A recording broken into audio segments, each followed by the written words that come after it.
to solve the mystery once and for all of what's going on in the Wrankwood set with Lucien and the mysterious deaths surrounding the cast and crew of this movie. So, let's wrap up the story in the EX stages for Arknights Act or Die. Let's go live. What's up, everybody? It's me, Johnny G. Welcome back to the channel and to the stream. As always, I appreciate each and every one of you for taking the time out of your day to hang out here while we're live. And for those of you watching on the VOD, you are awesome as well. Happy Tuesday! Hope it's going great for you all. And hope you found something to make you smile today. And if you haven't, still time in the day. Maybe I can do that for you. What's up, Bio?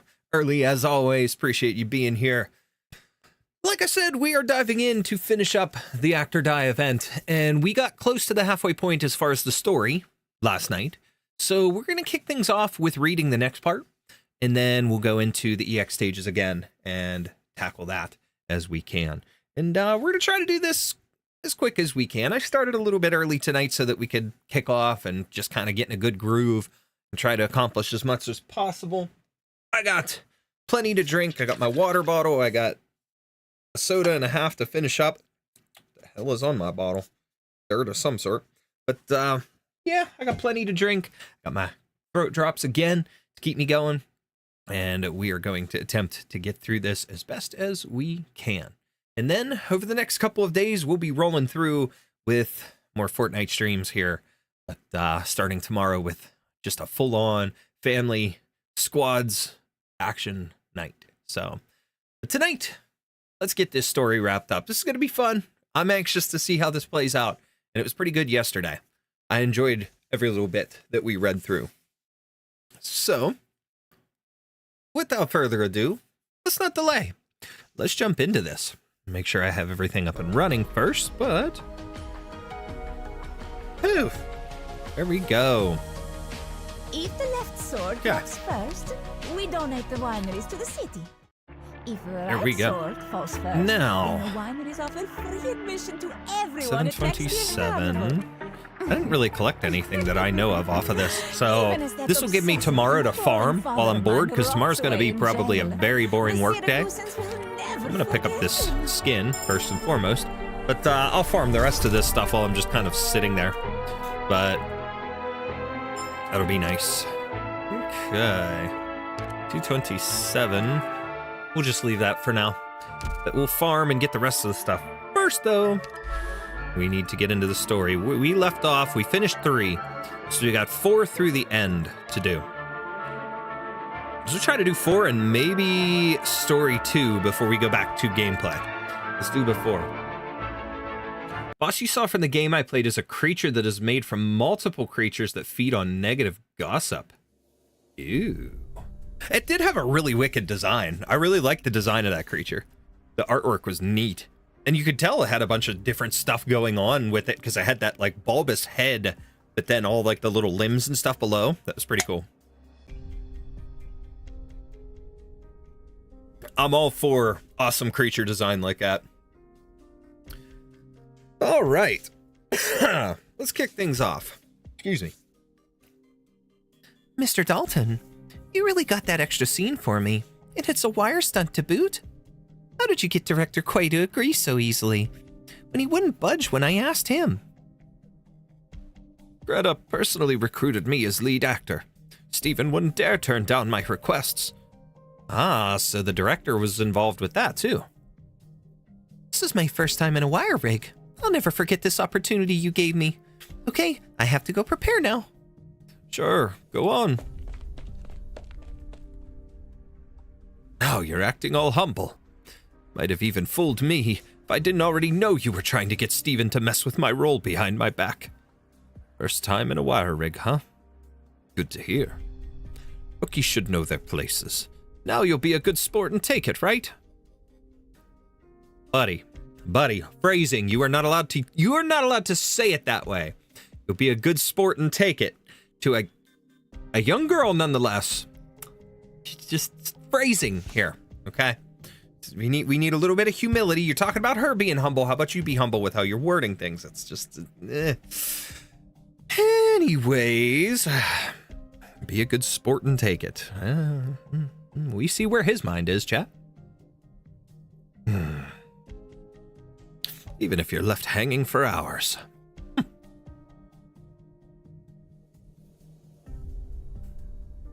Shelly, I just got another scene and I need the wire rig. Can you prepare it for me? No. I know you're passionate about acting, but how many scenes is this now? Do you even realize how much you've screwed with the schedule I made for the entire crew? Do you even feel an ounce of guilt, princess?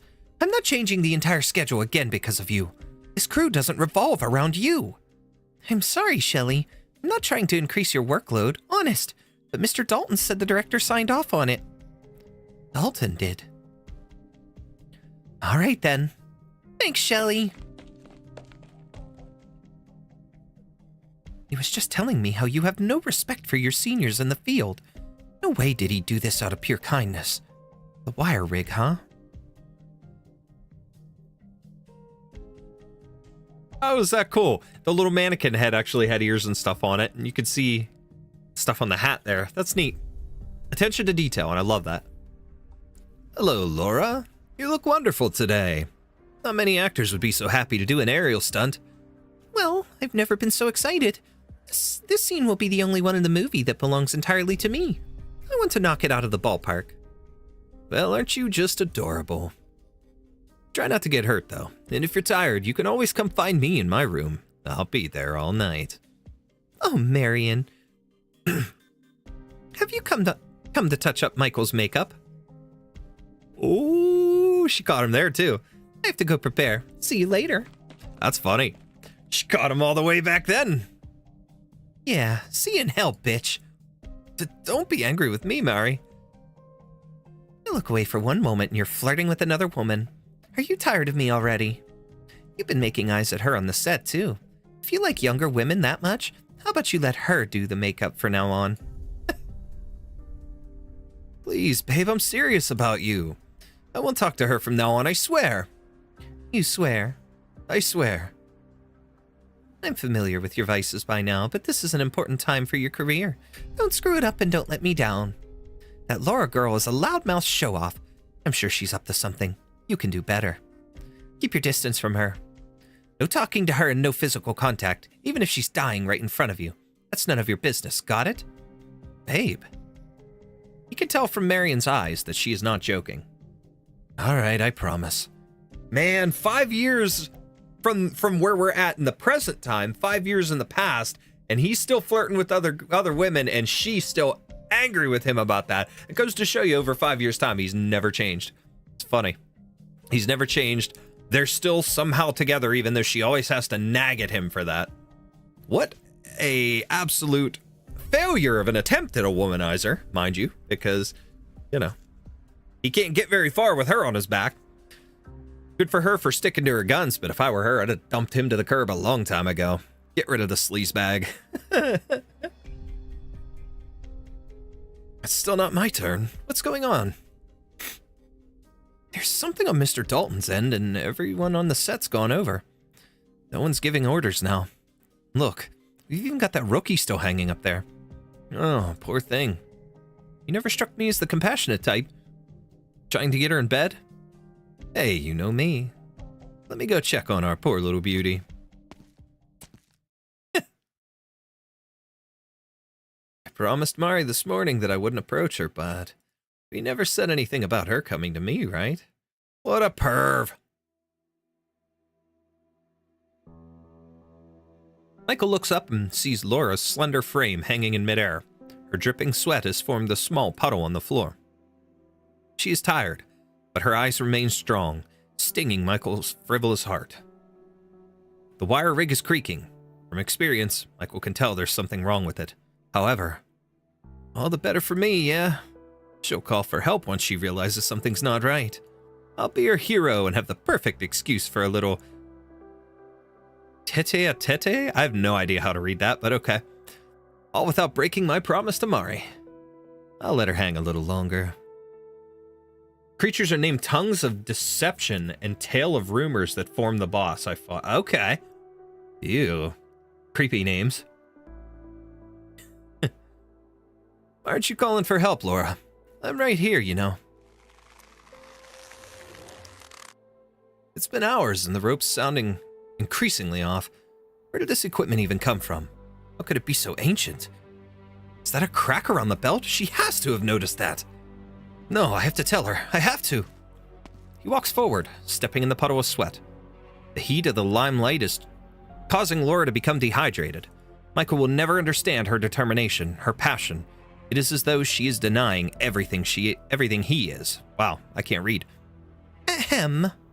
Michael turns around to find Marion standing in the far corner, gazing at him and the exhausted actress with cold eyes. Man never change. Even if she's dying right in front of you, that's none of your business, got it? Michael strokes his orange ears and stops in his tracks. Well, it really is none of my business if she chooses to suffer. That's your first lesson, Laura. Never be too serious. Always put yourself first. Even if you have to hurt others, that's the most important thing. Creak, creak. The rope above his head is being stretched to its limit. You're still not going to call for help. She don't care. Snap. Snap, crackle, pop. And now she's dead.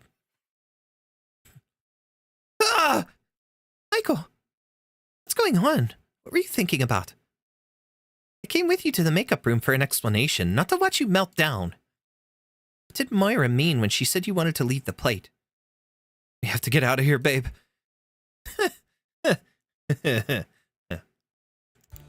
Announcement. Victoria's famous Crimson Troop is here in Darmont for 3 days. Don't miss it. Tickets are first come, first served. Darmont? Have we heard of that place before? It's the first time you've left the castle and traveled so far with the troop, isn't it? Mm-hmm. Are you nervous? I'm fine, Master. The others are playing the leads. I'm just a very minor role, watching from the side in most of my scenes. When the troop performance unfolds before your eyes, it is not easy to resist the urge to run. You've learned another lesson today, child. That guy is so intriguing looking. I love his design. Police statement on the Darmont case. At this time, there's no evidence linking the case to the Crimson Troop, which passed through the area recently. The police has established a special task force to investigate. I should say have. Ooh, Lytanian? Aspire and Lupicarn Lytanian. Ah, there he is. A splendid performance. You finally made a breakthrough after your first performance as the lead. The tiny black crystal on your neck is almost perfectly hidden. The audience sees only the glamorous star, not the infected approaching death one step at a time. Your performance is increasingly mature, and your songs move the passions. There is virtually no stiffness, no pretentiousness. Are you complimenting me? Of course. Are you not going? Or do you want to stay and take in the aftertaste of the stage? Aftertaste? You mean the taste of blood? That is low to not help someone even if they don't ask for it. Of course it is, man. That's bad, but yeah. You know. Selfish people. Excuse me, mister. Please let me through. I want to go home. I think the Crimson Troop can take her in. Take her in? She doesn't know that her home is gone. She doesn't know that some of the people before her still have her family's blood on them. That is what we'd call a fateful encounter, is it not? As it was with you and the troop. Perhaps you should teach her yourself. Teach her how to blend in, how to embrace a new life, how to walk the path that you have. The show goes on, even once we've left the stage. Ah, you remember what I said. Yes, there is no drama like life. The aesthetics of destiny are never bound by any medium. Mister? What do you think, Lucian? Have you decided? You're in a position to make a choice now, aren't you? What is this guy's operator name? I cannot remember it. I know he's a freebie. Like, you could pick him up through something. I can't remember what his name is. Shalem? Maybe I'm wrong about that. Are you awake? What's the matter? Bitterness of obsession, your emotions. Challenge to the palate. I wouldn't say that. But your flashbacks have become increasingly frequent since we came to this plate. That means we're getting closer to him. You noticed the strangeness of that coordinator. As did you. Unfortunately, she was visited by tragedy before I could extract any more clues. You used that camera assistant to break the news of the catastrophe? It's too much of a coincidence for that document to show up when it did, the way it did. When one's been in enough plays, it's not hard to realize that such an obvious clue is bound to be a trigger. Dalton's death was only the beginning. Plot devices have been set and their developments foreshadowed. The curtain has been raised and it cannot be lowered again. The author will not appear until the story reaches the climax. Only then can I kill him. Be careful, Lucien. I know. What I mean is be careful of yourself. As I said, your emotions are filled with the bitterness of obsession. It's a dangerous thing. I apologize, Miss Christine. You will not have to endure it for long. Lucien. Okay, that's the beginning of 4. Made through that pretty quick. Okay, let's do the end. And then we'll do story 2, and then we'll jump over and do some stage work. Over in the EX stages. Tippi and Moira. Last night wasn't the first time Michael's come looking for you, was it?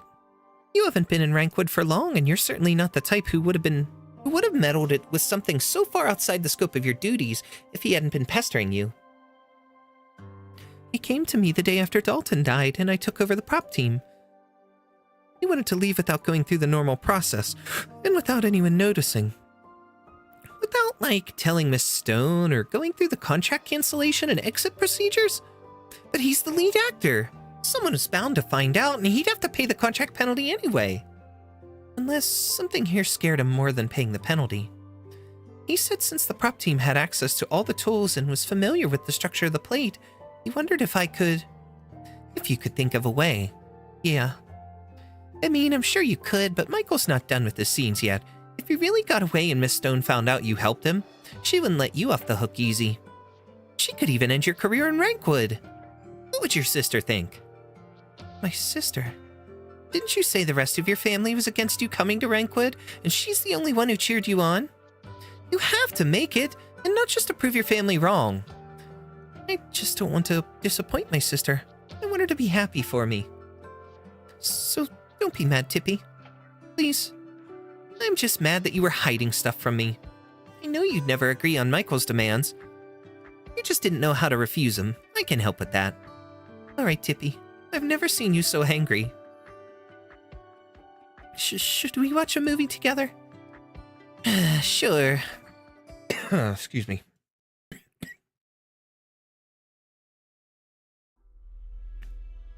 You want to sneak off the plate with me? Yeah, babe. After we spend some quality time here, we can go and pack up right away. Even if that prop girl really does find a way for you to circumvent the exit procedures, how do you expect to avoid the penalty for breaching your contract? Shooting isn't over yet, and you know Greta. She'll make you pay an arm and a leg. Who cares about some stupid contract when there's a killer on the loose? Dalton's dead. Shelley's dead. How long do you think it'll be before you and I are next? We both watched and did nothing when Laura died 5 years ago.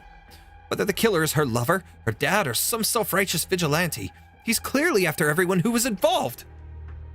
He wants us to repent and pay for what we did. I can take you away from this awful place, babe. We have our whole future ahead of us. Huh, how romantic of you. But since when has your love been so deep? What? So even when you were winking at Melanie and flirting with Anna from stage design and Mila from logistics, you're telling me you were seriously thinking about spending the rest of your life with me? Does that matter right now? Of course it does. I'm not going, Michael. Neither are you. You know how hard it was to get you a lead role in one of Greta's films? And not just one, but 3 at once. Play this right and you'll be a bona fide Wrankwood movie star. There'll be another chance. Excuse me. There'll be another chance. Look at me, Michael. Your costume in The Death of Lady DuPont is even more exquisite and eye-catching than Melanie's, the title character. your perfume, what you wore to Fashion Week. I bought all of that with my own money. Even those fake ears and tail that let you pass as a Volpo came from me. Without me, the public will find out that this Michael product suddenly doesn't seem so shiny anymore. Oh my god. Tripping over my words again. We've been together for 5 years. I gave up everything for you. I spent so much of my savings and I'm not getting any younger. I can't afford to wait for another chance. I love you, Michael, so don't let me down. You love me. You were glad when Melanie publicly revealed our relationship the day Dalton died, weren't you? To everyone else, I'm the troublemaking playboy, but you're the poor suffering girlfriend who gave everything only to get nothing in return but mockery. How very sympathetic, huh? And what part of that is a lie? You said it yourself. You're just investing in a product. Investments cost money. You'd have invested in Dalton instead, wouldn't you, if he hadn't become a hopeless drunk? You're just a parasite looking for a host, Marion. This is stupid, and I'm stupid too. Says the guy, calls her a parasite, but he's the guy that's bouncing from woman to woman looking for his next fix. He's a total sleazebag. She needs to just take those scissors in her pouch and give him a jab in the throat. Anyways, creatures I talked about are a variation of a creature called carbuncles. Oh, okay. I'm familiar with that. With the word carbuncle, at least. Other characters and creatures that I've seen named, like in Final Fantasy and whatnot, but that's interesting. Well, I guess that's it for us. You can stay if you want. I'm out of here. Oh, and here's a tip. If you're looking for your next investment, try that pretty boy Lucien. He caught the entire crew's attention his first time in front of a camera. He's the real deal. The moment you walk out of here, I'm reporting you to Greta. You cold-hearted lunatic. Are you not afraid of the killer? And why should I be? 5 years ago, I didn't even know why Laura fell to her death until later. You're the one who watched and did nothing, not me. You. What are you looking at, Michael? Rage overcomes the quote-unquote Volpo like a tidal wave. He sees a fire axe in a corner of the makeup room and clenches his fists. Oh god. That's setting him off.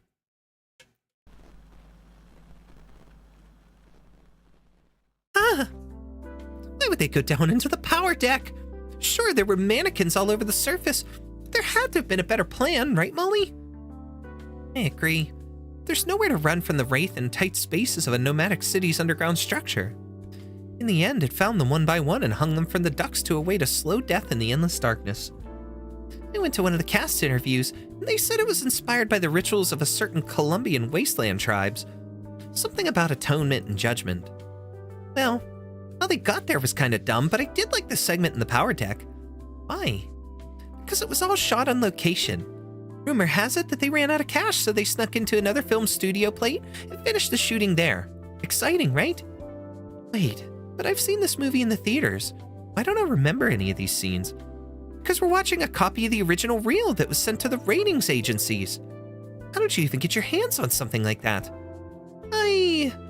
It's like a basic skill for a true horror fan. You're hiding something, Tippi. You know so much about the industry and all the ins and outs of Wrankwood.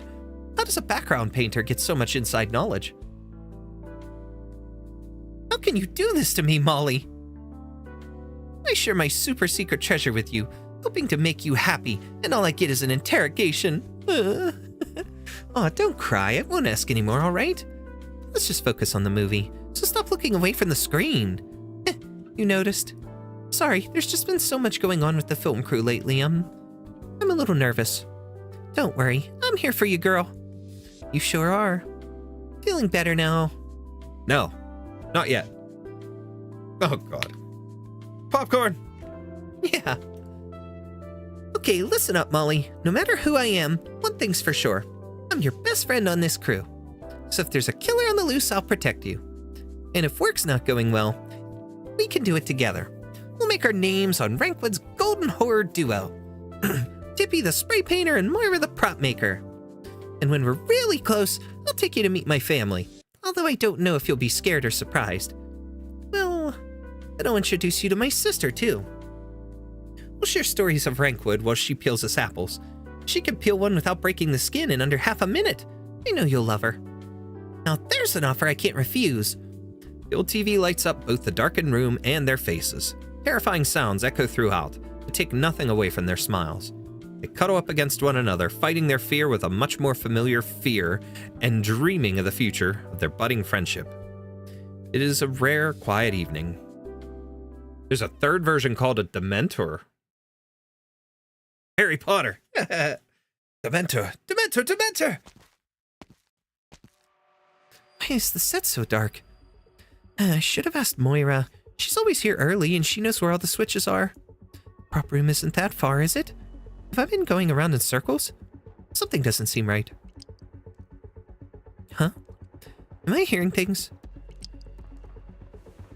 The sound of water dripping echoes through the empty set as though answering Houghton's question, but such response serves only to increase her confusion and fear. She knows there are no water pipes above her, but the sound she is hearing is definitely coming from nearby. Who's there? Is there another of this one of those stupid pranks you'll laugh at me over drinks after work for? Come out now, and I won't hold it against you. Or don't tell me Moira's in on it too. She's just a kid. How could you make her? Ouch! Houghton falls backwards to the ground.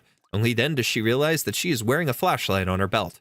She barely has time to laugh at herself before she smells a strong, sweet scent, accompanied by a tang of iron.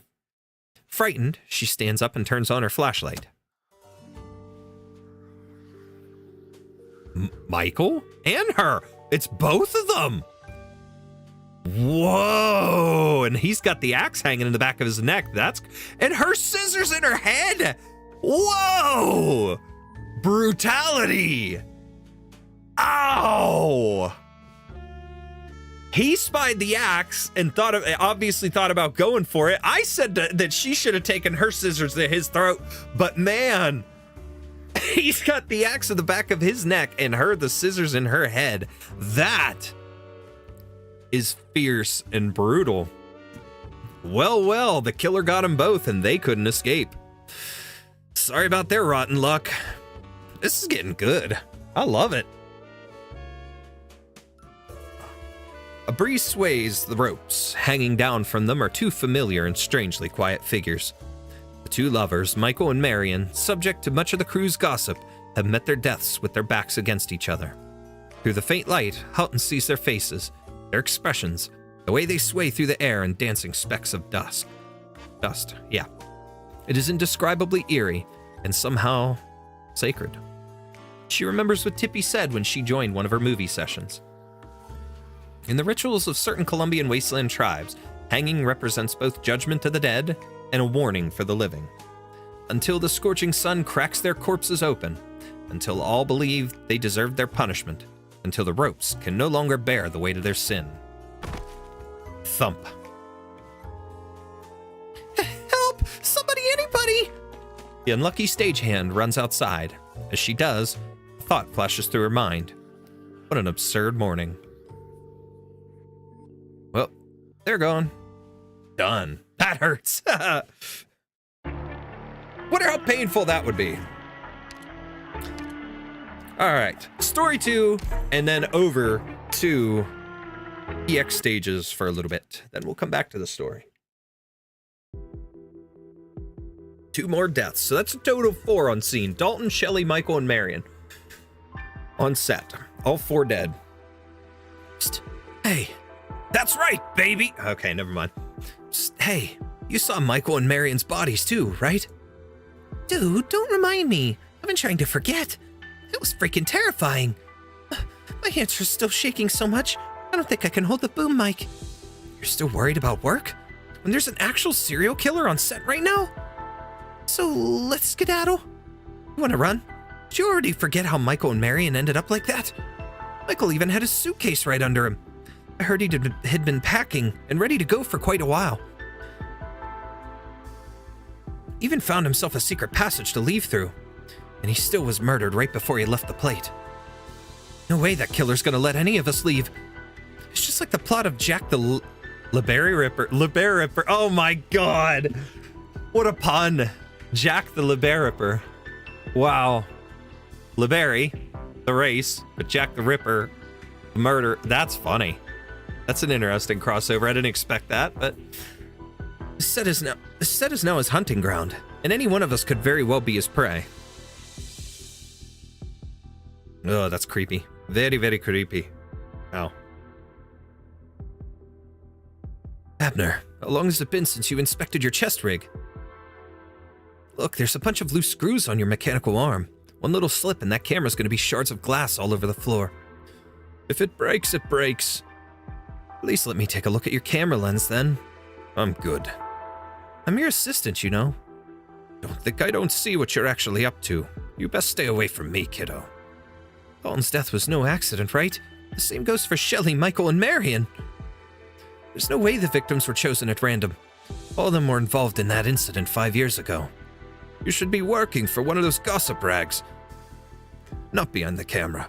You said they were mutually exclusive. Reporters make more dough, though. Anyway, Abner, my good man. You were there 5 years ago, right? Come on, you could tell me.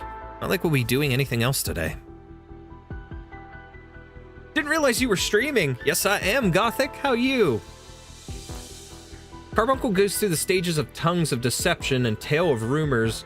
The more negative tabloid they eat up, they evolve into the Dementors. Oh, okay. It's a little creepy. Carbuncle to Dementor. Interesting.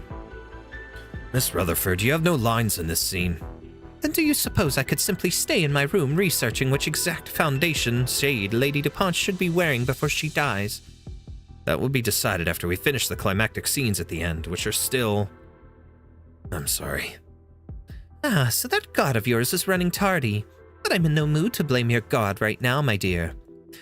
Were we not so far from the city, a major incident like this would have the Wrankwood police locking down the plate and crawling all over our set, and naturally the shooting would be suspended. Not to say that our current situation is any better. Stephen, I'm starting to worry that my investment in this project will come to nothing. How much do you or Greta know about what's transpired these past few days that I don't? Oh, this is where you two were. So where's the producer? Greta owes us an explanation. Arting, or trying to. Well, I mean, at least you're trying. Trying is most important, right? Whispers abound. Gossip permeates the set, with not a single soul at work. 3 homicides and 4 victims. The spate of murders has everyone overcome with fear, anger, confusion, and shock. The whole film crew is on the verge of losing control. The clamor sends even her own heart into a mess. She hates the feeling.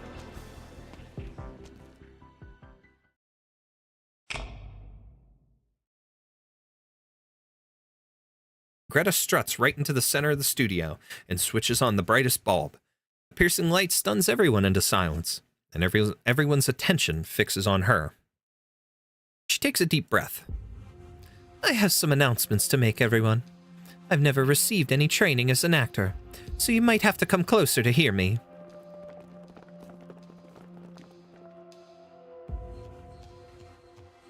You'll want to check your personal Wrankwood financial terminals in a few minutes. I've instructed finance to send out everyone's remaining wages. Of course, the families of Dalton, Shelley, Michael, and Marion will also receive compensation for their losses, which I will handle personally later. Yes, Death of Lady DuPont has yet to conclude filming, and your contracts are still valid, so none of this should even be necessary. But I can count on one hand how many of you are still in the mood to work. Ha! This is so unlike you, Greta. We've simply run into a few considerable hiccups. This is no time to throw in the towel. Or has this experience made our producer lose confidence in the quality of the film? Throwing in the towel? You're overthinking it, darling. I've never once doubted my own judgment, much less considered abandoning the project. Then why are you... I'd like you to gather round for a story, everyone. Hey, kid. Me, Miss Stone? Take out your pen recorder, notebook, shorthand terminal, whatever, and sit down and listen. What do you mean? I've seen you sneaking around with those toys, and I don't appreciate it, but feel free to record everything I'm about to say. Take it to Trimount's Entertainment Weekly, or Wrankwood Coffee Time, or Persons Magazine, I don't care. As long as you get your story out. I won't hold you accountable either. See it as a reward or a punishment, it doesn't matter to me. I take it everyone here is familiar with the Wrankwood Academy Awards. The Best Newcomer Award. Every year, countless students of film and television schools, as well as amateur film buffs, submit their entries in a bid to prove how much they understand their creations and the market. They crave for their work to be chosen, because even at the lowest award still implies their film is up to Wrankwood's standards, and a certain Fidia was no exception. She believed herself to be an auteur, with both the brains and the will to realize her dreams. She was certain she would one day stand on Wrankwood's red carpet, even if she had to temporarily settle for her life in a cramped rental. Oh my. So she waited for the very best story and the very best partners. And then she put together a crew and brought that story to life, submitted it. But this no-name newcomer craved success too much, not to mention the pressure of living up to the expectations of her companions. As the voting period was ending, her obsession intensified, along with her doubts about the quality of the work she had submitted. She could not rationalize her strange thoughts. She begged both friends and family and raised a large sum, large for her then, at least before knocking on the judge's doors. Why does this sound so familiar? On the very day of the Academy Awards, the committee publicized what the Fidia had done, and in doing so, proved Wrankwood's professionalism and purity to the whole of Terra. And so she was disqualified. Her crew cut all ties with her, and she lost everything she had. Now I remember. So ironic, because the Academy later revealed that the work had actually won by votes anyway, most recognized by the jury. Afterwards, she spent a decade exhausting her every option to re-enter Wrankwood, and slowly made some achievements of her own. Of course, she changed her name as well, to Greta Stone. So, Melanie, now you know what an absolute fool I am. I went out of my way to provoke fate into playing a joke on me. Fortunately, that preposterous experience has taught me one thing. I should never doubt myself. I will always believe in my own judgment and never give up on anything I attempt. Ha! You're more of a character than I took you for. Though, truth be told, I always thought that infallible persona of yours was just a front to intimidate others. Come on, Greta. So what's the sudden backstory for? You're trying to win our sympathy? Dead people in here and a catastrophe out there. You think we'd still want to put our lives on the line just for you? After all that's happened? I know you still hold it against me, Abner. Ever since 5 years ago. How could I? I mean, I was awarded Best Cinematography that year thanks to those classic shots from that film. It's the highest honor any cinematographer could ever dream of, and you gave it to me. But what about after that? You hit the peak of your career, then fell into despair. In just 6 months, no one dared to put you behind their cameras. You used to love your cameras so much, but now you treat them like empty potato chip bags. Before you joined the crew for the death of Lady DuPont, you even lost your decades-old partner at the casino, yes? You hate that film from 5 years ago. You hate that shot that won you the award, and you hate me for making you keep it. You bet I do. My cameras captured that Laura girl's fall, and when I saw how you reacted, I knew then and there you had zero good intentions. I warned you again and again, but you insisted on keeping that shot in the final cut. The more I think back to how the jury commented on the shot's realism and shock value, the more I wanted to laugh. The film is an art of creating dreams. Cameras are the eyes that see dreams, and the hands that turn fantasy into reality. But you insulted that girl's memory. You insulted me! Now I hate this damn thing I'm holding, and I hate my work. You get it now? If you really think so, then put it down, Abner. What? I'm sorry, we've derailed. Now to get back on topic. Also saw Tex Alter's preview for the first time. Casually getting Siracusano flashbacks. Ooh. You haven't seen that before. It's interesting. It's a good one. I like their preview. I like everything that they did for the lead up for El Siracusano, and they did so well with kind of replicating that feel going into Portatori de Veluti, but still. After confirming you've received your compensation, any of you may leave this production at any time. Would you rather flee this dangerous plate? By all means. Scared of the serial killer and wish to find somewhere to hide? Go ahead. Feel like playing detective for whatever reason? Knock yourself out. Even if you're the murderer yourself and unwilling to give up on your vengeance, you have my blessing. We've already filmed most of the death of Lady DuPont, with only a few climactic scenes to cover in the last 2 days of our schedule. Who knows? Maybe we can even finish it with those willing to stay. As for who will work the camera, I will take Abner's place myself. Melanie, you do realize I can hardly find a last-minute stand-in for Lady DuPont herself, yes? You know I don't have a choice. I'm still counting on this film to beat Marianne. Even a catastrophe cloud can have a silver lining. Marianne retired from cinema years ago. I've never understood why you're so obsessed with her. It's none of your business. But let me be frank. You won't get to demand special treatment as the female lead or insist on those rules of the film set you love so much once everyone else has evacuated. Steven. I know. I'll fix the ending by tonight. I believe in my decision to invest in this story, darling, and I believe you've collected enough inspiration over the past few days. Catastrophe draws near, and death is right before our eyes. Surely your god loves material like that.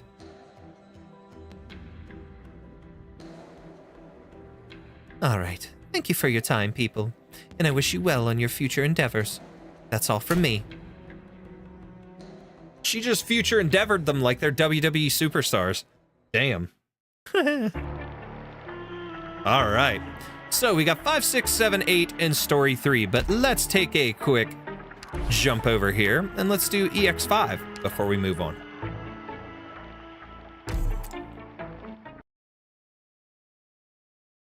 Nope, again, flashbacks. Remember the day I saw the short anime PV a month or less before Lapse event and couldn't get the first part out of my mind.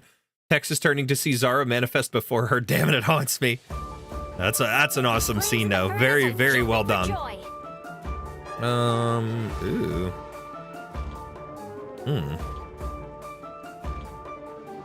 Alright. Your weapons are right at your fingertips. Why wait? Okay, I don't like how this is set up, but...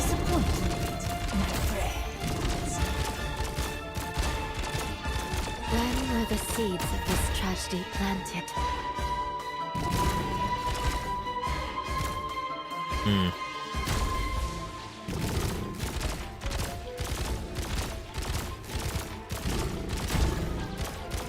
Okay.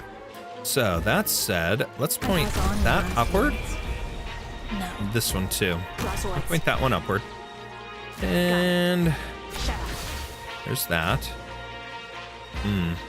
This is rough. Solid positioning.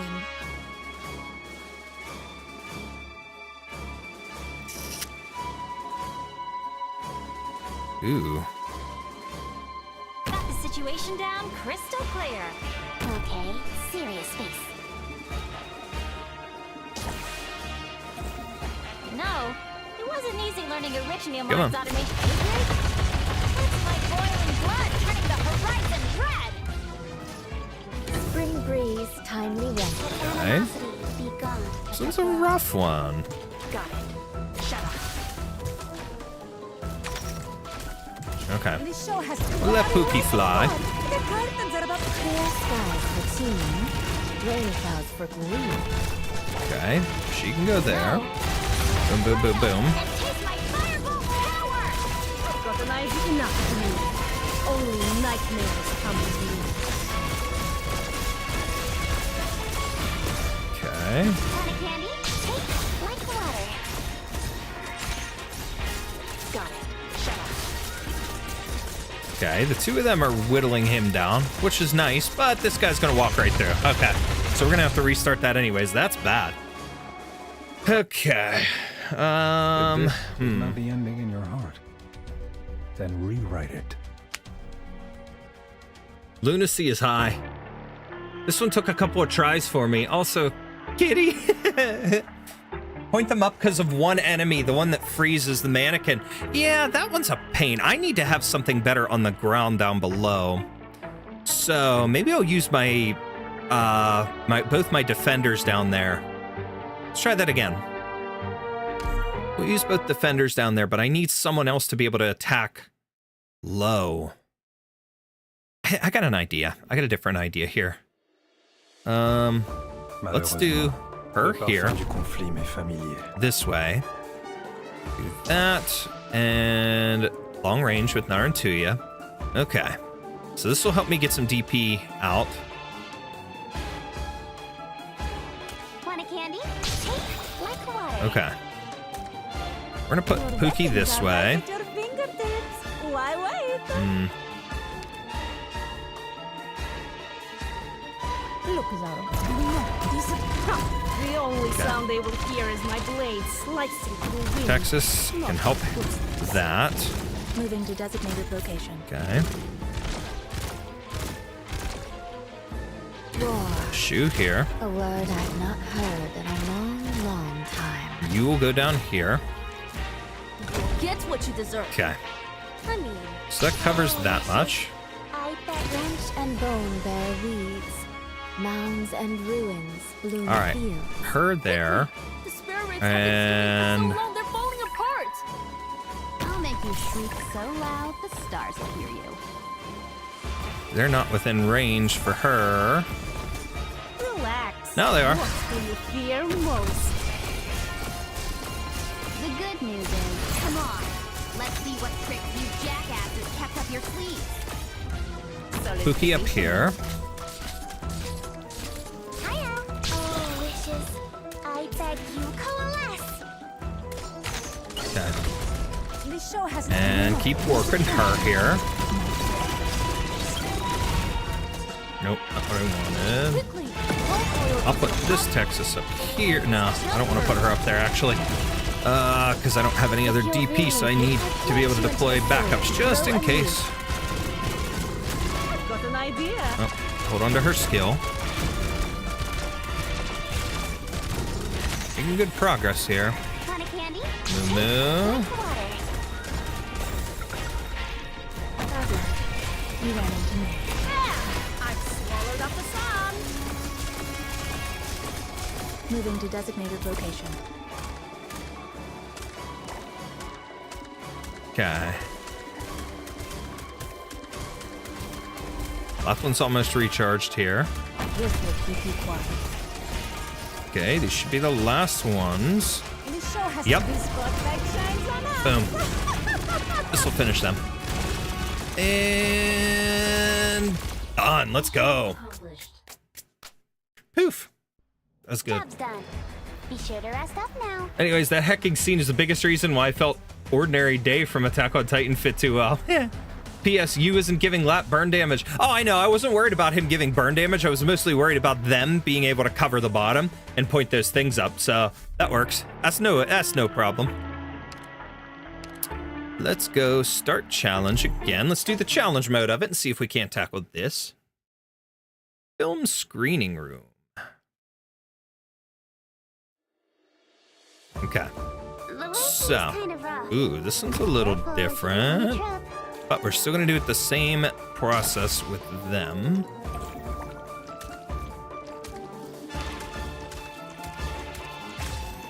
Ooh, okay. Want a candy?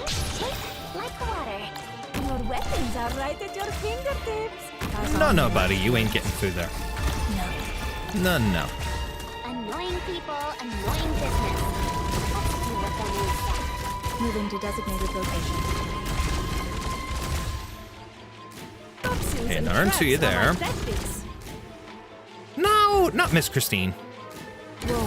There we go. A word I've not heard in a long, long time. Okay. I've got an idea. Gotta hold on to her skill. Want a candy? Now's not the time for hellos. No, we should all here. I'll make you shriek so loud the stars. Sow the mountains when summer leaves a white dew. Seed the plains when equinox paints russet hue. Come on. Let's see what tricks you Laughlin there. kept up your sleeves. Cool. Okay, and you is gonna face Relax. upward. I've swallowed up the sun. So long as you Oh, he's toast now. We're good.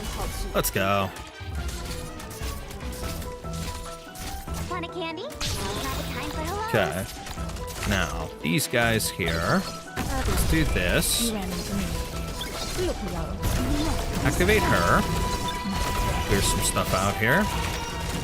Need speed to succeed. You'll have to try easier than that. Tough to swallow, huh? Try to clench you into the soul to grow a what? You think you're Letting a on to better you loose robber here. than me? What'll this do? Need speed to succeed. Want a candy? Okay, this is working well. Almost down to the end already.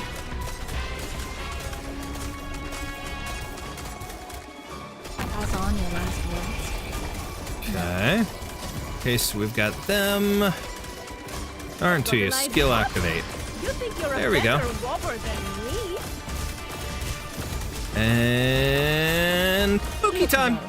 No! This show has to be Oh, there we go. so We can pull Texas. Let's go! Challenge mode done. Sorry for acting like a snarky ass. You're fine. Quieter you You are get. fine. You don't need to I know, apologize. You're good. You got other ideas about Challenge the mode is what gave me a little bit of people trouble. she left behind. So far, they've been okay. That one was a little tough. She hurt That you one so is actually bad you a little went tough like overall as a stage. Is she really worth it? Probably the hardest stage in this whole event, in my opinion, to this point. Because all the other ones were sort of easy, even the challenge mode so far, but that one was rough. Even though Siracusano is done and over, I still act out the scenario of Vinzara reaches Texas. Maybe my doctor gains some trauma or flashbacks of sorts from that event. It's a neat thing. Nothing wrong with that. This is a damn good story. Over or not, you know. It's always fun to continue keeping those stories close. All right. Back here. So we finished story 2. Let's try and knock out these 2 and then do another stage or 2, then try to finish off the story and then complete the stages. So every one of these in this event has a before and after, which is kind of a pain, but they're small, which isn't too bad. It's pretty cool. All right. Let me get my other drink open and let me get a throat drop in. I didn't cough as much today, but I still have a bit of it going on. I tried to take some medicine before we got started, but everything I found in my damn cupboard was expired or it was brand new and I didn't want to crack it open at the moment. So, yeah. Just in case. Because it's like heavy duty stuff that I didn't want to crack open for a little bit of a residual cough. So, all right. Well, Dalton's death and Shelley freezing in cold storage were no accidents. Now Michael and Marion are dead too? In such a horrible way. Who's behind all this? Why all the murders in the first place? And why are they so gruesome? I have a feeling that Michael saw this coming. He looked a lot more serious than usual when we met the night before the murder. He must have figured out the real reason Dalton died, panicked, and decided to get out of here, but now we'll never know what he was hiding. Maybe this all has to do with that accident 5 years ago. But what's really worrying me is that the killer's not even trying to make them look like accidents anymore. What if they're trying to tell us that until the entire truth is brought to light, nobody is safe? Oh my gosh, sorry, Molly. Did my babbling scare you? Don't worry. It doesn't matter if there really is, like, a crazy killer running around there. I'll protect you no matter how many of them there are. Oh, that's not it, Detective Tippi. Excuse me. I was just thinking about what I can do on my end. Huh? Michael's dead now, but that doesn't mean what he wanted me to do doesn't matter anymore. Killer might be planning on using the escape land boats Miss Stone mentioned for their next move. So if we can figure another way out or put together something that'll get us to the ground, or even just find an exhaust vent, we might be able to get away from this maniac hiding in the shadows and save ourselves during the climax. Molly... Tippi, you were the first person to really open up to me after I joined the crew. Even though I kept messing up and getting you into trouble, you were always there to stand up for me. When Marion would forget my name, you were always ready to give her a proper reminder. You were always looking after me, comforting me, protecting me. So this time, I want to protect you too. Big hugs! LeBerry gives a gentle hug to her most precious friend in the whole crew. Once this is all over, we're totally gonna have a movie marathon at your place. 24 hours of non-stop screams, paired with our favorite drinks and fried fin balls. I want to try fried fin balls. Okay, Put that on my list of one of my next cooking videos in the future, chat. Fried fin balls. We got to figure out what that is. It's probably something similar to like takoyaki or just like fish cake or something, like a little fried fish cake in a ball shape. So we'll figure it out. We'll make it happen. I want to see what the house you grew up in looks like and meet that sister you're always bragging about. Sure. I'm terribly sorry to interrupt your little sorority huddle. Oh wow, Miss Rutherford? What brings you to the prop room? Where's your assistant? Didn't you receive Greta's notice on your terminals? She's already sent out compensation to everyone and officially disbanded the crew. Whether you're scared of the killer, worried about the catastrophe, or want to stay and finish the shoot, we're all free to do as we please. So naturally, it only took the blink of an eye for that spineless assistant of mine to run off God knows where. Do as we please? Don't tell me, Miss Stone. No, none of the crew even care about the real reason all these murders are happening? Frankly, my dear, I don't give a damn. And I don't see why you should either. Surely the reasonable thing to do is escape and leave that to the police. Or as Greta said, you can leave the truth to whoever feels like playing detective. So why'd you come looking for us, ma'am? I'm only here for you, Tippi, the background painter. Me? I admire Greta's gumption in wanting to film a catastrophe, and this is a fine opportunity for me as well, but films cannot rely solely on natural phenomena. I know you're more passionate about cinema than most, and you must have heard how important this project is to me. So I implore you, from the bottom of my heart, to put your talent in ambience building and color matching to work and paint the perfect backdrop for my grand finale. Wow! I mean, I'd totally love to, but... Go help her out, Tippi. Hey, Molly, what's with that raincoat? Are you really going exploring? Mm-hmm. Don't worry, I've been part of the prop team for ages now. I know my way around the plate. I'll be fine. Remember what we were just talking about? This is something I need to do. All right then. Once I'm done helping out with the backdrop, I'll come find you. Promise. Not wanting to say PTSD, but probably she did get that because she can't stop thinking about it. I mean, if it continues to keep popping up and coming back to her, then yeah, that makes sense. You may enter, Madam Stone. You know it was me before I even opened the door. Yes, I've been waiting for you. Your little investigation the other day forced me to reveal my plan of filming a real catastrophe to the whole crew. The timing couldn't have been worse. Abner and the rest of the crew were already unhappy with me, so I had to make some last-minute decisions.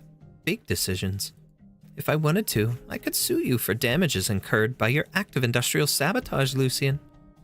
But I'm not going to punish my cast just to vent or assert my authority, especially when such actions would only complicate the situation.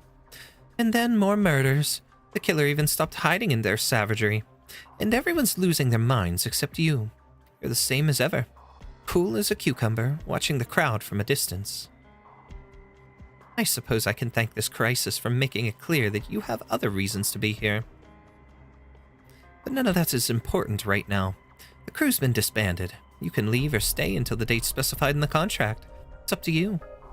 Your part in this is done anyway. Hardly. The moment you came to find me, you proved that my part in this is not yet done. I can't magic up another Lady DuPont or bring the 3 Rockefeller brothers back to life. We're running out of both time and manpower, so I need to figure out the best use of our limited resources. Lucian, I'd like you to be the lead for the rest of the film. In the middle of the night, the clackety-clack of typing echoes through the office. A despondent Perro curls up in front of his typewriter. He glances at his latest manuscript and stubs a cigarette out on it. Ending. Lady DuPont needs to die in the ending. After she elopes with the second Rockefeller, they vanish from high society and live a poetic life out in the countryside. But Rockefeller's life of affluence has left too much of a mark on him. He eventually shames Lady DuPont for her empty family name and leaves her. In despair, she slits her own throat. Too realistic. And do they really have to be punished after leaving their extravagant lives behind? This takes place back when Columbia held wealth as its highest virtue. I'm just trying to recreate it and let the audience judge for themselves. The little cigarette burn grows, spreads, and swallows the whole paper up. Stephen takes a deep breath and blows away the ashes. In the end, Lady DuPont chooses none of the Rockefellers. She had only wanted to escape her false destiny through marriage, but underestimated just how toxic love can be. The brothers, unbeknownst to each other, each plot their own revenge, and Lady DuPont is killed by 3 different schemes at the same time. No, too lowbrow. Getting stuck in a quagmire of love, even after not choosing anyone, makes it sound like it's fate at work, but it's really just slapping in a trope of patch up the gaps. The final shot of her body being pulverized into nothing would definitely be shocking, but the setup's just too crude. The DuPont's family's false claims of being descended from Victorian nobility are finally exposed to the public. No matter how deep the Rockefeller brothers' love for her is, they cannot shield her from punishment. The only time in her life that Lady DuPont is treated as true nobility is when the real DuPont family demands the death penalty for her. It's too neat.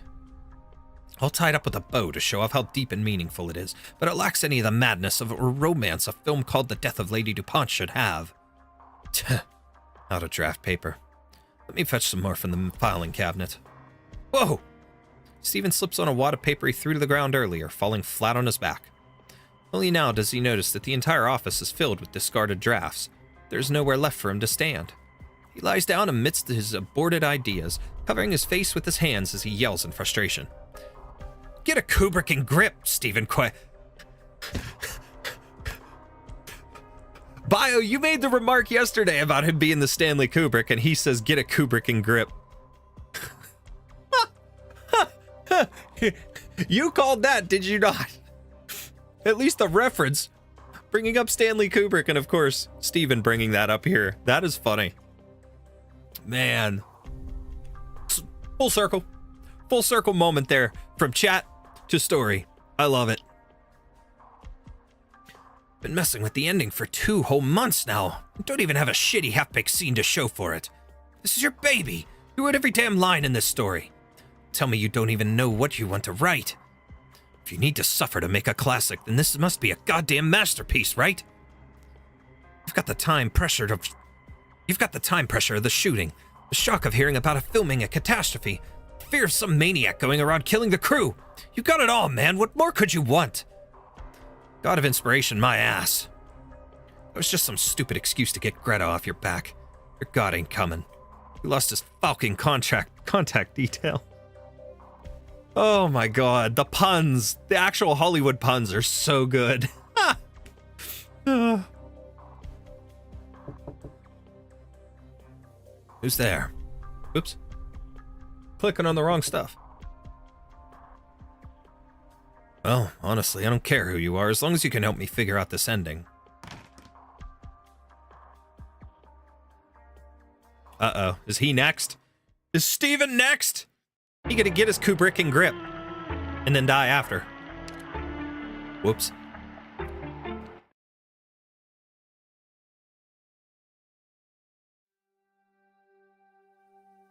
I've come up with a few initial concepts for Lady DuPont's finale. You're an expert background painter and quite versatile too. I need you to help me put together the best possible scene. Here, these are a few materials I cobbled together. Have a look. Wow, how'd you get all these art references and reference shots? Tin's ambience design philosophy? You even labeled all the details of the buildings and how the lighting would reflect off different materials. How long have you been doing research for this scene, ma'am? A few years at this point. Time is about the only thing I have these days.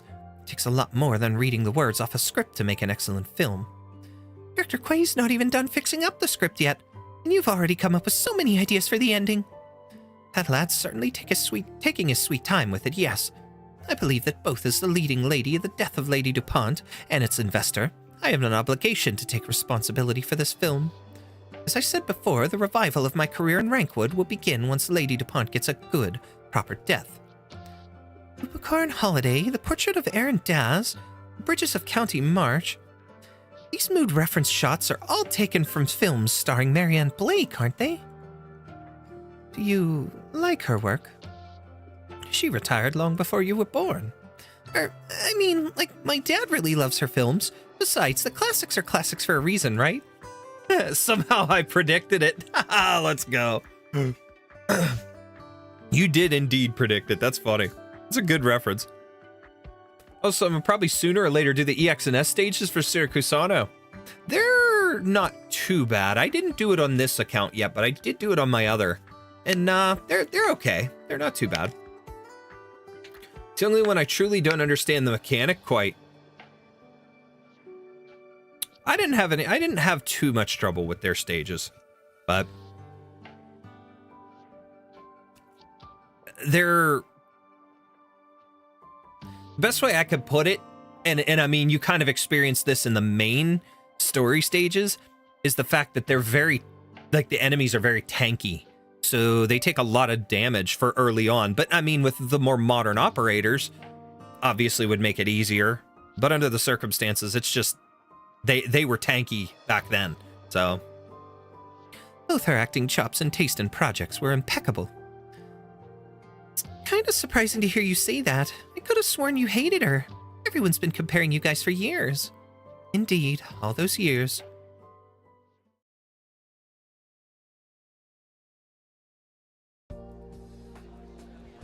Another flashback. Wait a second, it's her?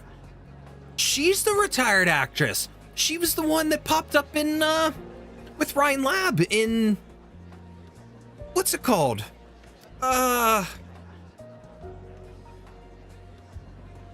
the frickin' Mulesies event. Mulesies and Hoheak. And Silence Altar. So it's the paradigmatic.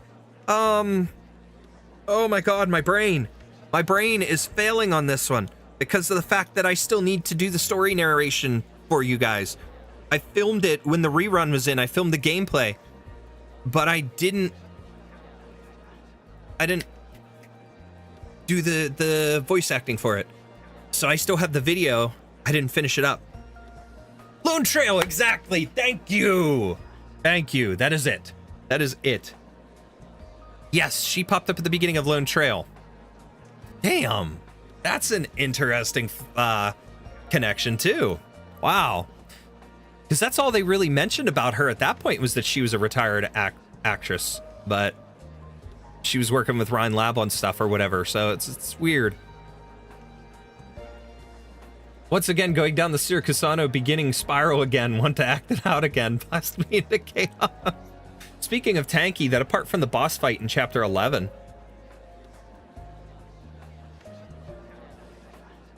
Wait, what? I'm confused. Congratulations on winning your 8th Best Actress Award, Miss Blake. Oh, in Reverse 1999, okay. So that's definitely why I don't understand.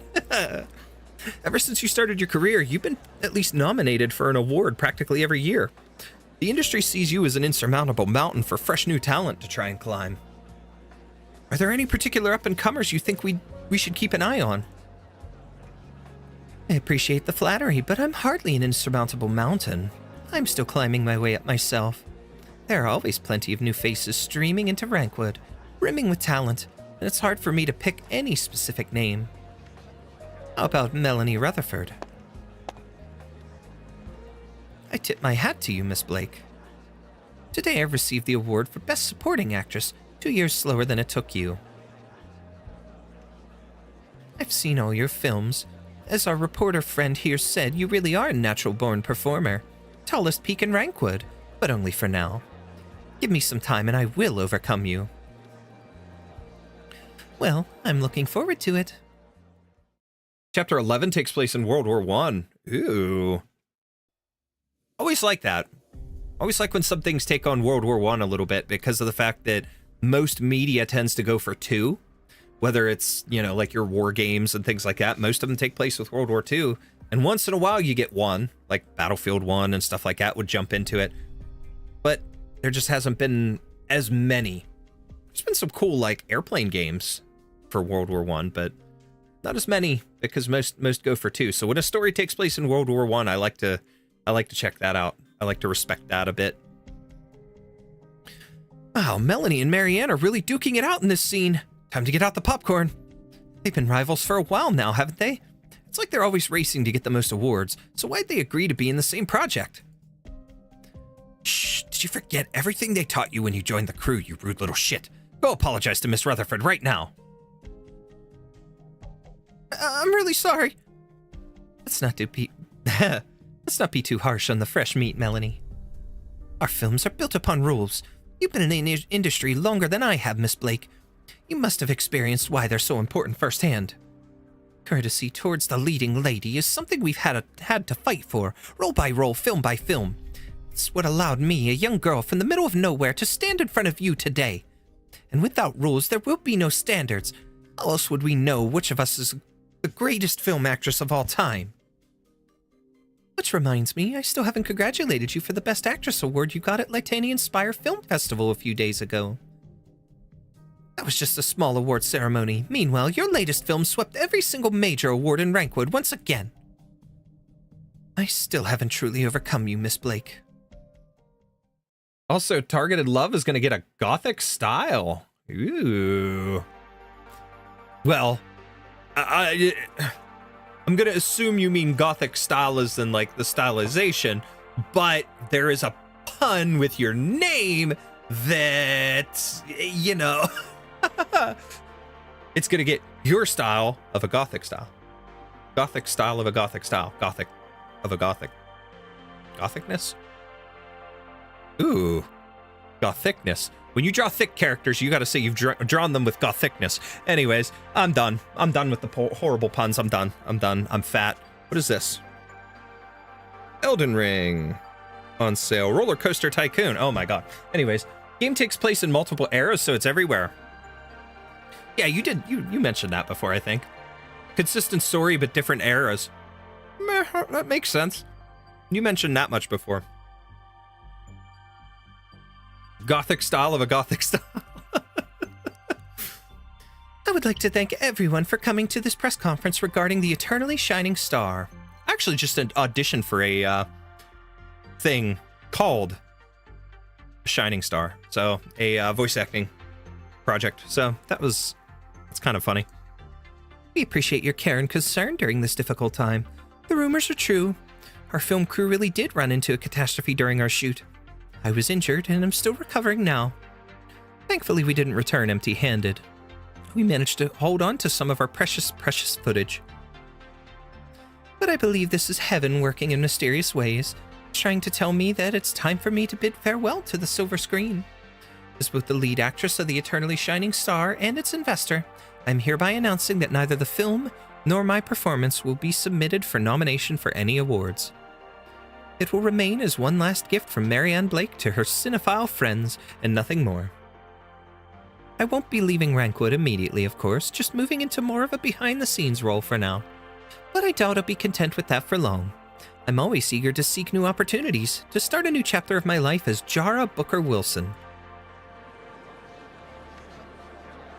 Oh, you're here too, Miss Rutherford. Could I request a quick interview? Your latest film will be releasing soon, and most were predicting that only you and Miss Blake would be in the running for this year's Best Actress at the Wrankwood Awards. So how do you feel about the announcement of her sudden retirement and the withdrawal of her new movie from the nominations? Does this mean I won? Ow. Trina is actually meant to be somewhat thicker. Maria loves cats' thick thighs. After Miss Blake retired from acting, you got all those roles as brand spokeswoman and lead actress, and even got invited to be on the judging panels for the big film festivals. But not long after, you suddenly left it all behind because some personal reasons. And when you came back last time, nothing was the same anymore. Her retirement gave me quite the shock, but I still believed I had won fairly through my own talent. I believed that I too could become an insurmountable mountain and the legend of the silver screen, one that outshone even her. But in the end, Wrankwood's Best Actress, Melanie Rutherford, let it all go to her head, swayed by the endless praise of the critics, the flattery of the sponsors, and the applause of the audience. Wealth and fame, alcohol and scandal. I lived an indecent life for those few years. Yeah, tell me about it. Those tabloids have like zero respect for your privacy. But once I met you in person, I could tell. Maybe you've made a few mistakes here and there, but your love for acting's the real deal. No need to console me, little LeBerry. No one's more acutely aware of my failings than I am. Marianne could switch from a hardened soldier to a poor servant girl and back again at the drop of a hat. A single dress rehearsal was all she needed to figure out the ideal lighting and positions. But if I were ever to take a single day off, spend 1 hour less on studying the script, or arrive at a rehearsal 15 minutes late, my performance would fall into the gutter. A mere 2 years of living in indulgence was all it took for me to lose those skills I once picked up with ease. It disappointed both the directors and the fans. I had never realized just how many unending waves of new talent were looking up to me. I had never realized what the position in entertainment Marianne had fought so hard to defend actually meant. I thought I could afford to be like her and enjoy the double delights of cinema and life. I thought there'd be no harm in having a little fun after all those chasing and competing. Oops. Sorry, you don't have to apologize, it's fine. It was only then that I finally realized Marianne Blake was a truly infuriating genius, in every sense of the term. With her final film and that chance catastrophe, Marianne received a revelation to retire from cinema, and all I could do was sigh. Even unknowable Mother Nature was on her side. But now that you're a lead actress again, you've got the chance to win back everyone's trust. I mean, you're even getting to film alongside a catastrophe, too. You're right. I've spent more than a decade piecing my self-confidence and acting skills back together. I could very well be but a single step away from the top again. Greta's offered to give me part of Lady DuPont. Part of Lady DuPont couldn't have come at a better time, and now even her grand ambitions have left me a special little gift. Come to think of it, the lady is a rather fitting role for me. Surely she knows her brother is lying to her. Surely she has doubted her last name once or twice. But no, she unconsciously clings to her glamorous life. Oh my god. I am so bad at reading tonight. It's partially because I have the cough drop in my mouth, but still. She prays desperately, but no, she unconsciously clings to her glamorous life, refusing to accept the mediocrity of her birth. She prays desperately that she is special, that she is talented. I wonder, what sort of ending will she face amidst the storm? Miss Rutherford? Yes? We should watch some horror flicks together. Horror flicks? If you want to climb your way back to the top, you can't limit yourself to copying Miss Blake, right? Like, you've always had pretty decent styles of acting. We're gonna put together a finale more powerful than the one in Lupicarn Holiday, and Lady DuPont's name will go down in cinema history. Ha! Very well, then. Also, I'm sure you know what happened between you and Miss Blake better than I do, but I bet she meant it when she said you'd surpass Marianne Blake one day. She might still think so, even now. You might be right.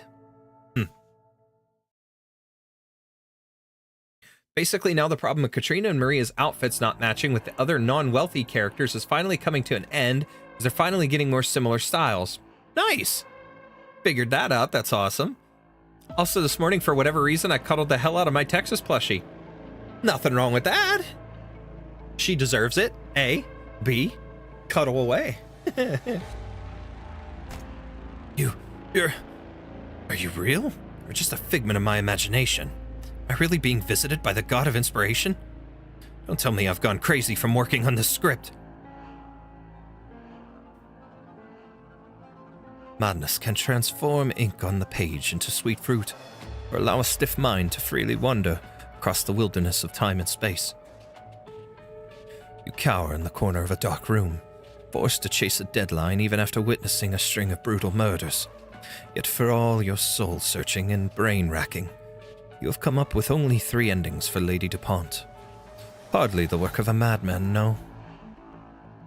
I promised Greta I'd have an ending that'd impress everyone by tonight. The only people left are those insane enough to risk their lives for cinema, and they're waiting for me. But they bet on the wrong man. The realm of art only accepts natural-born geniuses. Not some dried-up piece of crap slaving away at a typewriter. The death of Lady DuPont. You already have the most captivating ending for this story just from its title.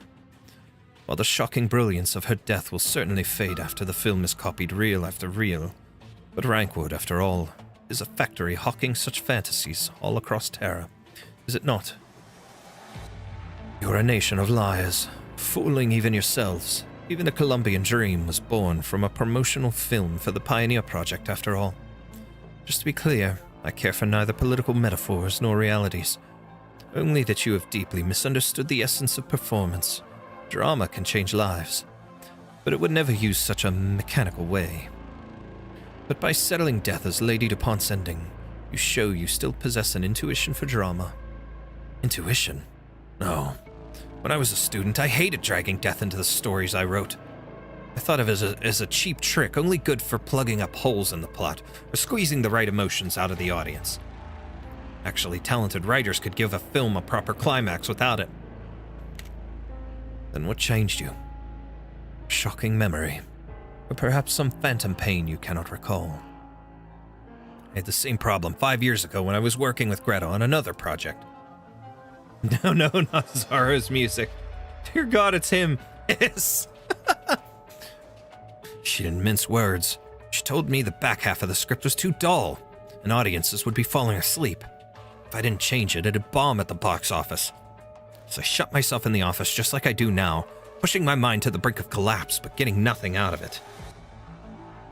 And then Laura fell and died. An opportunity straight from heaven. Perfect plot device. Just as Greta expected, the rest of the film was panned by critics, but that scene alone became an overnight sensation to the point that we started to see death as more than a cheap trick, rather as the most sincere form of expression brimming with artistry. Yeah. Seeing how you've had that sudden realization, all that has happened on this plate should provide you with nourishment. Death while shooting, a deadly hallucination, bodies hanging from beams. With all this to inspire you, why not write them into your story and let the same drama be performed both on and off the screen? Because they're still not good enough. And what about turning away from those who have already exhausted their possibilities? What do you mean? Who else in your story can ignite a spark in Lady Dupont's bosom? Who is distant enough from all the grudges and resentments, yet still able to bring about the most drama, as well as the best of performances? The messenger. It's the messenger who brought the bad news. He's the very trigger for Lady Dupont's new fate. Vengeance or repentance. Lady Dupont has a new choice to make, and at the same time, the messenger must contend with the consequences of intervening in another's destiny. This is it. This is the ending I wanted. Lucien. Yes. I'll have Lucien be the star of the final scene. Ooh. It's gonna take away from her. You want me to become the lead actor? That's right. I can't say I understand you, but I have a feeling that even if I hadn't approached you, you would have come to me anyway. With the most potential of any actor I've ever seen. Messenger doesn't have much screen time, but your performance added a complex, delicate core to a role that was originally a nothing burger. Oh my God, you used that term? Nothing burger is like a freaking modern, like slang streamer term kind of thing. I've heard it a lot used online. That is like, no, that is so bad. Why did they incorporate that into the writing? Oh my God.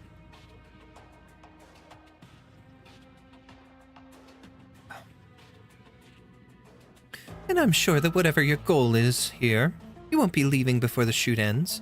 If so, then why not do me a favor and help me out with this? I'll give you time to think it over, of course. So far, it's just a thought I had, and I haven't spoken to Steven about it yet. He promised me the finished script by tonight, but honestly, I'm not optimistic. If only that god of his knocked on his door. Little does she know the troop leader knocked on it. I see. Changing the focus to the messenger was the only way to steer the plot towards brilliance. I can already imagine the shock on everyone's faces when they read the new ending. Oh, once I'm done with it. But I see you've added a lot of direction notes for his lines. Most of them are quite detailed. While you were giving me advice on my writing just now, you mentioned the quirks of Lucien's performances, and where he likes to put his pauses and dialogue. You even told me which angle suits him best for close-ups to capture his most subtle expressions, what kind of lighting best highlights his unique character. It's like you've known him for a long, long time. You even taught him. So how did you know all these things about Lucien? Oh, and he doesn't say. Not yet.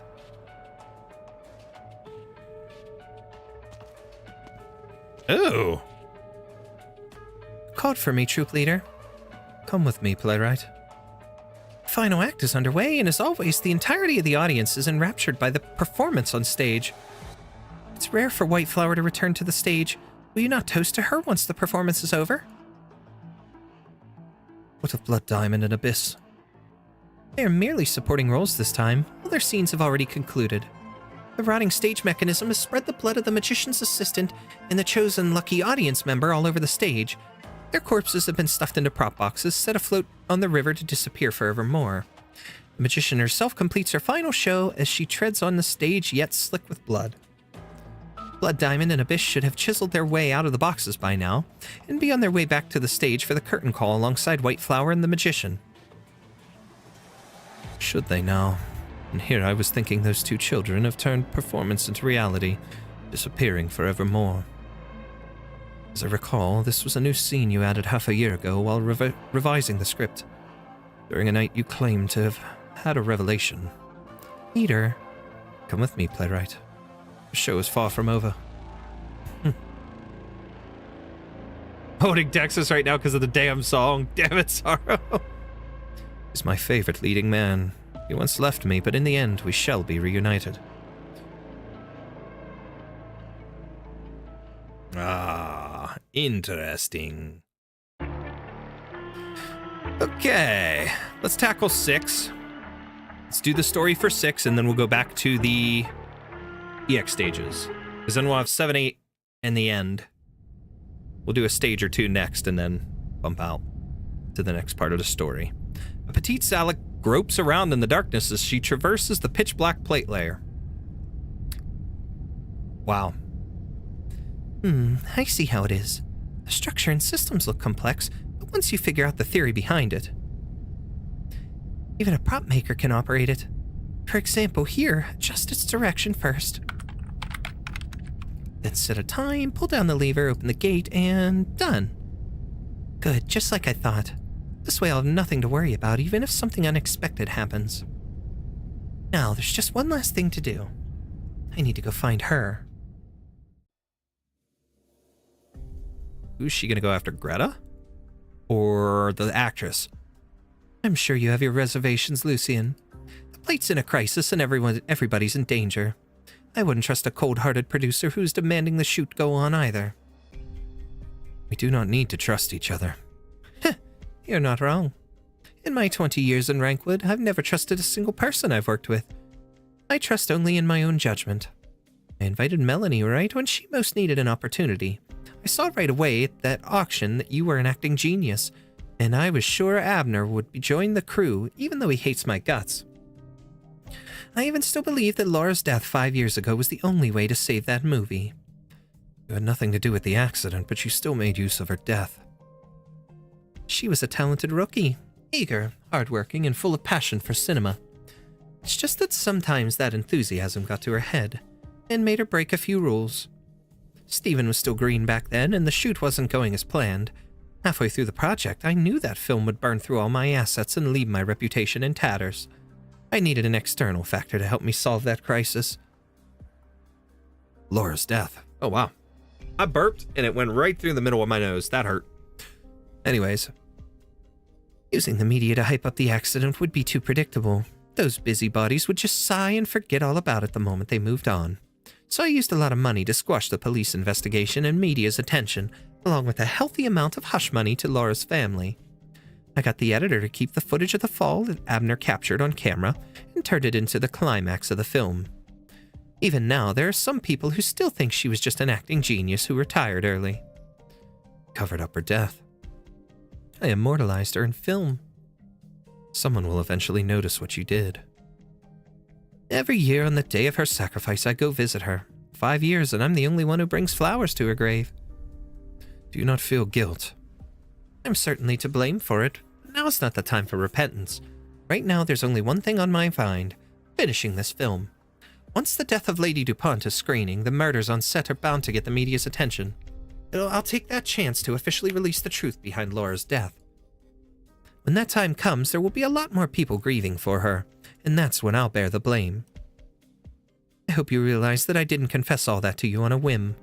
You want to use the truth to make a deal. When I first met you, I thought it was fate throwing me a bone, dropping a big present on my lap before shooting started. But it was your behavior after you joined my crew that proved to me you are no ordinary man. Dalton died right in front of you, but you kept your cool. You even looked forward to future filming. After you discovered my plans to film a catastrophe, you took the perfect opportunity to leak those plans to the camera assistant, most likely to spill them. And now with the crew officially dismissed, almost everyone is feeling desperate except you. You were waiting in your room for me to visit, as if you're no stranger to sudden death and tragedy. Who are you exactly, and why did you agree to join my film crew?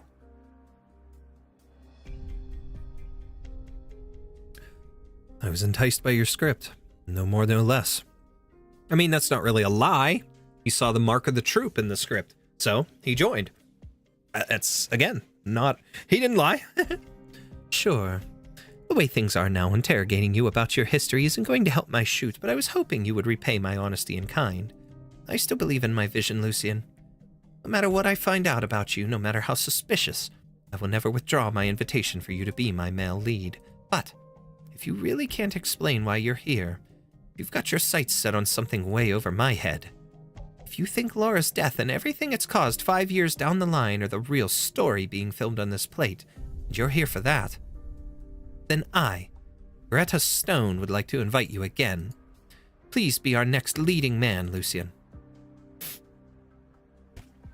If that is your wish, then it is mine as well, Madam Stone. Excuse me.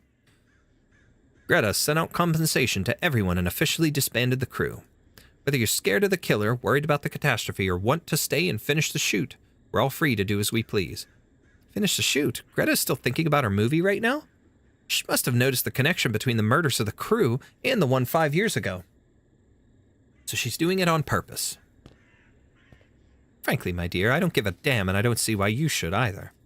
Or as Greta said, you can leave the truth to whoever feels like playing detective. The truth. Cast and crew both mercilessly bully newcomers. The producer even massaged a tragic and fatal fall into a scene that straddles the line between truth and lie. If you will not repent for what happened 5 years ago, nor make your deeds known to the public. Do you believe yourself innocent, Greta? Have you forgotten how you edited Laura into your film? Also, she could die over and over again with every showing. You must pay the price. Yep, someone's going after Greta. Wait, it's Moira. Moira's the killer, is she not? A bulge on the bed is faintly outlined by the dim nightlight. The person beneath the blanket is fast asleep, ignorant of the judgment about to fall upon her.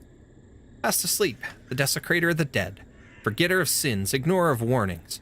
How could Greta sleep so soundly? Someone quietly creeps closer to the bed, pulling a razor-sharp dagger out of a sleeve.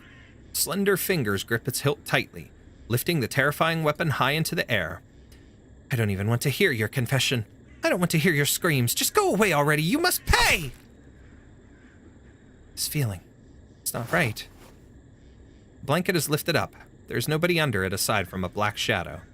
A shadow? How can a shadow exist on its own? The intruder steps back a bit as the shadow slowly condenses into a familiar shape. Miss Christine! Miss Christine? Trap.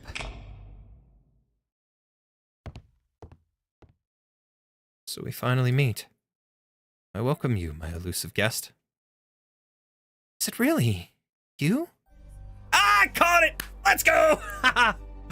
It was becoming too apparent when she started going off on her own there. Her meeting with Michael and stuff like that was kind of a little bit shifty, a little bit suspicious, but as things were going on and the way she was acting around Tippi and the way she was talking about things, I started picking up on it a little bit. It was a little more obvious the closer to now. But then when she said that, I still need to find her, or whatever it was when she was playing with that console. That's when it finally hit. Yep, she's gotta be it. So, that's funny. Moira was the killer, so let me guess. she was related to Laura. So she's causing stuff. Wait, she always talked about her sister. So was Laura her sister? Interesting. Moira, the most dedicated member of the crew, was actually a 3-time murderer. It should have been 4. When did you find out, Lucien? First to notice your abnormal behavior was Miss Christine, not me. In that very first scene after I joined the cast, she intruded upon the shoot. She rarely approaches anyone other than me, but she approached you. Since then, she has made contact with you many times. Tippi believes she decided to accompany you as she watched movies in the prop room, because she likes the both of you. That is only half correct. Miss Christine was only ever interested in you. Look, even now, even as you hold that dreadful dagger, she still stands by your side. Ridiculous. Don't tell me that's your only reason to suspect me, just because this mysterious creature is fond of me. Maybe she only does what you tell her to. She's your pet after all. Miss Christine's eaten the emotions. Moira looks into Miss Christine's deep blue eyes. The very next moment, she no longer has conscious control over herself. Joy, sorrow, anger, all sorts of emotions roil through her heart before finally settling into a blank void, one that terrifies anyone looking upon it. Continue to misunderstand her. As I have explained before, none may interfere with her intentions and actions. I did not merely mean that she is free-spirited by nature, but rather nobody has the ability to interfere with her. It is she who possesses the ability to influence others. The mysterious black creature nonchalantly licks her paws. Moira finds it difficult to reconcile the Miss Christine she sees now with the enormous pressure she felt earlier. Miss Christine is extremely sensitive to emotions. No carefully buried pain or flicker of malice escapes her notice. Over countless years, she has wandered across all of Terra, tasting the entire spectrum of feeling. Rather than any particular flavor, she prefers a blend. And her judgment is derived from instinct rather than logic. It does not err. Solving a murder without even discovering a motive. Should I congratulate you? Vengeance. For who? That ghost entangled in the minds of the majority of the crew. Madame Stone, one who stands before you now, is a relative of that rookie actress Laura who fell to her death 5 years ago. One who loved her dearly, her little sister.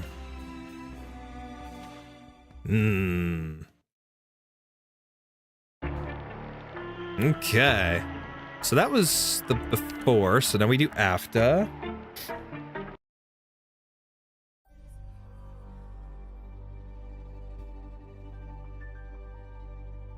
So, out of all the choices Miss Stone gave us after disbanding the crew, you chose to play Detective Lucien. No need to bluff. I know you're not afraid of me exposing you.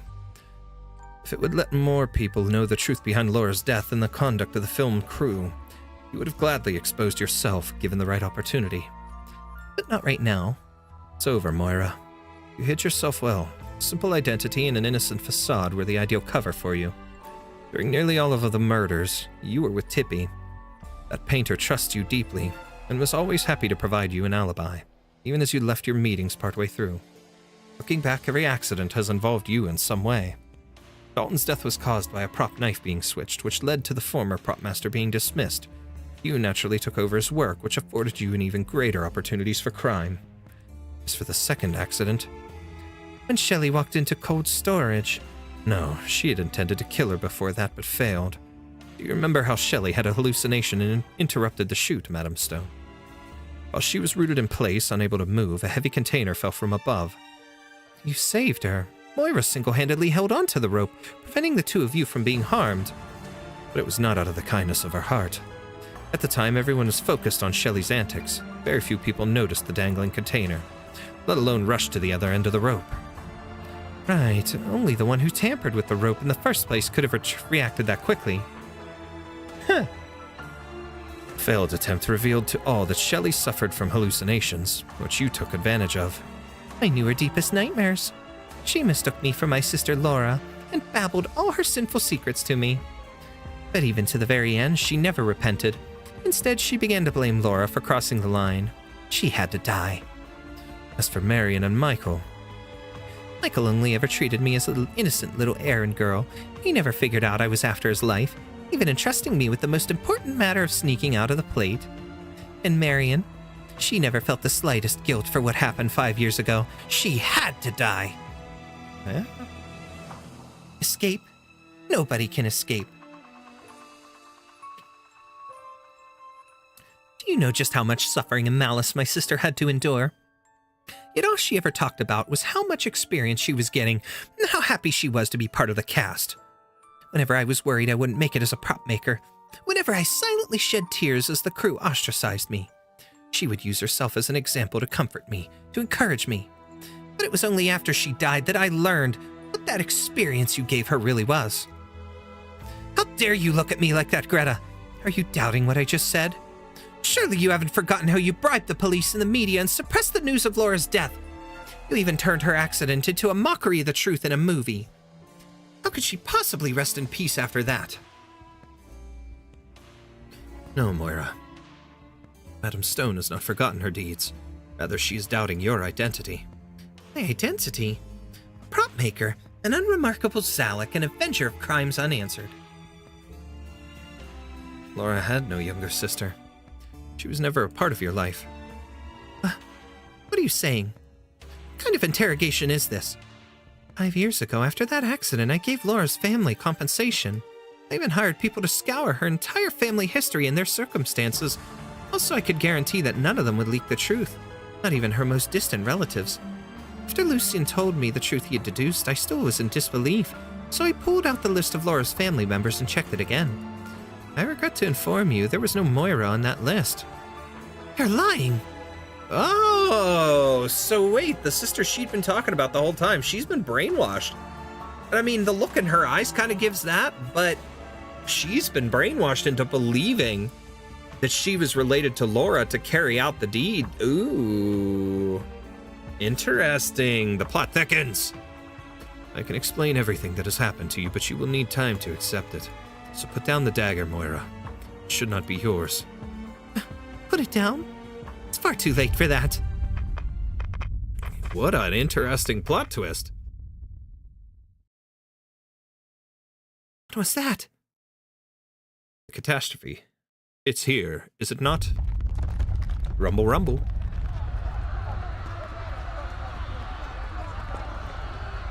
What's with the sudden earthquake? Somebody save me! Did the plate hit something? If I'd known this was coming, I'd have skedaddled out of this place already. What the hell is going on here? Crew members stream out of their rooms into the crowded corridor, none with the slightest idea what was happening. Lucien's shadow passes by a bevy of curses, complaints, laments, and prayers before arriving at the end of the corridor. He looks out the window. Hey guys, doesn't it feel like the plate is speeding up?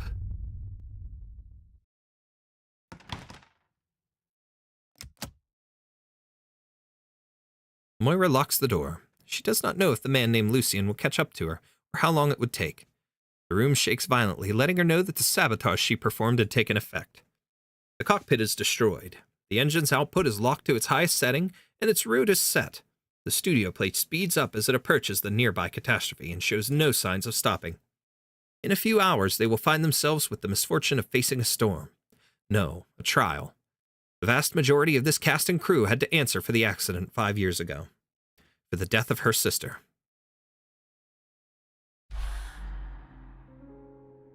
Laura had no younger sister. She was never a part of your life. What was he talking about? Moira mumbles to herself incessantly. She sifts through the piles of junk in the prop room and finds an old VCR. VCR! How many people remember VCR, chat? Oh my god, I still have a VCR. Not in this room. I have one upstairs. It's a VCR DVD combo, but yeah, I still have a VCR. I'm actually in the process of trying to clean up and sell some old Disney VHS tapes I need to get rid of, but yeah, that's funny. Seeing VCR, man. They had VCR technology in Arknights. I love it. She sets it up and pulls out a videotape from one of her inner pockets. A videotape she has watched countless times. She presses down on the play button.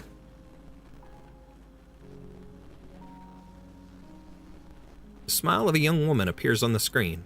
Laura, my sister, you're real. Tell me you're real. I know whenever you laughed, there was a dimple in your left cheek. You had big eyes with light green irises. They were always so gentle when you looked at me. You'd peel an entire apple without breaking its skin in 30 seconds. Whenever you were happy, you'd whistle a big, strong wheat. You'd use your arts to make small ice crystals to use as hair clips. You told me about your life in Wrankwood, but your very first role got edited down to only 3 seconds of screen time in the final cut. You told me about how much you struggled just to get a few more scenes, while a few assholes talked about you behind your back. Most of the crew still looked after you. You told me how, even though you came from a small town where you couldn't even buy a VCR, even though you had to learn a lot of things from scratch, even though opportunities that are easy for others to get are far out of reach for us, we still shouldn't be discouraged.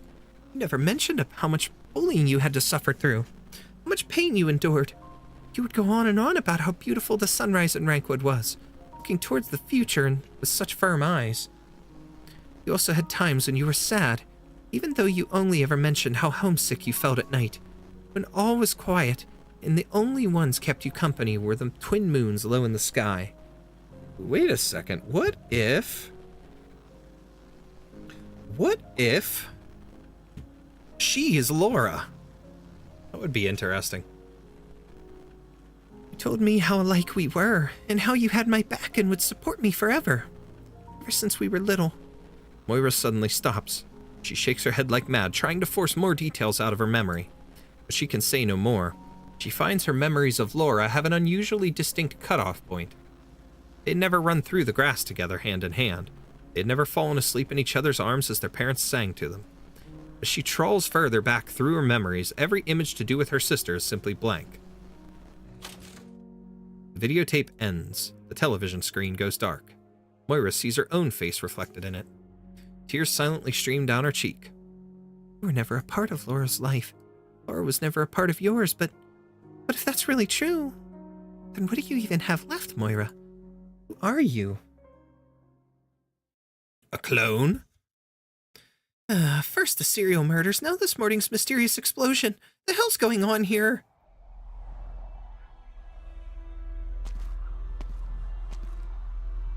Why is the wind so strong?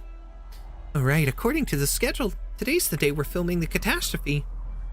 Houghton stands in the street of the exterior set. Thanks to the nearby storm, the once colorful background walls are covered in a layer of dust. She never expected to experience so many twists and turns after joining the film crew. She's only ever thought about making movies. As for actually being in one, she can't stand the idea of it. That's the catastrophe Miss Stone wanted to film. Earlier, the catastrophe everyone was making such a fuss about had simply been a faint gray dot out in the wastes. Now, it has condensed it to a storm that blots out the sky, a storm that refuses to allow onlookers to tear their gazes away from it. Small-scale spirals of wind formed from originium dust circle around the plate, visible to the naked eye. I gotta say, it really is a spectacular sight. If you saw a scene like this in a movie theater... Please, Tara, bless us. I've had such bad luck. Please just let us finish filming safely.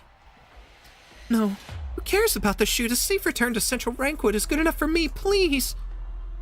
Plate responds to Hutton's prayer with an even more unusual than earlier sound and shaking. Whoa, what the Hitchcock was that? Ah! Hutton was wondered many times before if she were actually in the middle of a catastrophe, what would she hear? The howling of the wind? The roaring of explosions? The shrieking of the panicked crowd? Turns out it is none of those.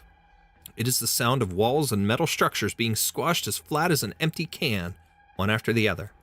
It is a sound that instills extreme terror in oh-so-fragile humans who begin to worry their organs, bones, and blood vessels will suffer a similar fate.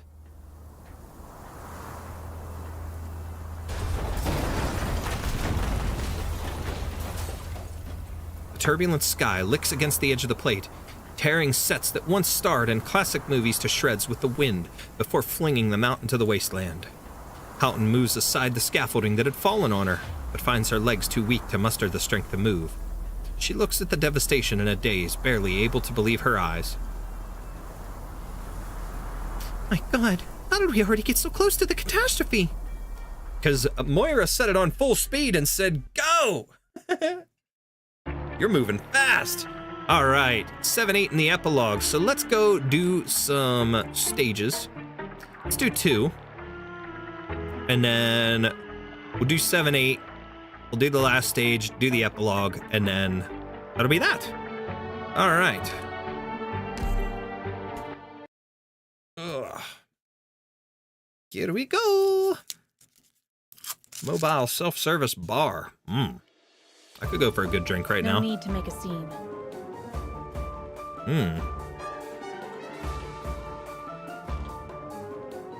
Okay, seriously. Okay, so we need that.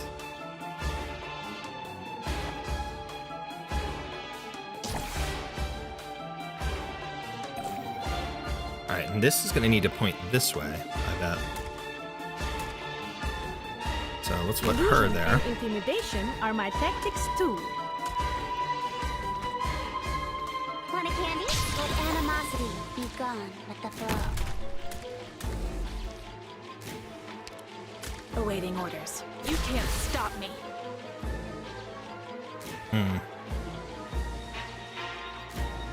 Meh. Yeah, you know what? I'm gonna put Pookie way down here since I'm mainly gonna use her for her skill. Why wait? Him there for now. This show has Hold on to her skill for now.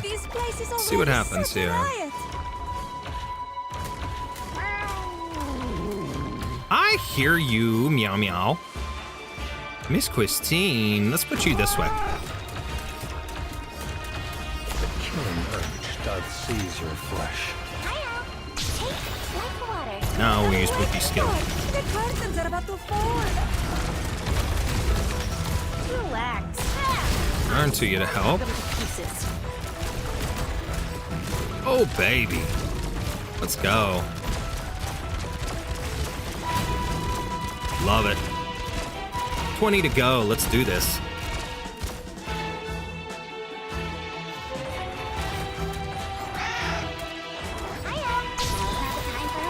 Oh my god, they're crushing these guys. Awaiting order. You can't stop me. That's awesome. No, you don't. Ooh, you know, I don't have any healers. War. A word I've not heard in a long, long time. Enough, dream. Only nightmares come with me. If you're really incapable of That's not gonna get her. Bring them together in that. Let them get crushed. Beautiful. Get a Miss Christine. I need to put a different healer or something in here. This show hasn't stopped. What are you waiting for? The curtains are about to fall. Bring them together, let them get crushed. Let's do this.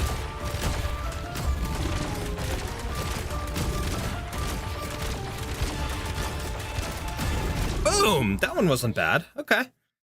Need to make sure that that one is pointed that way. So As long as I'm still standing. we'll put Shu there as quick as we can. So let's do challenge mode. Who can I swap out for? Maybe you, because he's not really doing much right now. Some sort of additional heal. Reed would be good, but Monster would be awesome for the heal and attack. Chain heal. Throwing her back in. Let's just do this as it is for now. Let's do this as it is, because this is working pretty well. Ah, the parade's here. Okay, so that'll give us this much. Then we'll put Texas down here. 10, 11, 12. Boom. Begin. Awaiting orders. You can't stop me. Turn to you here. Whoops. Illusion Oh, and damn it. intimidation. Animosity. be Shoe gone. here. Alright. We'll get Pookie out next.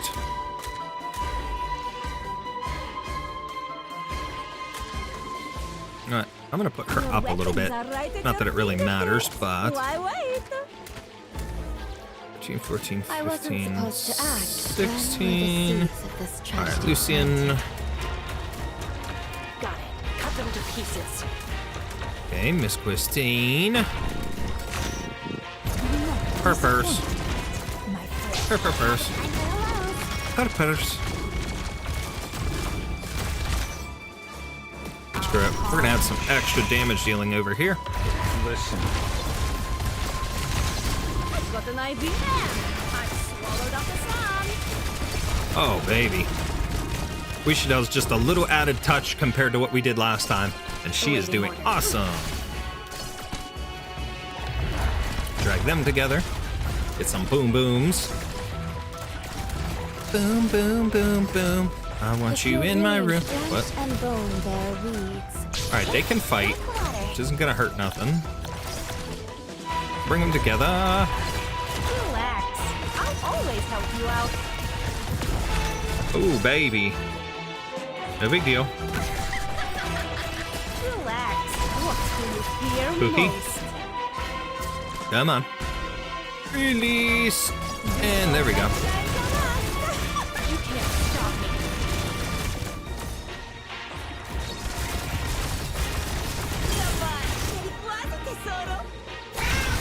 The bad news is too bad. Okay, we're good. Sad. Not an ashes left. Yeah, we lost control of this light, which I should get somebody out there. I'm actually good with Texas, so Got the situation down crystal clear. bring them up this way. And then we can use Naruto's skill and Blaze. Boom! Let's go! Ah, beautiful. It's over. Que noia! Also, now because I was looking through Pinterest and Texas saw Lappy with her infection at its worst, and now Texas won't let go of Lapland. She's crying, but I think she hates the thought of Lapland dead.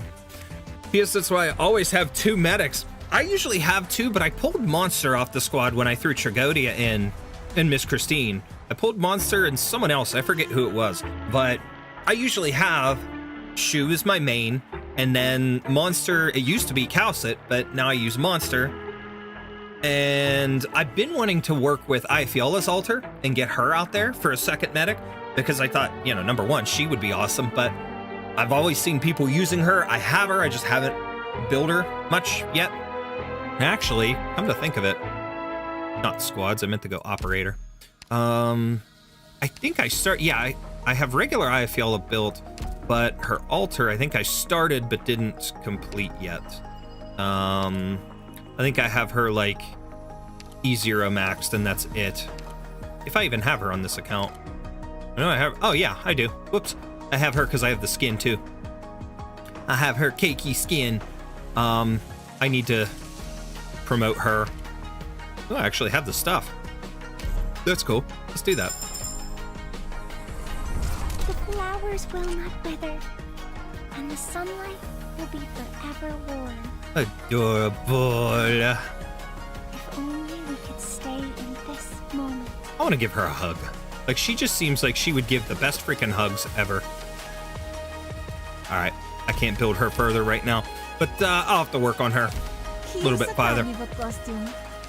Alright, let's go back and do another EX stage here. Double PS, I need to experiment with Mulesy sooner or later. I don't know how she works personally. Mulesy's is pretty cool. So I like using her ever since I got her with Lone Trail on my OG account. The one thing about her is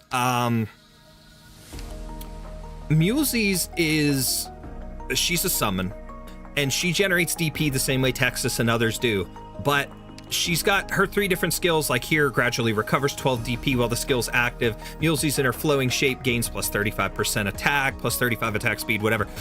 Her flowing shape is her little summon, and you copy an operator to it. So if it's a ranged operator, it'll spread from 1 into the little like plus pattern, depending on where you set it. And then if it's ranged, you get that. If it's a ground operator, you only get the 1. And it copies most of their abilities, but not all of them. like attack power and stuff like that. Basically, it copies a portion of, a percentage of, and the range, but not everything. And her second skill immediately gains 14 DP, so instead of a slow gain, it gains 14 right off the bat. Mulesie's in her flowing shape gains attack. If a flowing shape is in melee form, it recovers 3% HP every second and gains 20% sanctuary. If flowing shape is in ranged form, its attack hits twice at random targets within attack range. Or third skill, which immediately gains 15 DP, so that's the highest immediate gain. You're getting deployment points real quick. Higher attack percentage, and if it's in melee form, pulls surrounding enemies slightly towards it every 2 seconds and stuns all blocked enemies. If flowing shape is in ranged form, respawns all flowing shapes and attacks bind enemies for 1.5 seconds. I personally like this skill because of that bind and because of the fact that the range, as she keeps hammer and range, they slow down, they bind, they take forever to pass through. And the shapes will automatically kind of respawn, but every time you activate that skill, they repopulate as well. I prefer using range with her, and again, just keeps adding to my DP and adds extra attackers. The flowing shape costs nothing. Like it's not an additional operator to deploy or anything. Like if you were to use Calcit and summon monster counts as an additional operator. You know, her flowing shape doesn't. It's part of her, so it's neat. I like using her, and depending on the operator that you copy, attack wise and whatnot, she gets pretty damn strong. So could just wait for Momika. That's a fair point. Momika's going to be pretty good. That's in the Hoshiguma Altar event, I believe, right?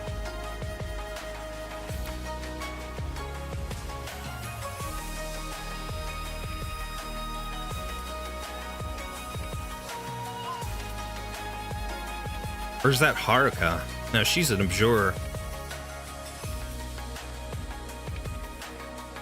Yeah, Haruka, Momika, that's, yeah, okay.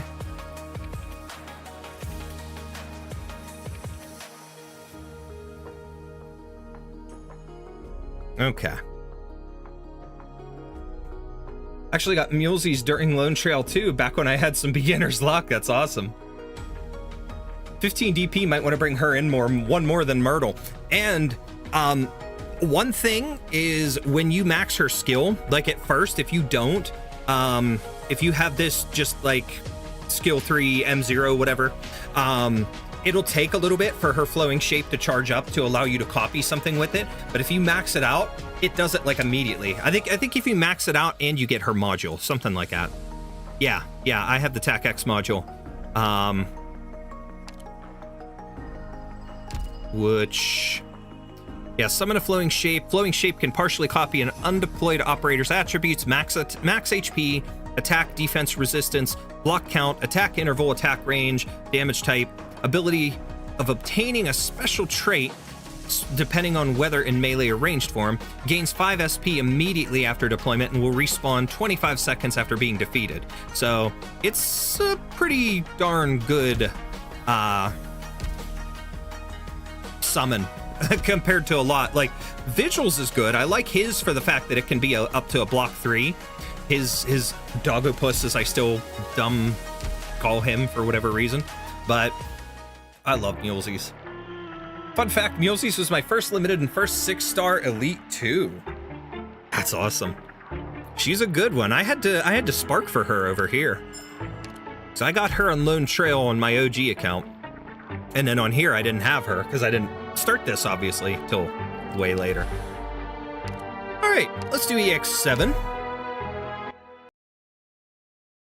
Yeah, 15 DP is a heck of an extra charge. That's why I constantly try to keep her and Texas in my pairing. But she wasn't good in the last event.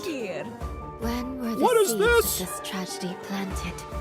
Not who I wanted. I want her. Okay, serious space. We're gonna do this, and we're gonna put that way. This is gonna be rough.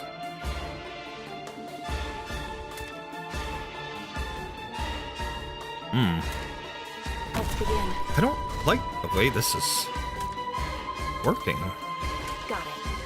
Cut them to pieces. Spring breeze these timely Like water. Toxins and traps are my tactics.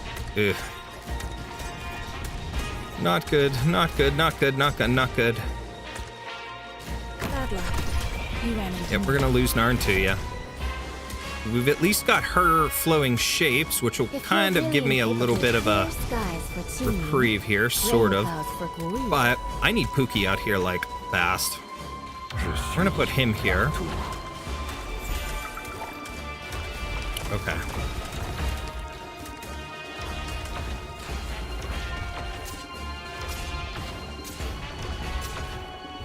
Probably gonna lose Texas. cut them to pieces. Damn it.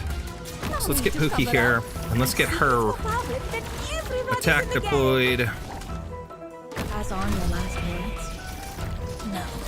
Look away. What are we waiting for? The curtains are about to fall. Animosity begun at the blow.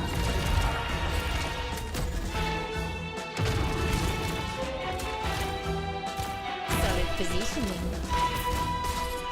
Okay. Might need to put you out over there.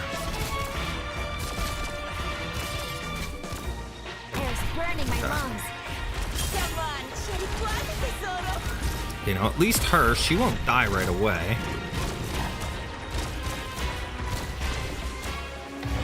My blood is boiling. Run faster before my fire swallows you whole. Okay, we're gonna put you out over here if I can get him out in time. But I don't know if I can. 25. There we go. So long as you're here, have some hot Keep some heals. Alone bear weeds, mounds and ruins bloom. There we go. Nervous impairment works well. Like water. This will keep you quiet. Drag them together. patience for slow simmer on low heat. Patience. He gets the barrier. Beautiful. Moving to designated location. Illusion and intimidation are my tactics too. Darn it. There we go. Ah, okay. We lost her. That's okay. We're all right. I've swallowed up the sun.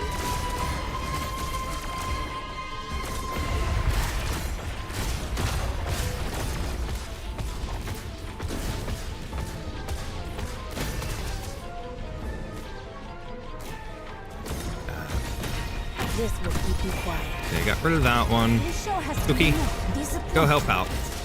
All right, this is rough. Challenge mode for this one's going to be hard. I can tell that already. Want a candy? Let animosity begun at the flow. I'll make you shriek so loud the stars hear you. Ha. Ha ha. Okay, wait a second. We should all might have been good because of her little deployment being a distraction. That's one of the other reasons I love using Job's done.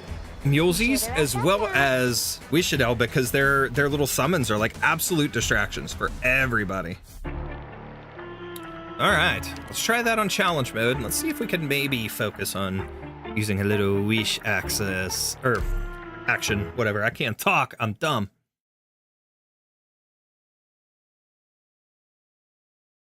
Got her by random odds. Ah, my game crashed. What? Bro. Frickin' Google Play. Come on. We'll reload it.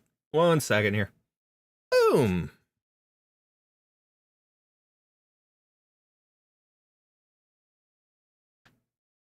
Yeah, they tried it once and noped right on out.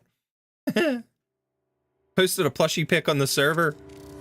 Or Texas. Meanwhile, Lapland, pretty clingy, aren't you? Just shut up. Game crash. Of course, just as we're getting to the good part. Arknights. We're almost finished. Almost finished with the event. And it's gonna crash and delay us that much further. Here's a carnival costume. Such is Put it on. the curse of Wrankwood.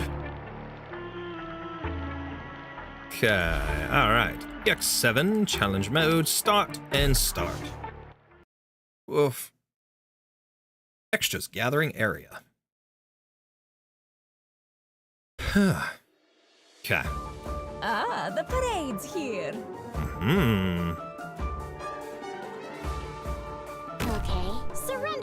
Okay, this was such a weird place to put him, but you know what? Whoa! Okay, wait a second. That was bad. That was bad. If you're unsatisfied They with got the them results, right away. I'm ready to move out anytime. They got them right away. That was bad. It takes forever to recharge her skill, so let's rethink that. Okay. Let's rethink that. This one's going to be hard on challenge mode. Really difficult. The flames in the furnace are jumping for joy. Annoying Oh people my. and business. Let's deal with them. So, let's do this. Your weapons are right at your fingertips. Why wait? So if we can deploy and then put Moo out. There we go. Got it that time, but now we got to get Shu, like, right away. Otherwise, this is going to be bad. All right, damn it, we lost Lapland already. We lost everybody. Wow, this is bad. If this is not the ending in your heart, then rewrite it. Only need to focus on the right side. That guy will solo the left part as long as you keep the light up for him. Oh, okay. So you need to let them fight it out. Okay, we can do that. Okay, all right. Yeah, okay. Thank you for that. Let's give that a try. So the light's got to stay on. The way seems kind of rough. Okay. Careful, you don't want to trip. First of all, let's aim her that way. Traps are my tactics. Draw swords. What do you fear most? Yeah, okay, that's... Got it.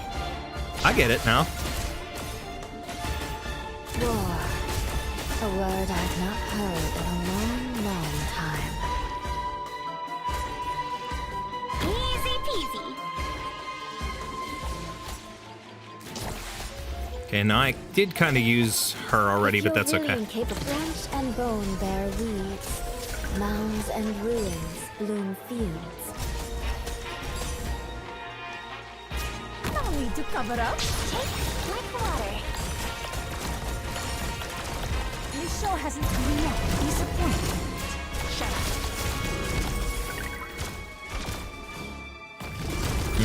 Okay. I've got an idea. Enough dreams. Only nightmares. I see. He loops around there. Whoops. Okay. Light on again. You'll get what you deserve. I mean, what you order. Want a candy? Take like water.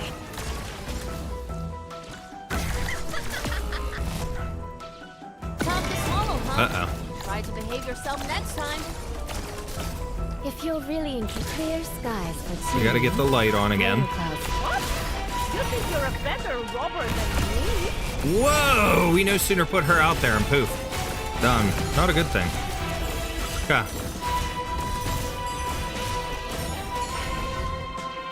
Pass on your last words. No. Got the situation down. Crystals take like water. Nope. Nope, lost it. Okay. Name onto I need something. I need to get You go ahead and retreat. a better option, a defender or something out there. It's a little, or maybe somebody that's a block 0 that thing wouldn't attack. Let's try it. Let's try it one more time with who we have, and then if we need to adjust, we will. But that worked a lot better. Okay.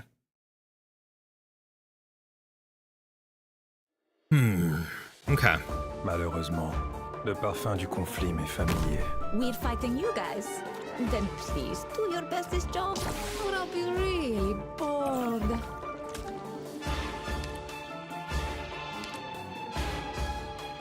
Let's begin. Awaiting orders. Shut up. Toxins and traps are Let animosity be gone with the blood. Spring breeze, timely rain. Now we sow the grain. I've got an idea. I've swallowed up the sun.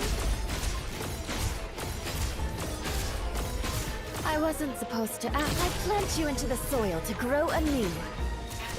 Your weapons are right at your fingertips. Why He does do pretty good. Look, Laura. So sorry. I knew who you were right away. Got it. Shut up.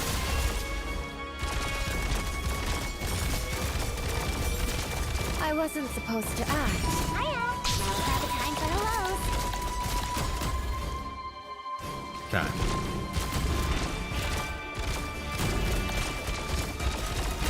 I've got an idea. I've swallowed up the sun. Okay, no big deal. We can put Lapland out here. Ooh, I should have put you there, but that's okay. You know what? We're all right. We're all right. So long as you're here, have some hot soup before you go. Okay. Slowing things down just a little I bit. wasn't supposed to. I plant you into the soil to grow anew. Hiya! Now have the time for hellos. I guess we'll keep you quiet. Okay, help to whittle him down a little bit more. Need food, physician.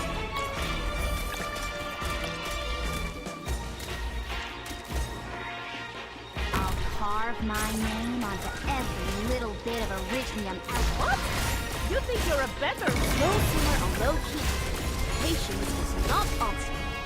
Not disappointing, my friends. The bad news is, come on. Let's see what tricks you jackasses kept up your sleeves. Ah, use the better option for over there. I like it. Got them. Nice. So that did work in the end. Let's go. All right. Thank you. Seeds are That was an now in awesome, the field. awesome help. Another season full of hope. Appreciate the backup there. All right. So now we have the last one. Let's go finish up the story here. We have 7 and 8, and then story 3. So let's do 7 and 8, see how quick we go through those. And then either we'll do story 3 or we'll break it up by doing the final EX stage and then story 3. What the? This is Greta's plan for the shoot?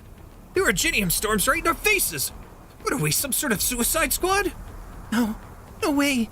This has to be the killer's doing, right? Didn't you hear the explosion earlier? Someone blew up the plate's cockpit. There's no way we could slow the plate down or change directions now.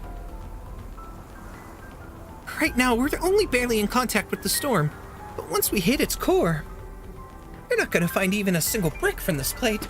All right, enough.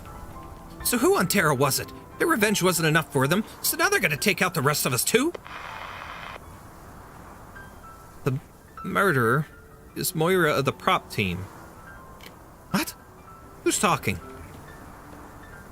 I said the killer responsible for the 3 murders is Moira! Moira? You're kidding me, that unremarkable Zalek? Miss Stone caught her red-handed. If Lucian weren't there, she would have become the next victim. So where's the little rat now? I'll go find her myself. What's the point of confronting a psycho killer when you can't even save yourself? She owes us an explanation. What if she gets innocents killed? You think I haven't thought of that? I already switched the wireless comms to broadcast mode to ensure I survive this. I'm sure everyone outside the plate has heard the truth by now. The killer's trapped like a rat. I have to live. I have to. Once I get back to Central Wrankwood, all the bombshells that I've collected these past few days will be enough to buy me a villa in Siesta. All he wants to do is escape and go to Siesta, which I don't blame him. Siesta's awesome. Shit! The plate's tilting towards the Originium storm again!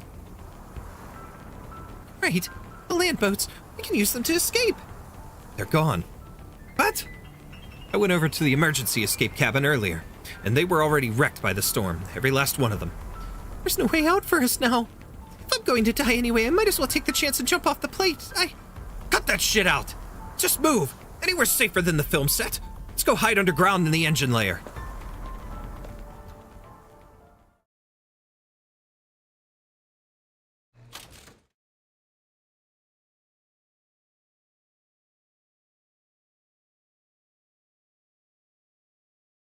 I'm like, what is the rumbling noise I'm hearing? It's my fan behind me. It was like vibrating off of something. There truly are so many things to learn from the set design of a horror film. Thank you, Tippi. No problem. I have to get back and start making the visualizations for most of the visual effects first, then we'll finalize the details after Director Quay is done with the script. Like I promised, I'm going to design you a finale that'll leave Lady DuPont in the cinema history. Right, I'm looking forward to it. Wait, how long have we been talking about this? Did Molly ever find a way to escape? Ah! What now? That's not good. Wait, there's a voice in the comms.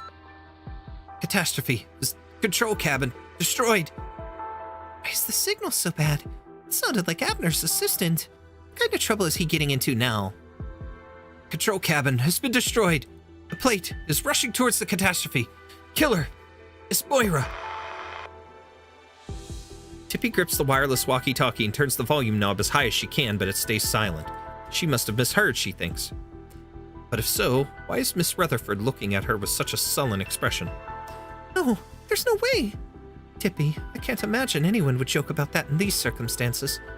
But when would she even had the opportunity? The nights when Shelley, Michael, and Marion died, she was watching movies with me the whole time. There wasn't... Was there really no opportunity? Tippi doubts her own mind.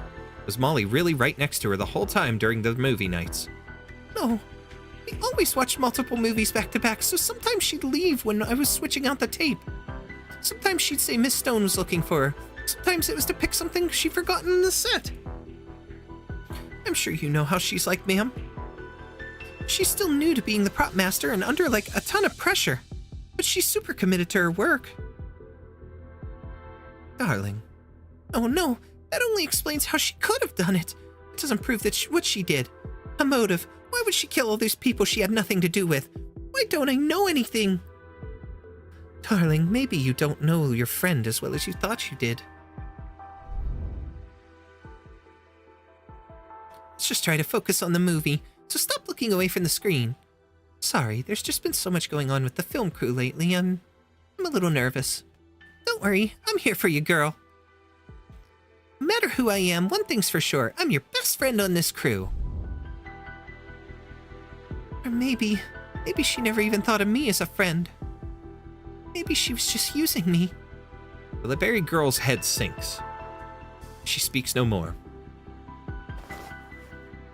Melanie hugs the little Liberry in front of her. The girl who was just consoling her just a few hours ago is now crying on her shoulder. Melanie pats her back. She asks no questions, nor does she say anything about the price of growing up. She only hugs her. Let's just leave this place first, Tippi. The convoluted structure. Here will only put us in danger if the plate gets too close to the catastrophe core. Oh my god. I almost said catastrophic, but... We would be safer underground, though that may be too futile if the plate doesn't change direction. Underground? Over Melanie's shoulders, Tippi spots some of the material they salvaged from the horror film earlier. Underground. The word circles around her brain. Wait, I got it! What? You've recovered your pep already? No, I figured out how to change the plate's trajectory. There was once a crew that snuck into another Wrankwood plate to film secretly, to save on rental costs, and they ended up with a super cool, scary movie. I rewatched it recently. But that plate and the one we're standing on both came from the same batch made by Wrankwood. So basically, the specs should be pretty much the same.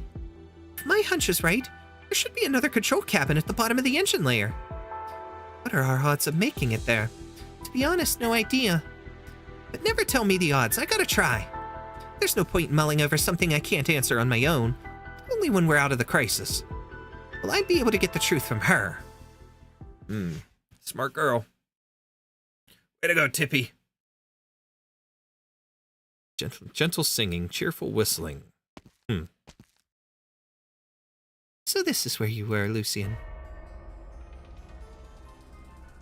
That was my sister's favorite song. On breaks between shooting, she'd often look to the sky and hum the tune. I thought you'd already woken up. I did. Thanks to you, you showed me the truth I was blind to, and how cruel they truly were. And what are you doing now?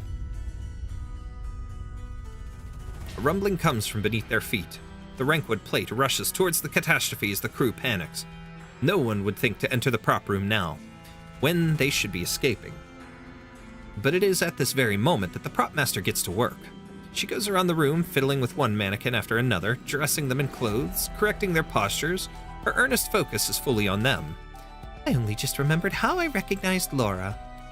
If you will allow me to guess, you met someone. Yes, a very gentle feline.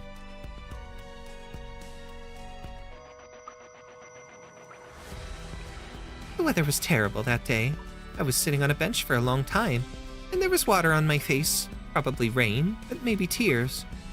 The accident was caused by the negligence of the person in charge, but in the end, I was the one who had to pay compensation and was kicked off the crew. I didn't know anyone in Wrankwood, so I was no stranger to being treated like that. I ran away from home, you know. After my parents died, there was nowhere else to go, so the only thing left for me was death. And that person sat next to me. We didn't talk the entire time. He only gently waited for me to calm down. But when he left, I realized a cassette tape was sitting on my knee.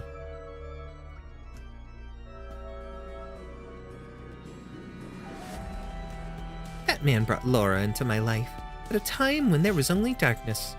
She became my sister. She protected me, encouraged me, and helped me pull myself together. Laura was already long dead by then.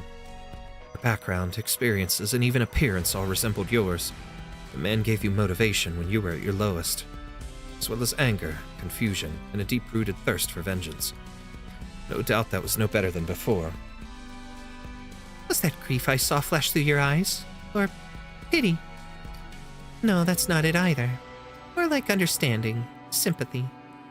Did something similar happen to you? Do you know him? Of course. He's an expert at grafting non-existent joy and anger into your life. Much like how an unscrupulous director adds extra elements as he pleases to a story he deems dull. Oh, I suppose you'd call it ad-libbing in the film industry. Pulls you from one pit of despair while guiding you into another, thus inciting the so-called beauty of drama. He's an old acquaintance, my teacher, the source of all my suffering and a phantom that should be long dead. Finding you, finding him, is the very reason I came here. Moira, I'm sorry for denying all that you have. Oh, it's not like that. Moira finishes arranging her last mannequin and returns to the center of the prop room. She does a curtsy in Lucien's direction and lightly taps her fingertips. Lucien then realizes something has changed and looks over to see that every mannequin has come alive. Ooh, the mannequins, like the movie? I don't think you've denied me. In my worst hour, Laura appeared by my side and has accompanied me for a long time now. She's my sister as I am hers. I don't regret avenging her. I don't regret shouldering all these sins. I will also be the last person in this land to remember her. I cry, I laugh, I rage, I doubt, I hate, I grieve, I yearn. And thus I have them. These intense feelings I would never have had otherwise. I am alive. The mannequins begin to move. Lucien recognizes who they were modeled after. The deceased Dalton, Shelley, Michael, Marion, and also Moira herself. Moira stretches out her hand and holds her mannequins' hands one by one as they move past her. No music except the trembling ground accompanies their movements. The tiny Zalek propmaster seems to have become the most passionate dancer on the land as she embraces her myriad. Strange, yet elegant. I should be thanking you, Lucien. You helped me realize it. And there was nothing left of Moira anymore. I felt as if I became a mirror, and that I would become anyone. Wake up. Satisfaction born from despair is nothing but poison. I've never been more awake in my entire life. Would you also like to become my dance partner? Just like them. As Moira finishes speaking, her dance partners throw themselves at Lucien.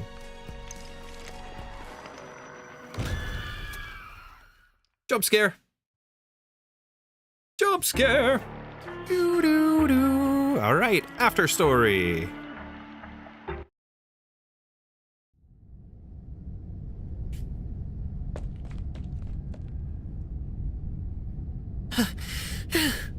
Jilt, Tippi, chill.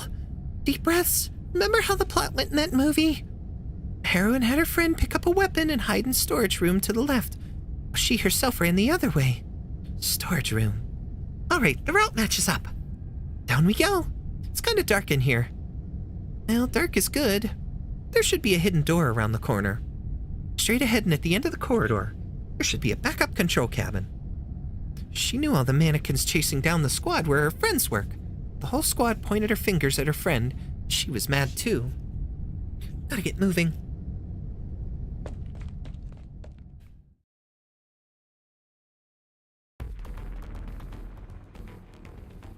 What were you doing here, Tippi? I figured out how to change the plate's trajectory. We can avoid any more casualties, so let me through ASAP. There's a way out of this? Don't listen to her lies. Isn't she the culprit's best friend? She could have been covering up for her this whole time. How else could we have missed all that was happening right under our nose? Right up until we were about to die. She tries not to think about her friend's betrayal, even though she still has things to say. She ignores the crowd mocking her. They're only attacking her to protect themselves. It was you. The one always hiding in the back. First you interrupt the shooting. Now you're preventing us from going home. She wants to save everyone, including her friend. She wants answers. Stop her! Don't let her through! Ah, my eyes! Tippi grabs the spray gun from her belt and glares at the fearsome weapon-wielding crew. You leave me no other choice. Are you guys afraid of one girl? Get her! The murders, the catastrophe. The film crew was already on edge from having to hide in the engine layer, so the spray painter's behavior only rouses their pent-up anger. Their self-defense weapons scrape the floor as everyone rushes towards Tippi. Her hands are trembling.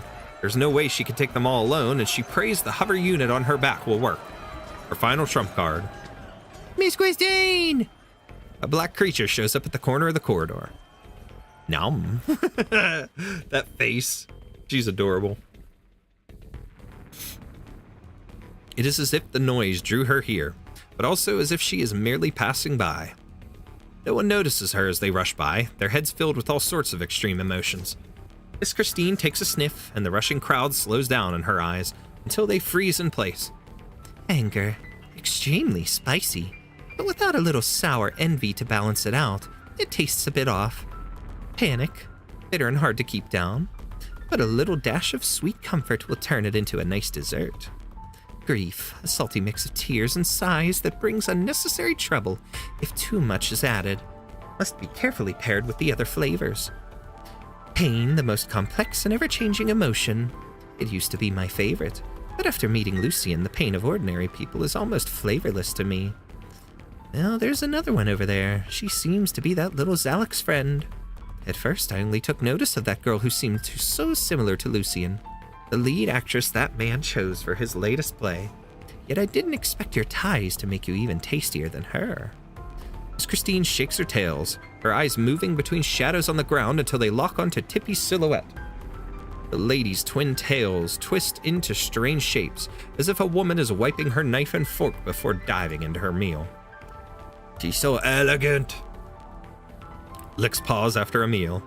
I had to gift you a small reward. The lady glances at the crowd rushing towards the library. A little exercise to aid digestion after her meal, she thinks. Oh, she's so cool. It's kind of creepy, the whole concept of feasting on emotions. But there's been how many mythological, like, creatures and monsters and stuff in modern mythology and things that we see and hear about on the web that, you know, kind of have that similar effect. So it's kind of neat. It's neat how they played that kind of a thing into her. Why am I here?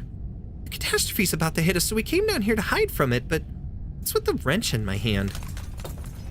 Thunk. Weapons fall from their hands in succession as the resulting harsh clangs wake even more from their delirium. They exchange looks of confusion, not knowing why they were all holding weapons, though they do know that they should leave. Meow.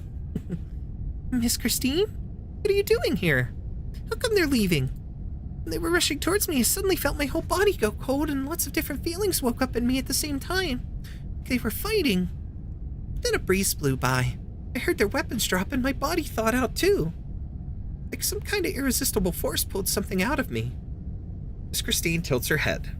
She taps her tails twice on the floor, successfully attracting the girl's attention, and points in a direction. They're right in front of the control cabin. She was a guide. Oh my god, it's Fox's control room! Wait, never mind. This place is older than I thought it'd be. Well, the devices here are all previous gen stuff. That's good news for us, since they're all sealed off to prevent dust and corrosion. And there's no smart locks on anything. Even I'd find it pretty tough to learn to hack on the spot. Let me see. Storm's moving faster than the plates, so just reversing's a no-go. Turning's the best way out. Trying to change direction when the plate's already so close to the catastrophe. No, I can't worry about that. Where's the backup navigation system? Here it is. First open the lock. Great, I'm in. Then, Tippi takes a deep breath and hopes she remembers the steps right. Pull the lever all the way down. Bang. Tippi is thrown against a wall by a huge force. The entire engine layer shakes, with all sorts of strange mechanical noises ringing throughout the tiny space. That was the plate's waist jerking around, and every segment of the treads below now trying to respond to the change. The steel giant under her feet is now fighting its own immense and unstoppable inertia by steering sideways, trying to avoid the storm right up ahead. Tippi feels her teeth ache. She does not know if it will manage to turn in time, or how long it will take. All she can do is pray. Even a little shift will do. We'll have a tiny, tiny chance as long as we don't hit the storm's core. It has to work. It has to work. I have to see her one more time. Meow. Miss Christine shakes her tails, jumping in front of the little LeBerry to smell the changes in her mood. A brief relief after achieving her goal, along with confusion and pain from a friend's betrayal. Why is there also a hint of suppressed madness? No, that smell does not belong to the girl. Miss Christine jerks her head up, looking towards a place she cannot see. A companion who has been with her the whole time. Lucien feels sympathy towards the other person, which means he is currently experiencing twice the pain. Miss Christine is somewhat displeased. She cannot help but recall the night when the Crimson Troop was destroyed as Lucien sang under the name Blood Diamond. It is no good omen.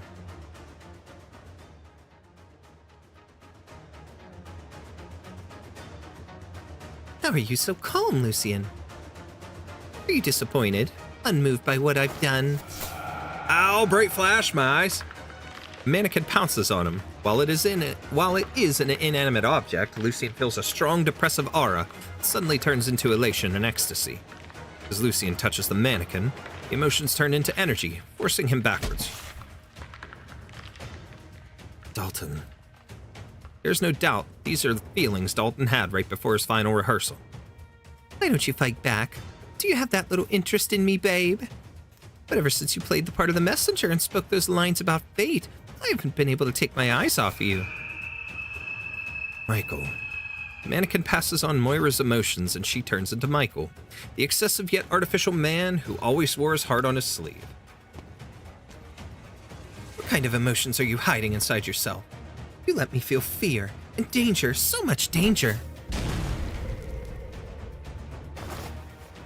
Shelley, in the final moments of her life, the neurotic coordinator, was completely wrecked by her own fear, turning emotions into tangible energy, and any object that passes through your hands becomes a medium to release it.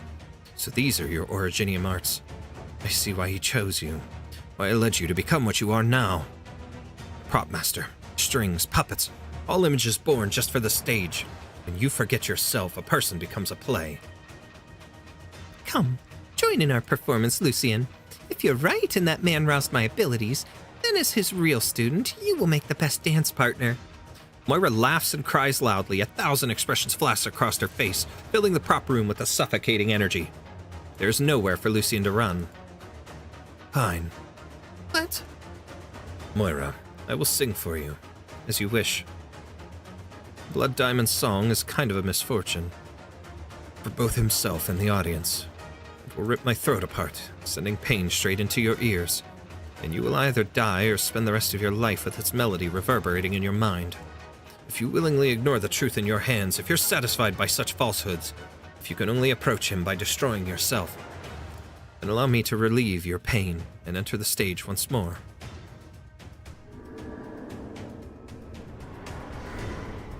Moira hears a song. The emotions within flood into her, overwhelming even the song itself. She does not understand what Lucian is singing about. She only feels joy, fear, doubt, rage, hatred, and sorrow 100 times stronger than her own. Before she is completely washed away by the emotions, she cannot help but think, what sort of experiences must one go through to understand such revelations, or was he simply forced to learn it all within the despair of having nothing at all?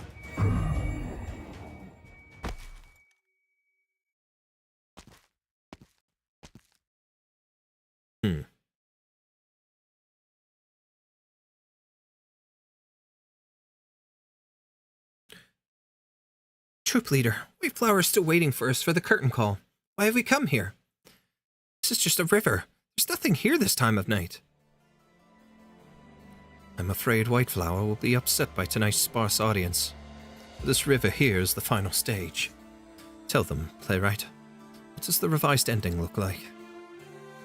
The magician's assistant and the lucky audience member who both died on stage are stuffed into prop boxes and thrown into the river. Once the dust settles, they will wake up and emerge from the river under the stars. They use their story deaths to distance themselves from their prison of nightmares. That's Blood Diamond and Abyss? Wait, didn't they return to the castle already? Why would they be here? Are they running away?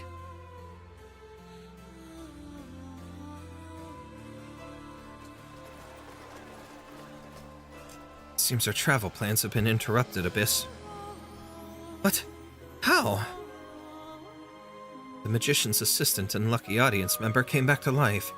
Now this is true magic.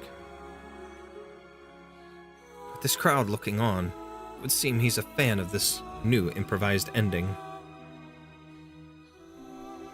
Let's go back. He's waiting for us. Go back? We can still run, Lucian. Come with me. The river's wide enough and he's far enough away. Yep, I answered my question. That was Shalem. Okay. I couldn't remember his operator name earlier. If you choose to flee now, he'll let you go. But fear will seep into your bones and torment you for the rest of your life. I'll go back to him, learn all his skills, uncover all his secrets, and then destroy it all. Such is my wretched fate. Fate? Are you sure it's not just proof that you've become entranced with the troop? With him, once more? If this is the pain and despair he's given me, then I will become his fate. Somehow you always understand him and his twisted aesthetics. Yet you never listened to me, or maybe you never really wanted to escape. You've spent far too long trapped in this nightmare. Fine then. I hope the Crimson Troop's Blood Diamond will grant a former friend one last favor. Don't chase me. Don't come after me. Let us part here, friend. We will meet again once all this falls to ruin.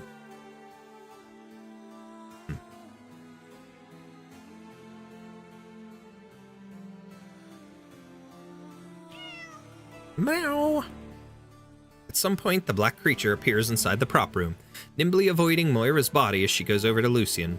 With his knees bent halfway and surrounded by mannequin parts scattered all over the ground for once, Lucian doesn't perform the gesture of a proper gentleman's salute to her. The lady is even more displeased by his actions.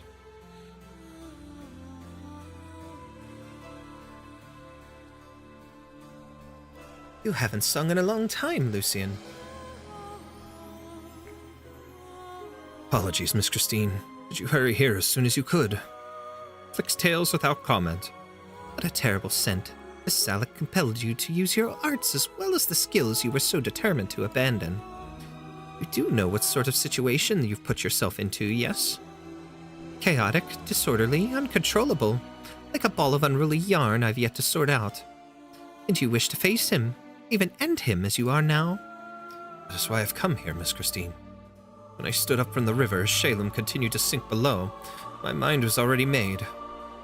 This is the performance I've repeated the most. I cannot refuse, nor do I want to, until the true end comes. Fine. Perhaps you will become a monster. Listen, Lucian. Lucian stays still and does not look up. The lady sighs and her azure eyes light up like never before. She shakes her tails, and her body splits into two identical figures. One walks into Lucien's shadow while the other remains sitting before him, staring. Both Miss Christine speak in a staggered pattern like a strange duet. This way she ensures Lucien will hear every word she says. To be honest, I much prefer Phantom. It implies nothing good, but it is a name you came up with yourself. Humans are so troublesome. Sometimes I miss the cafe where we met. Your emotions were much more complex and slovenly than they are now.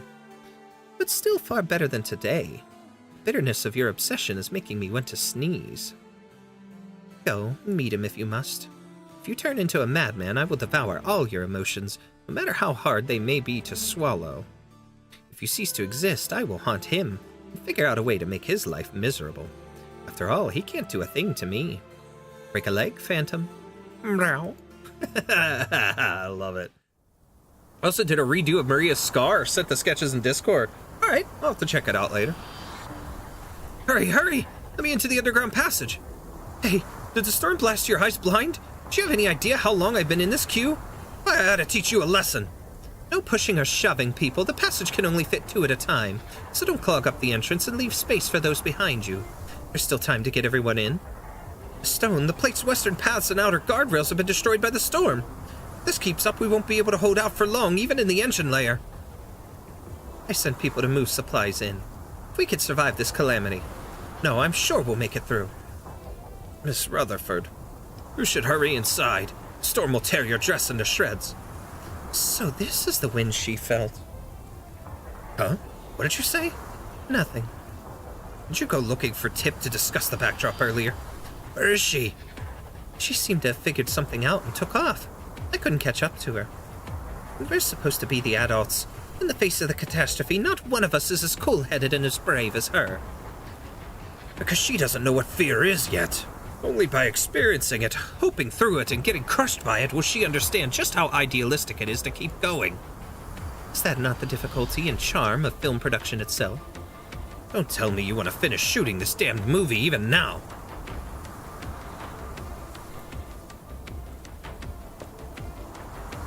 Miss Stone, supplies are underground now, and most of the crew too. Thank you, Houghton. You should hurry down yourself. Is there anything else? I asked around and no one's seen the director ever since we started approaching the storm. The stagehand in charge of the west side told me earlier that the catastrophe destroyed not just the guardrails, but some buildings too. That's where Steven's studio is. Uh-oh. But Steven was with, what's his face? The troop leader. The storm showers originium dust all over the exquisite dream-catching backdrops in an instant. Only the blackened skeletons of a dozen sets remain, slanted supports scattered all over the plate, like a cage crushed into pieces.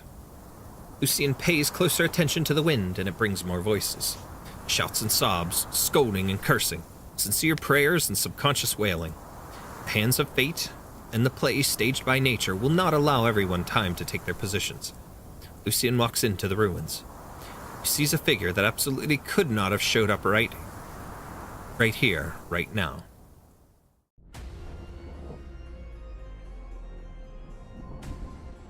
The catastrophe shows no respect for the dreams crafted by man, and the storm has removed Lady DuPont's manor from the scene, leaving only a grand staircase in its wake. Thick clouds lie low, but the stage lights still shine onto the steps from afar, turning the ruins into a stage. A middle-aged man slowly walks up the stairs.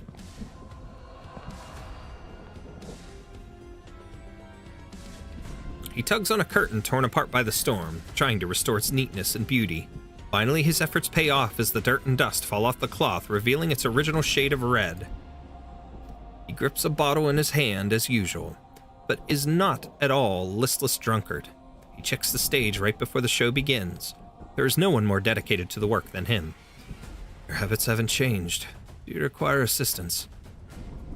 It's almost time, Lucien. You came at the perfect moment. I know. Not surprised. Should I be? Of course you wouldn't. There's no way for a character who has bowed out with a real death to return to the stage. But this is your play, where all sorts of miracles occur. This is where the show begins and where it should end as well. playwright might remark on how ingeniously this play has been handled. Or perhaps he would muse on how perfect it all is. Because once you push aside all the theatricality, this is what I look like when officially collaborating with you again after so many years apart. How's Abyss doing? Oh, my apologies. You are more inclined to call him Shalem, I believe. Traveling, gathering inspiration, disaster relief. In short, he won't be showing up here. Of course, the Crimson Troop has long since ceased to exist, and I'm glad to see the both of you walk out from its haze. A new role, a new life, a new home. I see the company known as Rhodes Island has provided you many a revelation. But you, why have you come here, child? Should I not have? No, you are our most important individual now, as the curtains are about to fall on this new play. I'm already on the stage after all. Of course. The marvelous scene we saw at the opening of this show was all thanks to you and him. Dalton personally handed you the weapon that would kill him, and his death raised the curtains on this story. And you witnessed it all through his eyes. Lucian, surely you felt something was off the moment you held the knife. While I was relieved to confirm it, I am also curious, why exactly did you swing that blade with zero hesitation? Once an actor takes the stage, anything unexpected must become a part of the performance. Your lessons have been engraved into my mind and nothing more. Troop leader. No, didn't need that after all. Had a fuzzy hanging in my sleeve. It was annoying me. Needed to cut it, but it popped. What a sound effect. This dude's spotted and striped tail is so cool. I want one. I want to make a tail like that. Long time no see, Lucian. Sephiroth! Anyways. Oh yeah. Okay. 80-8. Let's go here. AD-8 before.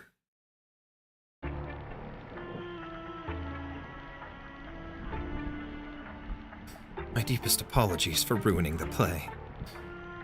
If you are referring to how you dealt with that Moira girl, then you owe me no apologies, Lucian.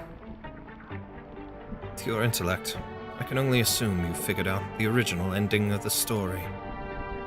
An old case from 5 years ago, and a catastrophe that arrives right on cue. Both the storm and the delayed judgment rain down on this plate. The Zalek, who once stood outside the story, slowly walks to the center of the stage and kills all those burdened with sin. Later, she comes to realize that everything she's done has been driven by delusion. She awakens, hollowed out, broken, and judges the last remaining soul, herself. And you. In the script, you are the messenger who happens to pass through, the insignificant newcomer to the cast. You are so far removed from the core conflict, yet in the end you become the one who ties all the threads together. The more unexpected the coincidence, the more shocking it is when the inevitable unfolds.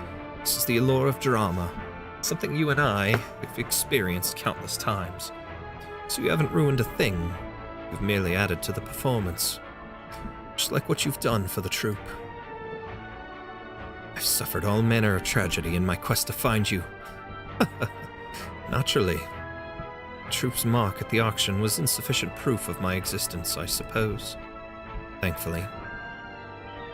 After all these years, death, or rather destruction, remains the plot device you wield so well, the ending you so cherish. Child, oh child, I wish you could appreciate its beauty. Do I? I wouldn't say I appreciate it, but I am very familiar with it.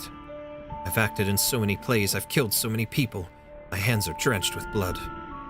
That is the education and training I received in my childhood, the life you instilled in me. You are my best student, Lucian. Before the climactic finale arrives, let us review the performance so far. You and I know this routine all too well. Troop leader smiles and bows towards Lucian. His scepter, wrapped by his tail, points towards the approaching catastrophe clouds, like a pen dipped in ink. A familiar scene unfolds before Lucien's eyes. He knows he can't refuse. No, this is what he came for. Lucien gives a slight nod. First, we have Dalton.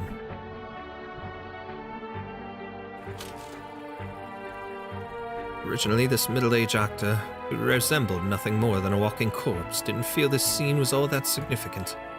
He offered up what little lucidity he could muster, summoned the last dregs of his acting instincts, recited his few remaining lines, and held out until the director called cut, all to earn just enough for another night of drinking. He has never mourned the actress who died because of him, nor reminisced about his once spirited past. He's not even ashamed of his current sorry state. You manipulated him. Indeed. Without my intervention, he would never have taken it upon himself to retrieve the swap knife and deliver it to you. But I never commanded him to put his chest up to the blade. By the time you were acting opposite him, he was already fully awake, fully aware of the danger he was in. Lucien, your talent shines just as brightly in film as it did on the stage. Performance awakened his memories, reminding him of how great an actor he once was. Of a time when he was immersed in his roles, expressing real emotions, joy, sorrow, fury, and mirth. In that moment, the messenger slipped fully into character, while the looming threat of financial ruin warped Sir Dupont's thoughts. He had to cover up the truth. He had to do whatever it took to kill the person before him, without pausing to think that his own blade might be turned on him. You were right there with him. You know better than anyone just how intense this fear and anger were in that moment. As a farewell performance, it was nearly perfect. Indeed, death's imminent approach did not frighten him. Instead, it ignited his competitive fire, which had long been dulled by drink. He performed with unrestrained zeal. It was exhilarating. Then there was Michael and Marion. The philandering actor and the shrewd costume designer were found hanging above their own set, their farcical romance laid bare for all to see. Their union was both shameful and absurd, a mess of indulgent desire, scheming ambition, mutual disdain, and mutual exploitation. There wasn't a trace of anything real about them, inside or out. That Michael, even his ears and tail were fake. Their deaths served no purpose, save for giving the camera assistant a juicy bit of gossip to peddle. But you, Lucien, you were at the scene. Even the cat could taste the lingering emotions left behind. When Moira knocked on that door, when the footsteps of death drew near, in that fleeting moment, there was no time to think. I'm sure you know what each of them did. Tear stains. What a fascinating detail. Tear stains lingered in the corners of their eyes. None of the three Rockefeller brothers had ever shown Lady DuPont such heartfelt emotion. That fireman's axe was originally meant for Marion. Yet Michael shielded her from harm, exposing himself to the blade instead. In the last moments of their lives, that man and that woman, who up to that point had been attacking each other, instinctively protected each other. I used the wrong voice, that was Lucien. They confirmed their true feelings for one another, although this by itself is not worthy of praise. Now correct, my child. However, the audience had already taken their seats. What did they expect to see in this illusion of light and sound? Ultimately, the schemers will end up with nothing, while the hedonists are devoured by their own desires, yes? Naturally, it's the neatest kind of story, just an excuse to trot out well-worn platitudes. They would never imagine that a flawed, unworthy love could still be real and still turn heads. Just as those two never imagined there would be a moment when they grew feelings for each other. Made possible by death. Made possible by death. And then, of course, there was Moira, the one I had the highest hopes for. Before you showed up. Moira rebuilt her faith through another's death. Every detail about Laura was etched into her mind. Her name, her eating habits, her unmistakable smile, her extraordinary life, her violent end, and the killers who still hadn't been brought to justice. Grief, anger, doubt, hatred. Every emotion that rose within her set fire to her buried past and to herself. She directed this entire performance. Why do you insist on downplaying your role in all of this? It was you who inserted that ad-libbing, forcing a past that did not originally exist into her mind, bringing Laura into her life. Yes, and what of it? Look at her. She's dancing. You were her dance partner back then. You must have felt it.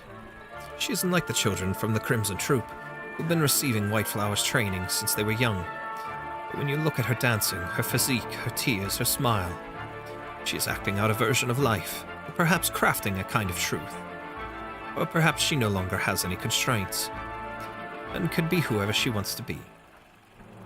She will dance through countless people's lives, dithyramb unending, until her mind and body can no longer bear the weight of those emotions.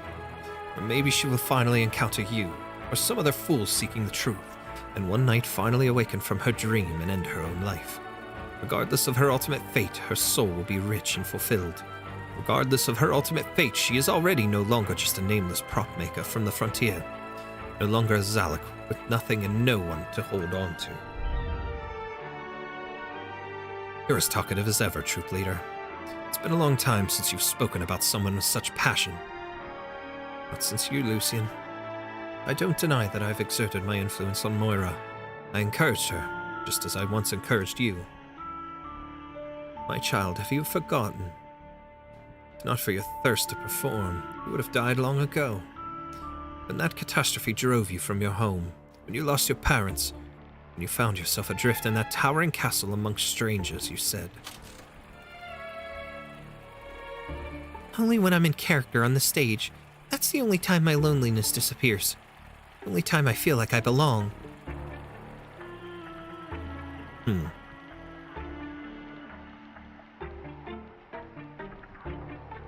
clung to that feeling and it kept you alive. You and Moira, you're both natural-born actors. You both create sorrow and joy from nothing and use those emotions to survive. No one can ignore your brilliance. And for both of you, my two children, death shall be your teacher. Do you still remember when you hit that wall in your development? When you could not draw inspiration from anything, and were unable to power your performance? That was when you thrust Originium into your throat without hesitation. Then you felt the grip of death, of your inescapable fate.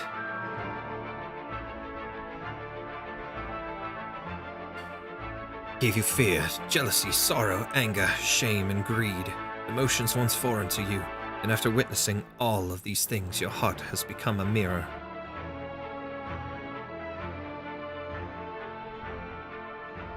It fueled your desire to dismantle authority, your thirst for destruction, gave you an endless night, and a song that never ceases. Turned the unassuming Lucian into a gleaming blood diamond. Blood diamond. My eternal moniker. Think of Dalton, child. Think of Michael and Marion. Think of Laura and Moira. Look at all these souls still struggling through the catastrophe. And look at yourself. You were right. Death is still the device I wield best, and the ending I've always favored. But I do not see death as destruction. It derives the mighty to disgrace themselves, the devoted to break their commandments, the pure to sink into filth, and the heroic to commit treachery. Gives strength to the dejected, compels the silent to shout their ideals, draws real emotion from the self-absorbed, and frees the timid from their inhibitions. It shows climbers the next foothold and gives the farsighted the courage to leap. Turns self-proclaimed beacons into the real thing. It sows meaning in water's flaws. It cultivates truth and fertilizes falsehoods. It turns dying flesh into blooming flowers, and engraves what would fade without a trace. It is agony without relief, an overflowing inspiration. It is drama's cause and consequences, its flesh and its soul, the great force behind creation, the law and tether that binds every ideology, every style, every exploration. It is the appointed end where all things return to dust. The troop leader turns to Lucian, the same smile still lingering on his lips. The wind and sand howl around them, but he remains unfazed. Child, death is also our chance to reunite.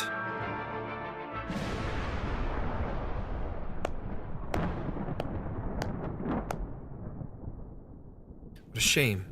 Quite a monologue, yet such little a pause. Because I am the only one standing across from you, and the only one who ever could. Noise sounds out from all directions, and Lucian listens intensely.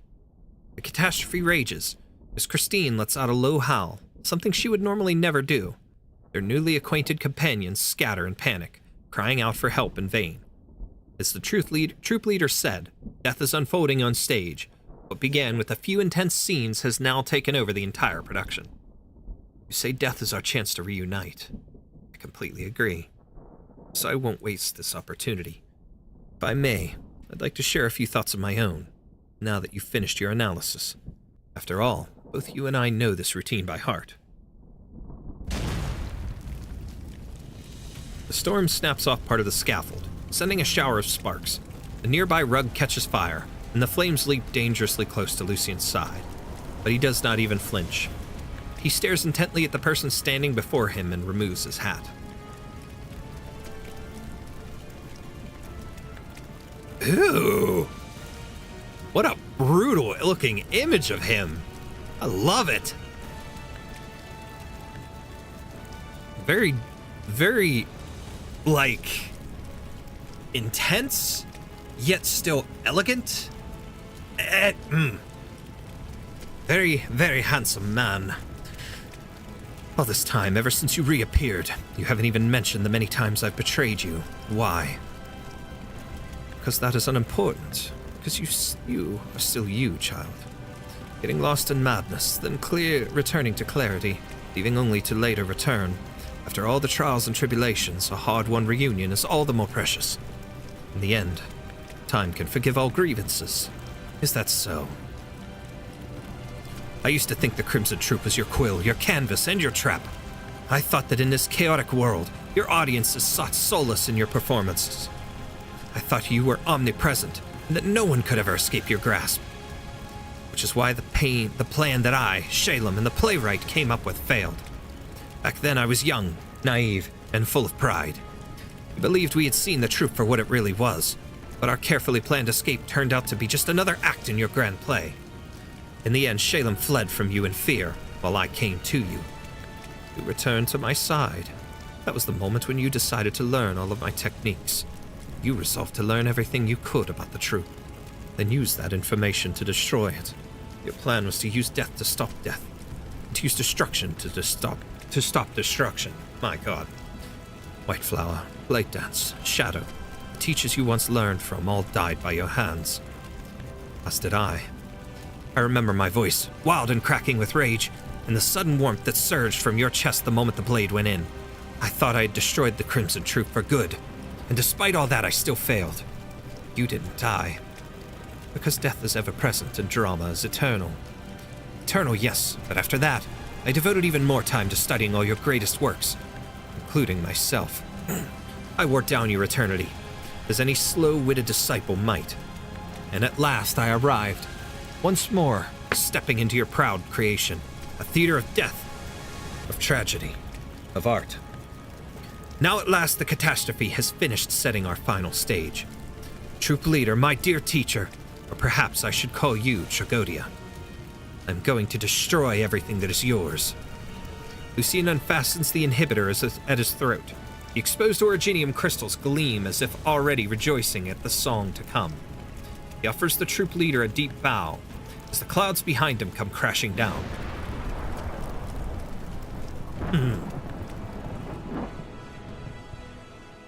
Boom! And that leads into the boss fight. Alright, so let's do the after. We'll see how long this goes. If this is quick, we'll do story 3 and then we'll finish off the last stage. If not, we'll do the last stage and then story 3. Small update on Texas and Lappy. Texas seems to have fallen asleep. Lapland stroking her hair gently, small smirk on her face. Didn't think Lapland could be so gentle to Texas of all people. That's funny. Excuse me. I only have 2 cough drops left, so hopefully we make it through this pretty quickly. The flickering lights of the ancient castle, the bloodied corpses of the teachers, the hollow wind in the darkness, forgetting all of that was not difficult. Until one day when Lucian, who has by his time become an assassin, had a dream. Phantom. He's still in the old castle, still in that empty hall, sitting alone, singing under the lights with all the former members of his troops standing behind him. as alive as ever.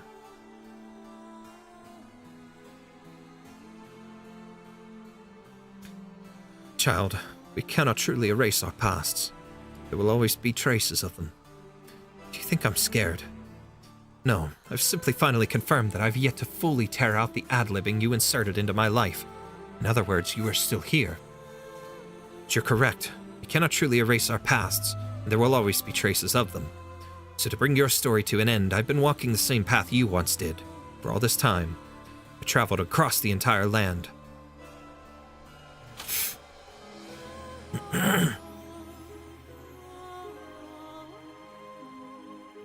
Calais was a Gaulish border city.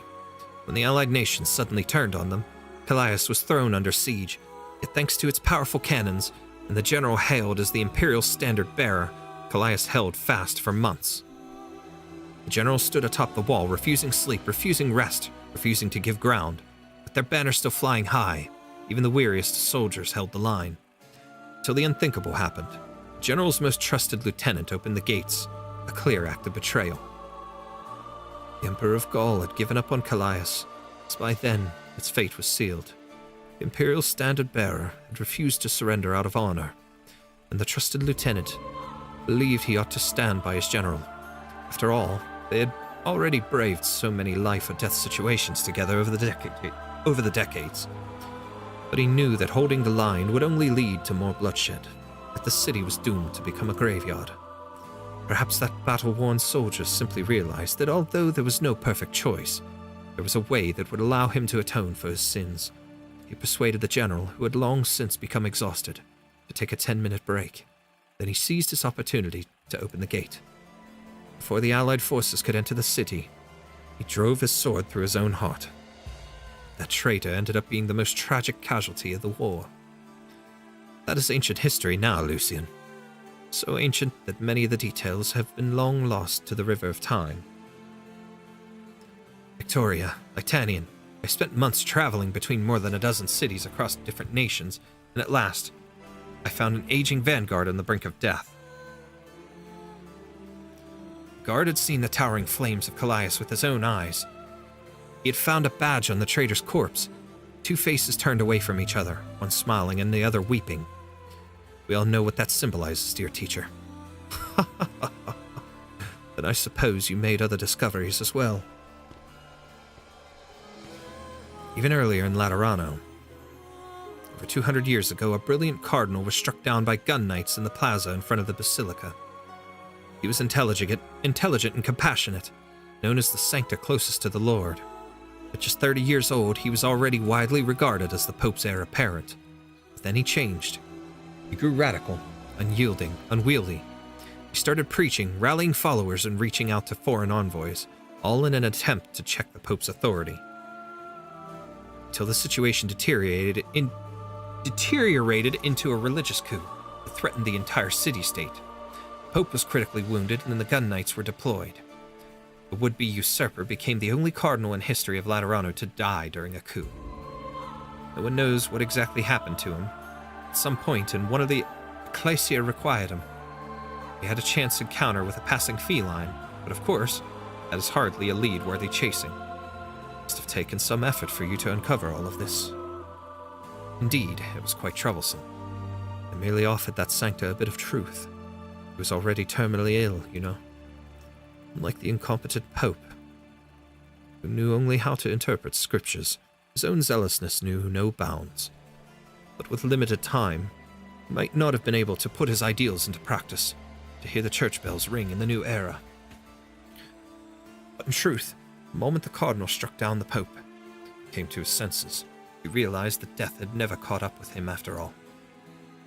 His sudden clarity only plunged him deeper into madness. Faced with the ruin he had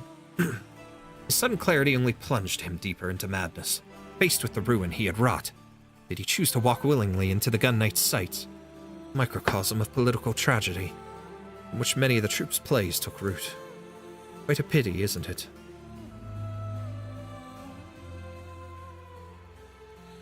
Iberia. It was during the glorious Golden Age. The lighthouses lit up an approaching ship, only for people to discover it carried nothing but whispering winds from the ocean depths. Ticket stubs stamped with the image of the twin faces were scattered across the deck, and they drifted along with the ship in silence. Lost sailors sing, and sight a young fowl depict the fruit of pain. Amidst the spires of Litanian, ancient arts records recorded the nobles' laments and desperate cries.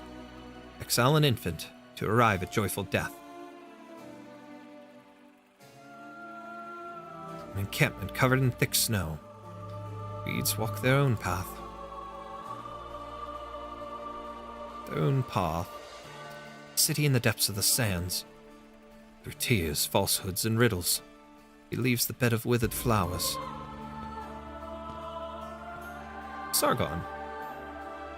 That looks like the city from the Pepe event. I forget what the name of it was. Manat Hamet. Yeah, I think that's it. You are everywhere. I followed the path you once walked, across the lands, encountering all manner of people and unearthing all manner of secrets, till at last, buried in ancient tomes and tangled rumors, I uncovered your name. Tragodia. However, the legendary Tragodia is a god beloved by the people. He wears a crown of grapevines. He's both intoxicated and intoxicating. He bestows joys and grace. He greets the farmers as they bring in their yearly harvest, guiding them from the wilderness to civilization through revelry and celebration. But the true god of wine is a deceitful caster, a performer, an ascetic, a schemer, a firebrand, a phantom drifting through the currents of history. A long-lived that defies definition. Your perseverance astonishes me, child, even more so than the painstaking devotion you once showed in your performances. And yet, when you look back at the path I've taken, shouldn't that be enough to affirm the purpose I've been chasing? As human affairs faded into obscurity, I found and built what I came to see as the ultimate vessel for beauty, theater. I've lived long enough to see the very concept of theater become obsolete. At last, after chasing both joy and sorrow, I came to understand the precise conditions under which the most fervent emotions bloom. I founded the troupe, through which I've taught this knowledge to you. Oh, really? That contradicts what I've learned from my research. Hasn't death always walked by your side? That grand theory of yours about death and destruction was never the result of hard-won insight. You simply believed in it and saw beauty in it, and so did theater.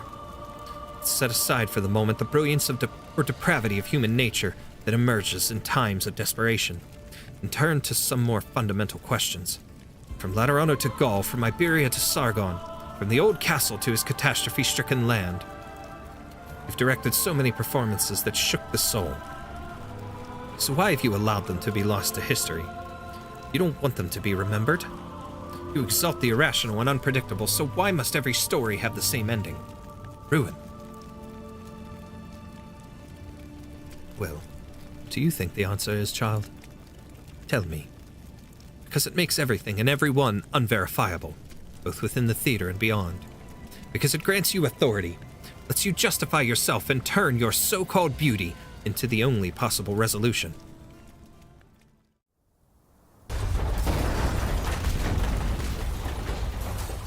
Stephen! Stephen! If you're still alive, say something!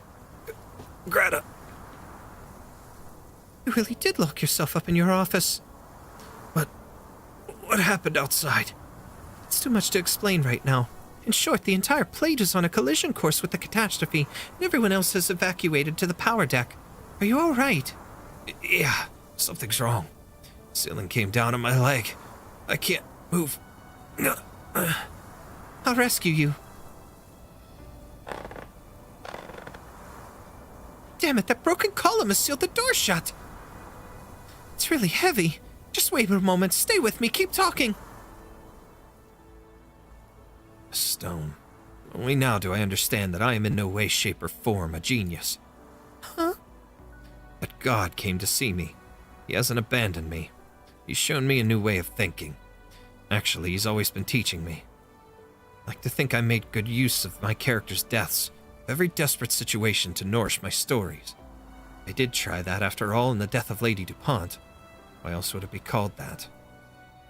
Laura from 5 years ago, and now Dalton, Shelley, Michael, and Marion. Each of their deaths was steeped in drama, vivid, poignant, and all too real. Those fragments are like autumn leaves, crimson as blood and scattered everywhere. Each one is enough to stain the black canvas of my mind with vivid color. But still, I can't write an ending that satisfies me. We still haven't figured out what kind of scene Lady DuPont's death ought to be. If death and destruction are the way of the god of theater, if they are the skills a true genius of the stage must master, well, I mean, I've never been able to learn them. I'm just a worthless hack. For the love of Bornian, how can you be so stupid, huh? Stephen, the script auctions are anonymous. You know that, right?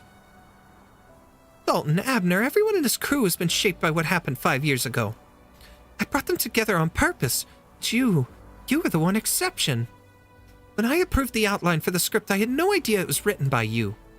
I simply felt from the bottom of my heart that the story of Lady DuPont, a woman trapped by her brother's lies and need for control, and tormented by the desires of 3 so-called suitors, was worth my vote of approval. I knew she'd be a great protagonist for an amazing story, whether she lived or died. I've never doubted my own vision. Hey, say something! What are you all getting all melodramatic for while I'm out here hauling rocks? So it turns out I just don't agree with. What are you saying? Saget. So it turns out I just don't agree with the god's methods. There we are, I did it. This place is about to collapse. I'll help you, come on.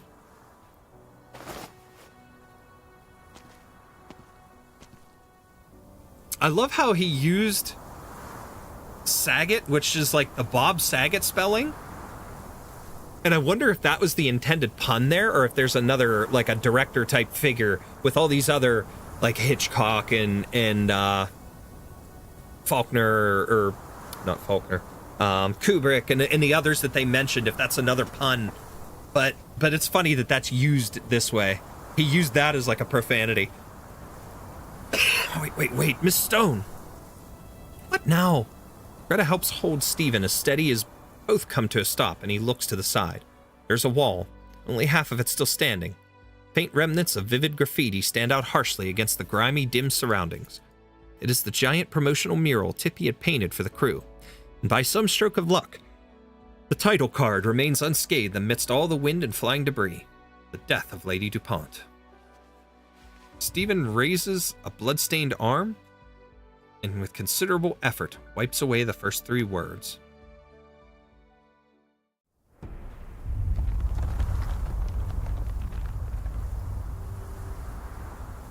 My God, it's beautiful. Not even the most imaginative set designer in Wrankwood could have created a scene like this. Who's to say that ending a film shoot under the shadow of a catastrophe isn't, in fact, the most fitting conclusion of all? This isn't just a publicity stunt. I'm finding myself more and more impressed by Greta's resolve. All right, that's enough of that. Let's get back to the power deck. It's way too dangerous out here. Hey, Melanie, leading lady, where are you going? Have you gone mad? Abner, you, all of you, never really believed this leading lady could make a comeback with this film, did you? You don't even think we'll finish filming it. Honestly, I feel the same. I mean, we don't even have the ending figured out yet, and this whole plate is about to collapse. That doesn't mean you have to die for it, does it?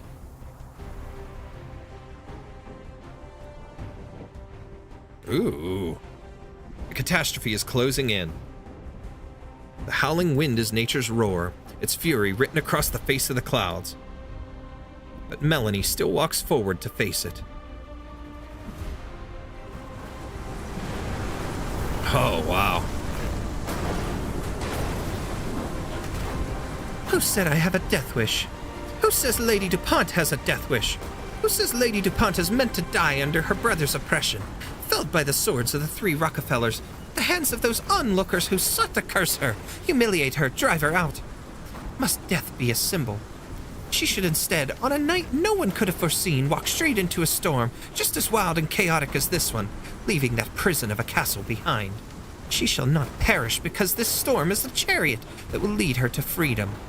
You must have realized, Abner, that on my journey I've always regarded Marianne as my imaginary enemy, right? Yeah, but I know I'll never catch up to her. She was a true genius, born to inhabit any role she was given. Even fate itself seemed to orchestrate one final catastrophe, just so she could exit this business in a blaze of brilliance. And I'm nobody special. An ordinary woman from a small town who traveled to Wrankwood and worked her way up role by role, film by film, for over a decade, gaining experience and recognition. That's why I care so much about seniority, status, and etiquette. The aspects of film's set culture that so many scoff at, because that sort of recognition is the reward I deserve as an ordinary person. This land is quite cruel to ordinary people, Abner. Marianne's retirement gave me the chance to step into the spotlight, but it took only a single slip-up for me to lose everything I'd gained along the way. My acting skills had fallen off a cliff. My reputation is a shambles. I've tried everything I could think of, but I just couldn't seem to get it back. It's ridiculous. I've never wanted to admit this, but it's true. If Marianne hadn't retired, I'd never have caught up to her. And right this very moment, this catastrophe is destroying the entire plate, along with my last hope. But couldn't you also say fate is smiling upon me? At least I finally have the courage to let go of my inhibitions. The courage to... At least I finally mustered the courage to take this first leap. Come to me, Lady DuPont. Come with Melanie Rutherford and dance together with the catastrophe. Even if no one is filming us. Interesting. What are you still doing here, Abner? Check your camera. You didn't turn it on, did you? What? What do you mean? What if I'd gotten swept away by the storm? What if your camera had accidentally captured my death just like before? The last thing I want is to belittle your work and to force you once again resent the tool of your trade. You know, Abner, I've always thought you were dumb. Hey, what would you know? That footage you accidentally recorded back then at least stands as irrefutable evidence, ensuring that a girl named Laura wouldn't vanish from this land without a trace. Although I couldn't say if that's enough meaning for it to meet your exacting standards. Friedkin Kubrick, I am an idiot. This dream-making machine was only made in the first place because people wanted more eyes to see the land with. How long can you hold on, Melanie? I hope I don't break this thing. Let's finish filming! Yeah, they're making the ending themselves. Redesigning the characters again, and holy shit, I'm loving Wilma's redesign. Well, as long as you're loving it, that's what matters most, right? Stupid juice has been found and sipped on. Can you see them? Can you hear them? Those still fighting to survive the catastrophe. Nothing ever truly comes from nothing, not even the most wondrous of art. And it is never death that suddenly awakens the lost or steals the timid. They always had it in them. So answer my question, Tragodia. Are you attempting to remind me that death would simply end this story, this performance? There would be nary a trace left after the curtains fall. That I will have, objectively speaking, escaped any and all scrutiny and criticism of my work. That I am a thin-skinned artist. You really did find an interesting angle, Lucian.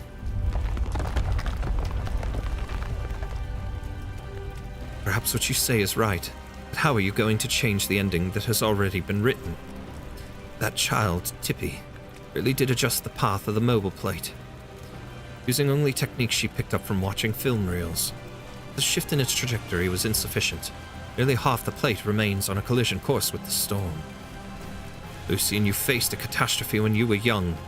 You should know that one of the scale will destroy everything on this plate. Lucian gently strokes the crystal on his throat. I haven't sung since releasing the inhibitor.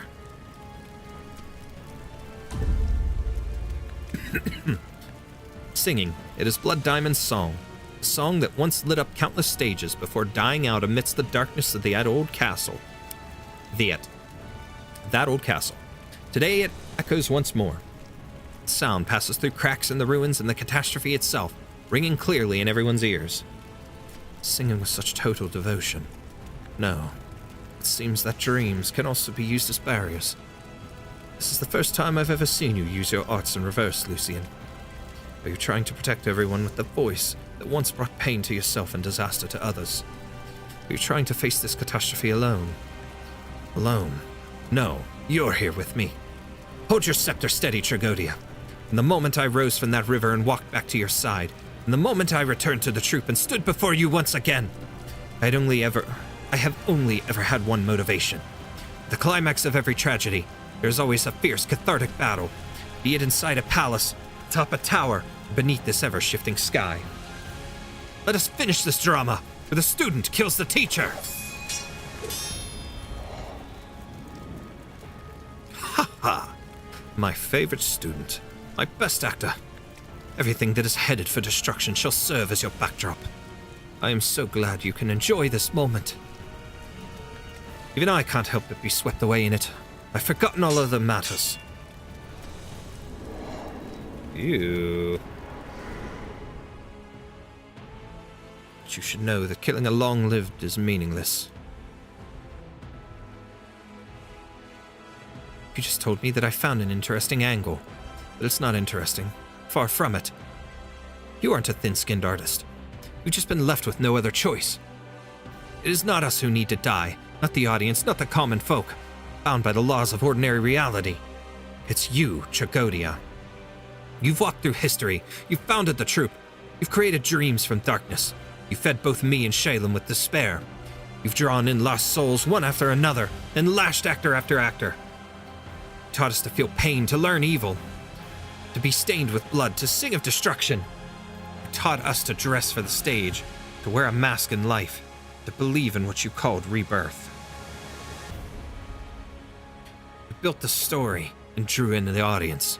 You chose that Lateran Cardinal, that Gaulish General, White Flower, Blade Dance, Shadow, Dalton, Shelley, Moira. You've chosen a million Lucians with which to bring about death. You exhausted its form, crafted its style, and perfected its meaning. Because it is all so far away from you.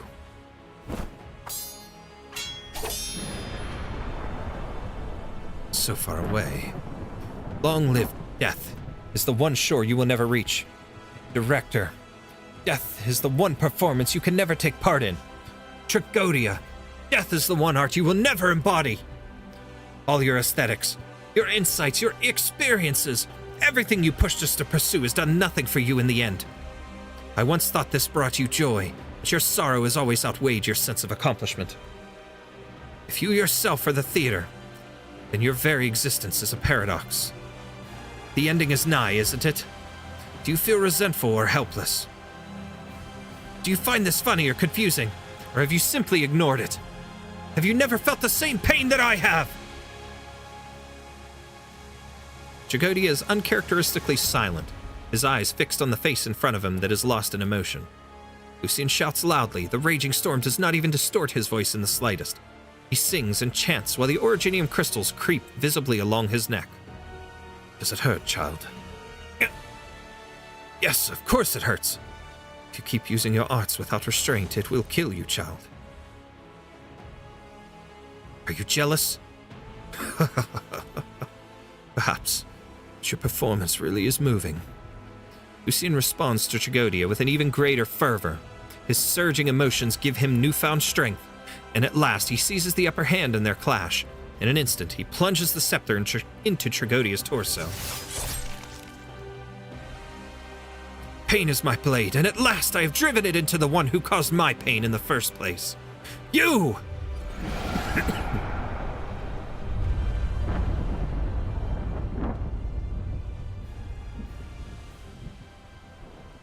The curtain must fall on every performance. Cycles will not help shape our so-called destiny. Child, you've just gained new inspiration. The story deserves to be continued.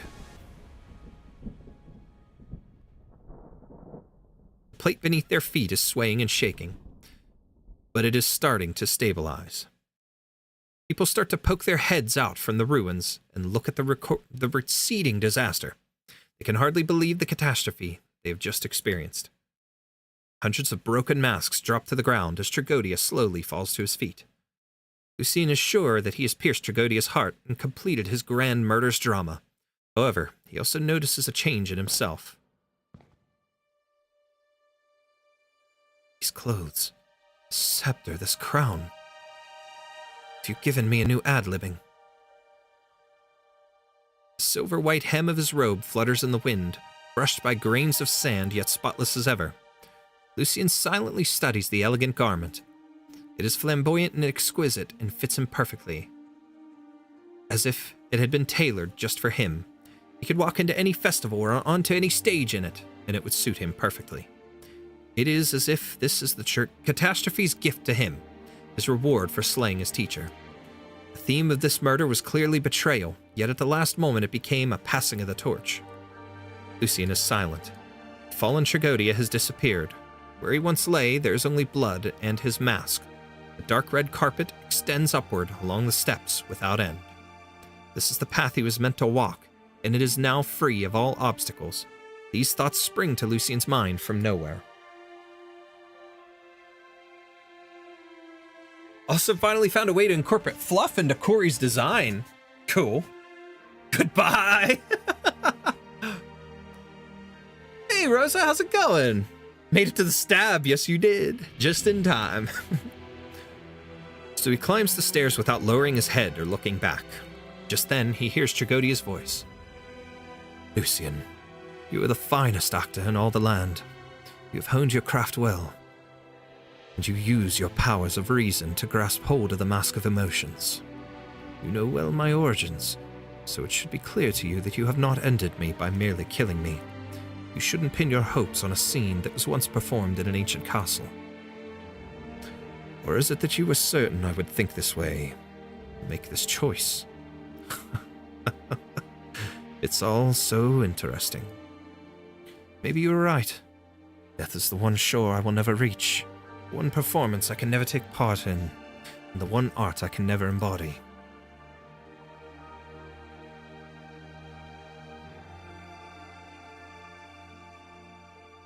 Weeds walk their own path. Through tears, falsehoods, and riddles, he leaves the bed of withered flowers. He writes his epitaph into the stirring dust, waiting for the day when he gazes upon it. What a beautiful scene. Death or destruction is the greatest gift you could ever give your teacher.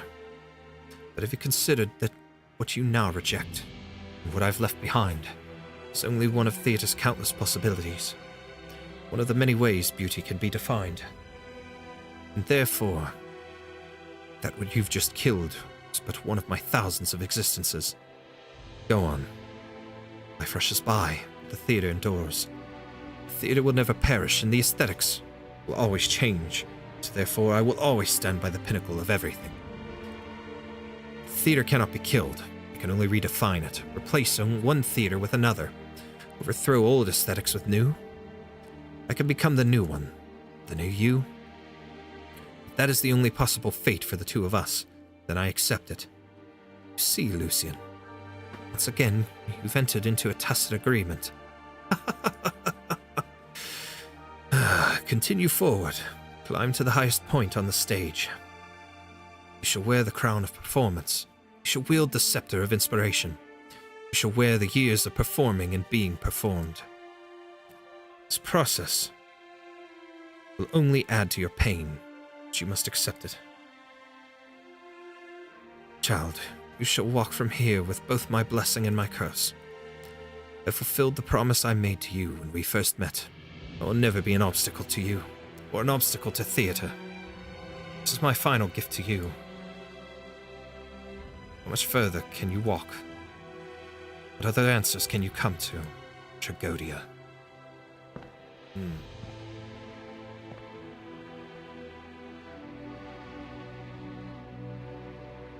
Lucian does not answer, and the sound finally stops.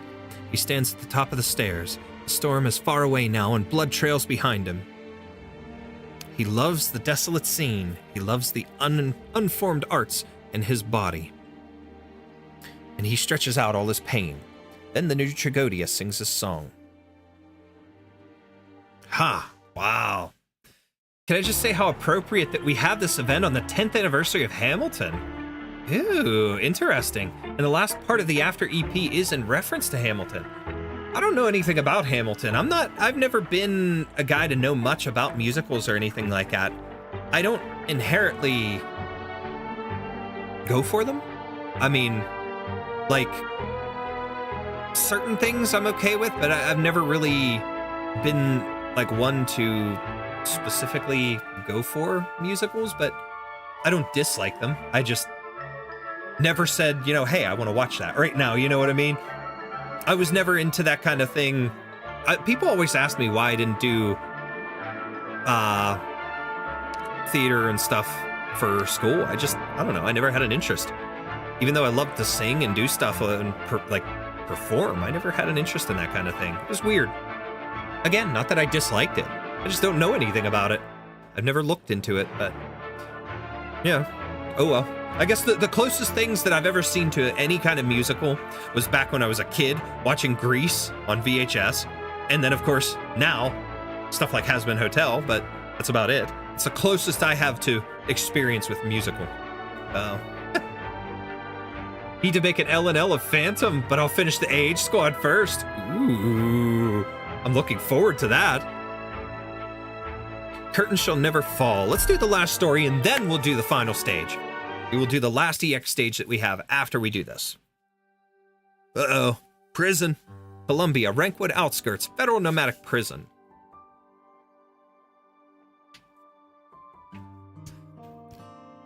Molly, you've lost so much weight. I did spend 2 whole months in bed. I went looking for you once the plate stopped. When I saw medics carrying you out all covered in blood. When you weren't moving, I thought you were dead. His singing voice is terrifying. But he only wanted to stop me. He didn't want to kill me. Definitely wasn't a coincidence that he bumped into Greta at the auction. Like she said, he had another motive to join the film crew. And what was that? He was looking for something that exists. Something that's always with us, even though we know nothing about it. Okay, I knew he was a mysterious dude, but now I'm even more confused. But forget about him. Sorry for taking so long to come see you. Mostly because they make it a real pain to file a visitation application for this place. I know, Tippi. But I used you and caused others to misunderstand you. Lucien was right. I was ignoring the truth in my hands. In my final moments of madness, I didn't even think of you. Listen to me, Molly. No matter what you went through, no matter what your goal, you hurt the people who were by our side practically 24/7. You're a criminal, and I won't ever forgive you for that. That doesn't mean I can't also miss the times we would crash on the sofa to watch horror flicks, just the two of us. Wasn't that fun? Wasn't that, real? Yeah. When I was stuck in bed, my wounds hurt so bad I couldn't sleep. I kept recalling everything that happened. A whole night would pass, but only my pain was real. Honestly, it doesn't matter how absurd a story gets. Or if we're all puppets of fate or whatever. It's not like I never had a choice.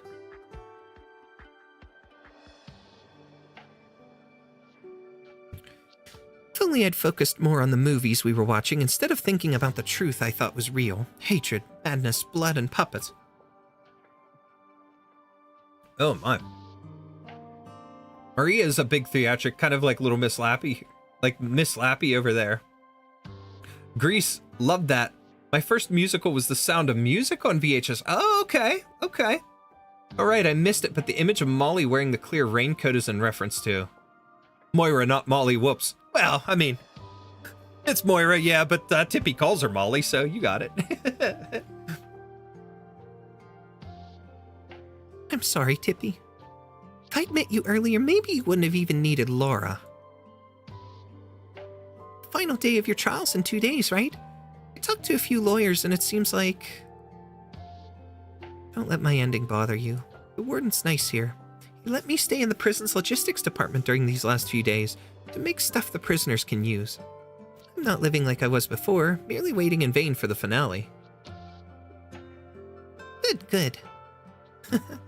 You're almost out of visiting time, so let's talk about happier stuff. What happened to the movie we all shot together? American Psycho. Oh, it's been a long time since I've seen that. Bits and pieces on TV, though. Like, I've never seen it on DVD or anything, or streaming, to where I could see it uncut. I'll have to do that sometime. Christian Bale. If only he'd arrived to have saved me on time. That is still one of the most fun stories that I have, is the fact that I was killed by Bane in Batman The Dark Knight Rises. Because I was in the theater in Pittsburgh. Or not in the theater, in the stadium in Pittsburgh. I went to the filming for that. And if anybody's seen that movie, you know where Christian Bale was. Batman. where he was at the time, so he couldn't save me. My wife and I died. Technically our oldest too, because she was pregnant with him at the time. So yeah, we don't exist. Bane killed us. Well, everyone's here already. Sorry I'm late. Nervous, Steven? A bit. Relax. We shot that ridiculous finale and then it went to editing, color grading, and music production. Everyone did their best to complete production in only 2 months. I'm glad we agreed on the title change, Steven. I should be thanking you again for your final performance inside the catastrophe. Otherwise, deleting those 3 words would have been nothing but pretentious navel-gazing. Lady DuPont is by no means as attention-grabbing as the death of Lady DuPont, but let Greta worry about the marketing. There's no doubt in my mind that our new title suits the story best. Right, I'll handle it. I'll get Lady DuPont into theaters. And visit a police station to do what I have to do.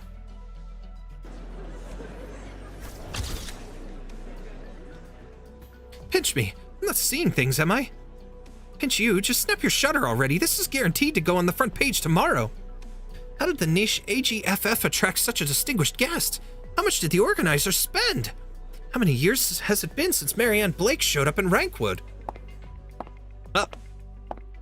Jara arrived to see her former opponent's work. Grandma Jara? Wait, what? That's her grandma? That's an even more fun connection. That's hilarious. Judging by your outfit, let me guess what your role in this was. Script supervisor, prop master, stunt woman. Some kind of furniture city warrior. Background painter, of course. I've been in this crew for half a year. Was even selected to join the Wrankwood studio plate restoration project last week.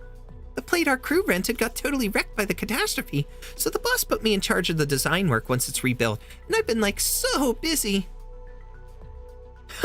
I see you finally figured out what you want to do.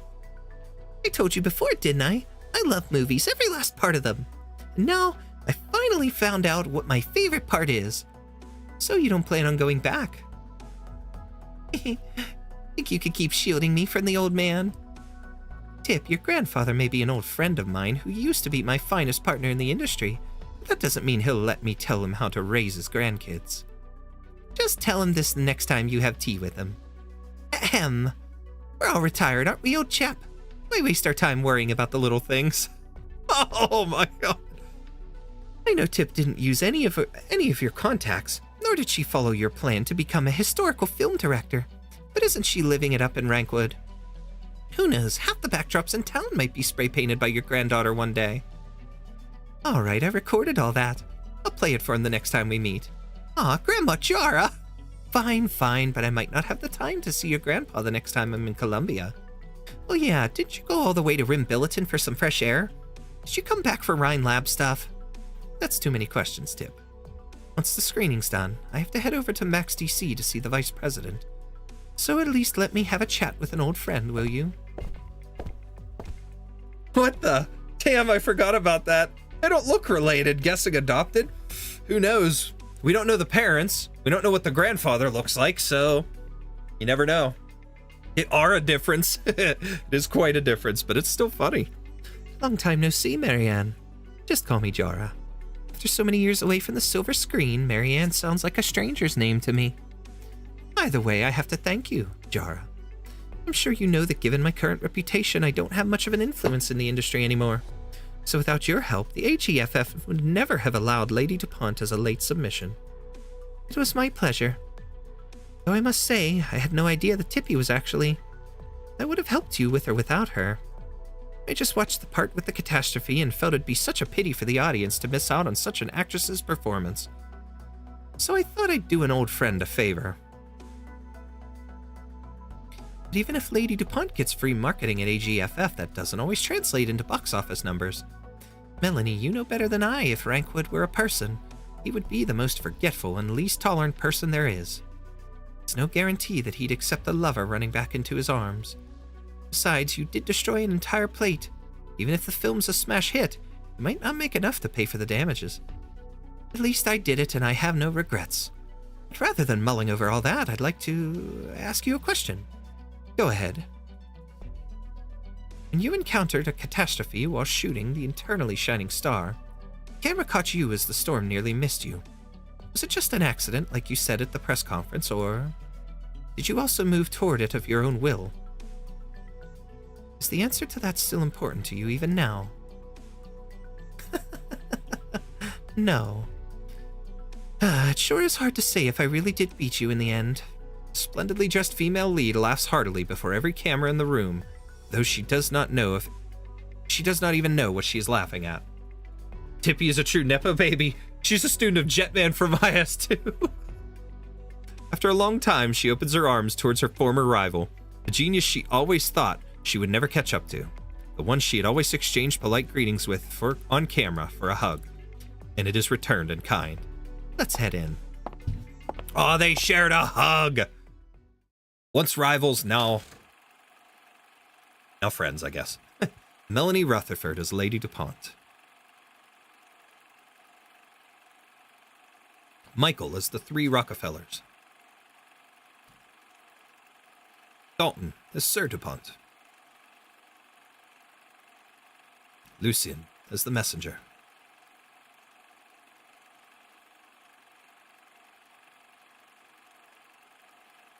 Producer Greta Stone, director screenwriter Stephen Quay, coordinator Shelley. Art department Carl, Bob, Tippi, Jericho. Production Abner and Leo. Costume department Marion. Prop department Moira. Stage department Houghton.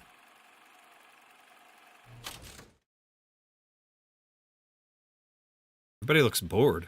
And there he sits. It's over? Yep. That's on the film? Heard about what happened behind the scenes, the murders, the catastrophe, even the project management was a mess. So before I sat down to watch it, I thought the film couldn't possibly live up to all that, but an absurd noble's marriage breakdown ending with a catastrophe. Plot twists made sense, but so many of the characters were just bizarre. It's hard to say if it's good or bad, but it's a lot to chew on. Same, to be honest. Story aside, even the production was pretty controversial. Like the cinematography is inconsistent at times. The first part was shot meticulously like a serious historical drama, but it becomes rougher and rougher towards the end, especially the catastrophe scenes, where it's totally filmed like a documentary. It's definitely going to be polarizing. The fans will rate it highly, while the haters are going to hate it. That's what makes it interesting, isn't it? Wrankwood's been getting more and more boring over the years, and that goes for the AGFF films too. But this one, I'd buy a ticket to Lady DuPont. Let's see what the director and cast have to say during the post-screening roundtable. Oh yeah, I heard the unlucky-looking gal in the front worked on it too. Ooh boy, my luck is awful. After a month of applications, I finally landed a spot as their stagehand. But then after all of that happened the moment I arrived on set, I lost so much sleep after running into those corpses. And if it weren't for the insomnia, I wouldn't have kicked the wall with my mind all messed up. And broken my leg when I was trying to follow everyone down to safety when the catastrophe came near. If I didn't break my leg, I wouldn't have missed my bus and missed the first half of the screening. The unlucky stagehand mutters to herself as the credits roll. She recalls her experience and cannot help but feel sorrowful about it all. Even the images on the screens feel strange to her. The familiar faces and scenes have all been assembled in a way she cannot understand. Like they added the static like old films. It's a nice touch. Yeah, that actually was a nice touch. Just like her topsy-turvy life. Hey, topsy-turvy! Sorry. Mentioned in Arknights, it's funny. Then she spots her name at the end of the credits. Stage department, Houghton. No matter how the hand of fate may change, it will eventually leave a line. A truth you believe in.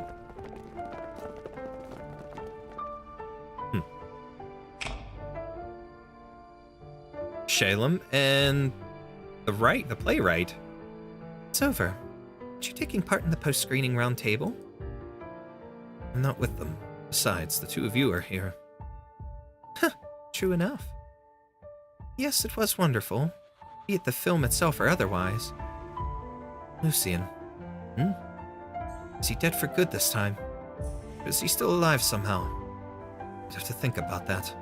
But all you need to know, Shalem, is that you won't have to worry about shadows from the past invading your dreams, even when you're on Rhodes Island ever again. And playwright, you may write your scripts as you wish, about any topic and any style. Crimson Troop is no more. You two are free. And you? You just said you'd have to think about his ending, which means you're stuck on that path, correct? Drama never dies. So is the one sitting beside me right now no longer Blood Diamond, but Tragodia? Sounds like you paid a heavy price, Lucian. I wouldn't say so. If our previous attempts at escape or revenge were just scripts for us to follow, then now we can finally step into the future. I will travel again, sing and perform again, till I am certain that what I create manages to match my joy and pain. It could be a new troupe, or a proposition, new adventures and new stories, or a more dazzling tomorrow, a more tragic truth. Hey, Shalem, we're all buddies here. Would you like to lend him a hand? Lucian, are you sure about this? Of course. Those who've lost themselves in their haste, the ascetics who've closed off their senses and their selves, the lay people who trudge through both highs and lows, and the creatures who chew on their pain. This land has never lacked for actors. So I welcome you both to join the troupe. What an interesting ending to the story. Take a bow, Lucian. You've done well. All right, one final stage to complete. EX8. Let's do this.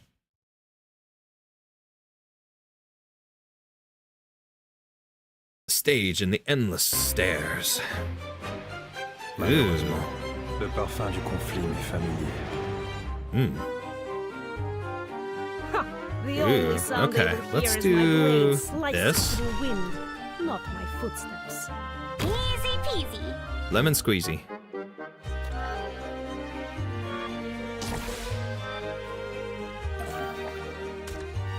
Awaiting orders. Cut them to pieces. Oh wait, no, he's gonna go up there, so what I need is a Pookie. Your weapons are right at your fingertips. Why wait? Bad luck. You ran into me. Okay. Want a candy? Now's not the time for hellos. What are you waiting for? The curtains are about to fall. Not what I want, but okay. Illusion and intimidation are my techniques. Oh, there he is. Hi, friendo. Beneath your feet is not your own. What? You think you're a better Alright, slow this robber down. than me? We lost somebody there. Oh, it was Tragodia. Okay. We're all right. Awaiting orders. Cut them to pieces. I should put it facing him here, shouldn't I? Solid positioning. Okay, got that guy. Ooh, there's this one. Ooh, this is a pain. What a weird state. I need to get the light here, though. Yeah, damn. Okay. We need to retreat and redo that. Ooh, what a... All right. Brow. Okay.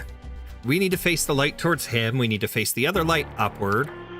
Let's keep it slowed down. I went ham on the speed right off the bat and shouldn't have done that.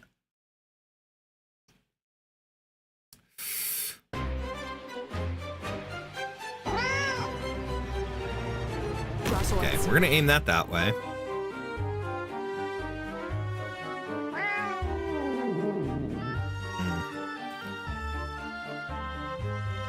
Got it. Cut them to pieces. This will keep you quiet. Need speed to Okay, succeed. we're gonna put this one here.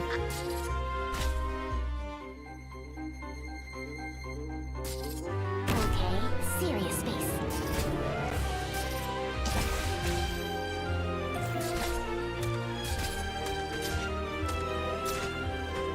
I should have probably put her a little bit further up. That's okay. We're all right. We're all right. Maybe. Hiya. Oh, wishes. I beg you, coalesce.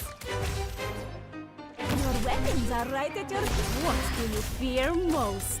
Okay, Pookie. Time for you to act. This show hasn't started. What are you waiting for? The curtains are about to fall. Got it. Shut up. The shadow beneath your feet is not your own. It's not gonna help at all. Damn. Okay. So that was kind of Awaiting orders. Need speed. pointless there, but that's okay. Let's put her out. A word I've not heard in a long, long time. All right, Shu. Oh, there goes Pookie. Now a little control over him.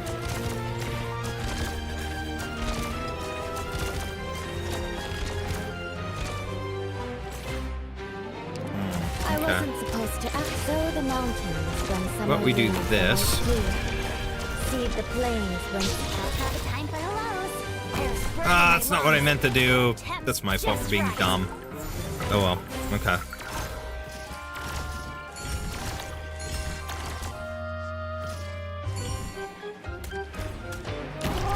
Miss Christine there to help out a little bit.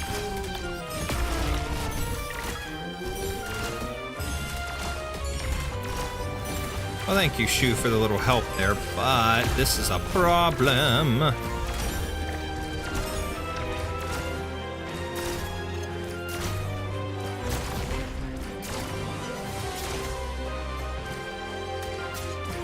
Carve my name on What? You think you're a better robber than me? Yeah, see, he just walks right through, so that was dumb. I couldn't take care of him. Okay. Interesting. So, aiming towards him was kind of pointless. I guess we don't need to worry about that one right off the bat. Okay. Alright, let's try it again. Let's not worry about that one yet. Hello, space. Just because. Housekeeping here, ready to clean. Don't leave bloodstains. Let's do They're hard to this.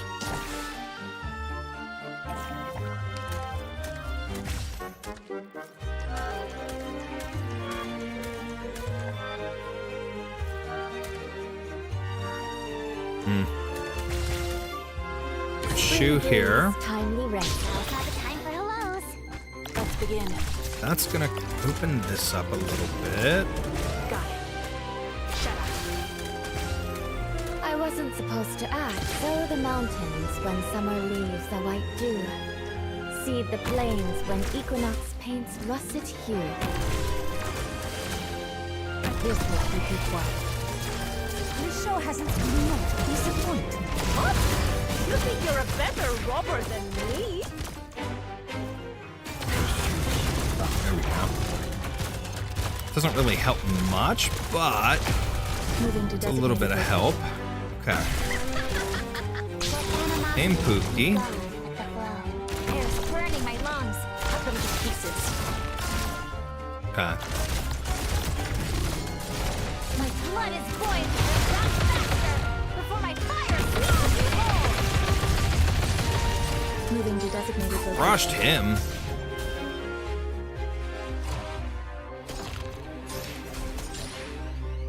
So long as you're Okay. here, have some coffee. What do you fear most? Okay, Shu. Keep him healed. Go somewhere on low key. Okay, completely crushed him that time. Alright, but I am out of... Want a candy? Let animosity be gone with the flow. Look, Zaro. So far, I knew who you were right away. Alright. Continue bombarding him. As crazy as possible. Enough. Her. Boom, boom, boom, boom. Freeze. He toast! Ha ha! Got him that time! Let's go!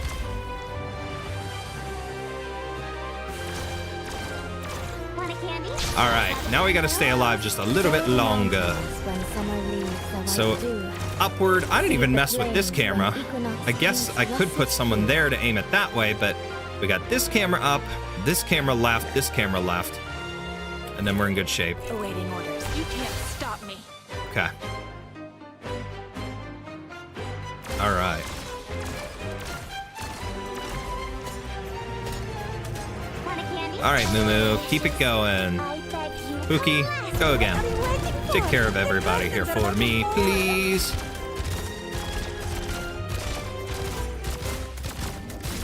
Awaiting orders. My blood is boiling. Awaiting order. Up into the pieces. Okay.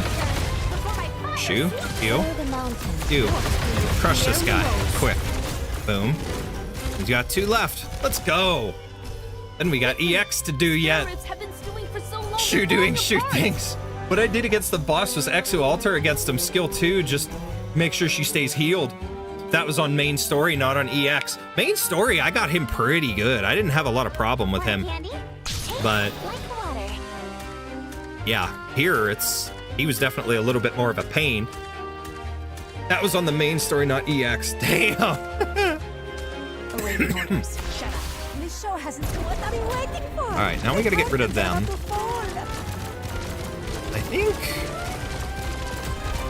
I don't really need Blaze anymore. Nah, they'll finish it. All right, that's one. Let's go. Slice them up like a millefeuille. How do you All like right, it? one more. Let's beat the challenge mode. And just in time, because I'm out of my soda. I have water at least.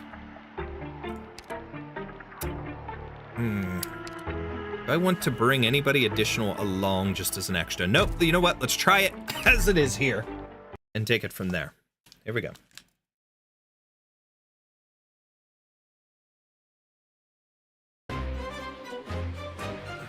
Malheureusement, le parfum du conflit m'est familier. Whatever you said. We're fighting you guys. Then please do not test this job, or I'll be really bored. Your Put her weapons are right in. at your fingertips. Why wait? Hiya.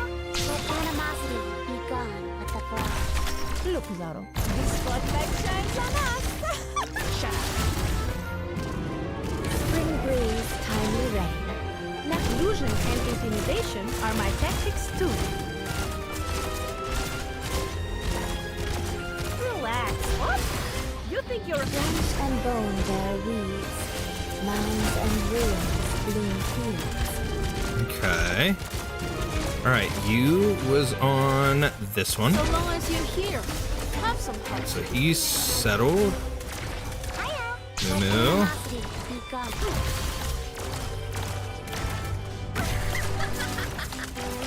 Oh no, you don't. You're gonna deal with this, buddy. Need speed to succeed. We'll Texas. relax. All right, let's slow this down. Put his barrier out. So let's kick it up a notch. Got the situation down crystal Okay. clear. Come on, Blaze, charge it up. Ah! Took Blaze down already, which sucks. But she'll be all right here. Pookie, get on some attackage here. You were right away. Hiya. Take like the water. I was Gotta keep everybody healed here. to the soil to grow anew. No, it wasn't easy learning to step right up and take Okay. my fireball power. Yeah, see, he captures, or like does something to those, which is kind of annoying. Okay, I need Narn to you. Activated. An idea? What? You There think we you're go. a better robber than me? Get after him, Narn. Destroy him! Awaiting orders. There we go. There's some action going. Even though he took Blaze out. Narn to you. I cannot get over her. She is my freaking boss killer lady. I bet you coalesce. I keep her healed and keep her in range, man. Ain't nobody gonna do nothing to her. Oh no! He took over my camera again! Alright. We need some skill action here. No. Blaze, attack. Bombard.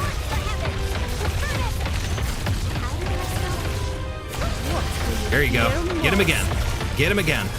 Keep it going. I wasn't supposed to. I plunged you into cold oil into a hot one. You'll have to try harder than that. Come on, boss is gone. Let's go. Now we just have to survive the rest of this. The game we humans All right. are born playing. We got this. We got this. All right, we can do it. We can do it. You know what, Pookie? I'm gonna let your skill loose just to attack those. Moo Moo, we need more DP, and we need you ready for the guys coming through here. We got this. We got 11 to go. I used Thorns and Askel on here because DOT is king. Ooh, it's a good combo. Thorns, like OG Thorns or Thorns Alter?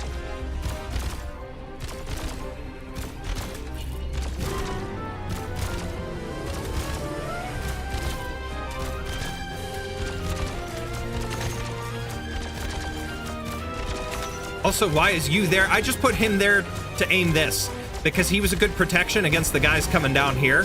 So, I was able to use him to aim the camera as well as to not die right away to those little, like, rhino mech dudes.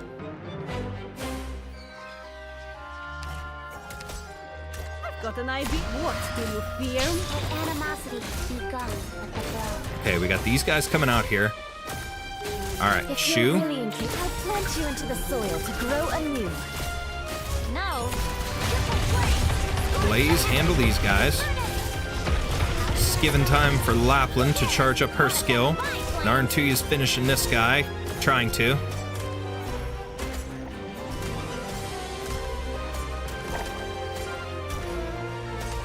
Yes. Okay. Why was I activating him? Just for the barrier? Because he gets the little barrier and he was healing. So that was keeping him alive. That was pretty much the only reason. See, he's got the little barrier on him. Patience, friend. Heat control. Doesn't really do much, but is that blocks 3 talent when blocking?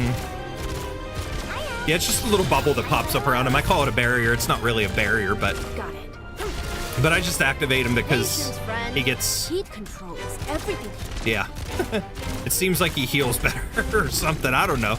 I just paid attention to his health bar one time when I did that, and it was going up when he wasn't in Shu's range on a different stage. All right, so we got this one guy left. You know what? I don't need Blaze, so let's do this.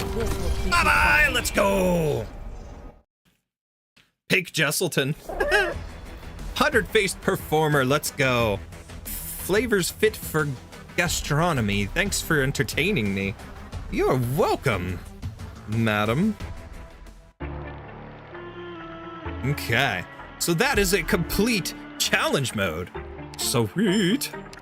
All right, so now I just need to farm, which I will do tomorrow. But it is 3 o'clock in the morning, and I need to wake up in about 3 hours to go to work. So I need to go try and get a couple hours of sleep, guys. Oh, man. That's cool. I got 5 of the medals. Yay. I think he heals a little bit, but I don't know. I don't know either, but I don't know. I guess it's weird because there was no caster taking advantage. See, I mean, that was something Gothic even pointed out because I wasn't, you know, using like Lapland or whatever to take advantage of his thing. But I also have a dumb habit of just activating skills repeatedly. Like I will activate Texas's skill even when my DP's maxed out. I'll just keep activating it. It's just a dumb habit. I don't know why, but it is what it is. That is me being a dummy. But we did it! We did it.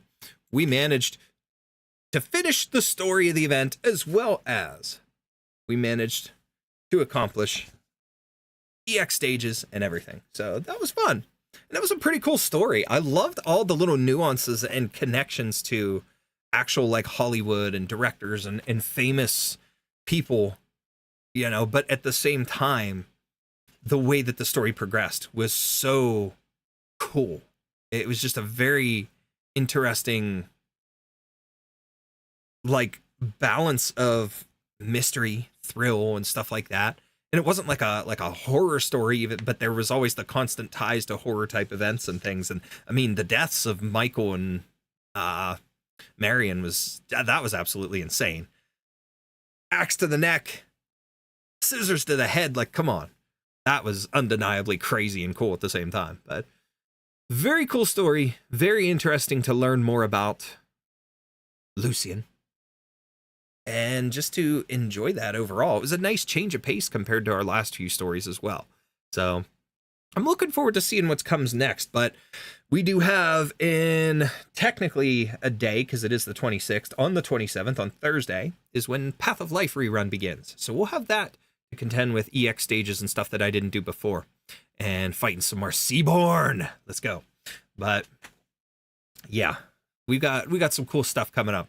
But for the rest of this week, when I go live, it's going to be family streams with Fortnite. We're grinding out the rest of our battle passes the rest of this week through Saturday, and Saturday afternoon we'll be live for the chapter ending event and getting ready for chapter 7 to begin. So I don't know if that's going to begin Saturday night, if the servers will go back up Saturday night and we'll get to play. We'll go live probably again Saturday night, but if not, we'll be live Sunday with some more of that. But Saturday night I might jump on and do something, either Arknights or maybe Limbus Company. I don't know.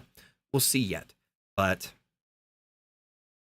helps to take down extra enemies. Yes, it does, but I just don't always take advantage of it because, like, I'll use him strictly as a defender and be kind of dumb, but oh, you're talking about Texas's skill probably too. Yeah, that does work, but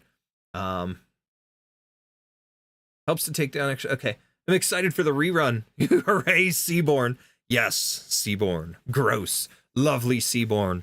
But might want to bring Aya and Mulberry for that. Absolutely.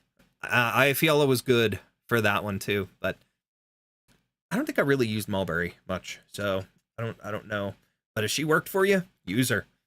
That's what I say. If you can use an operator, if it works for you, use it. Don't worry about meta and all that stuff.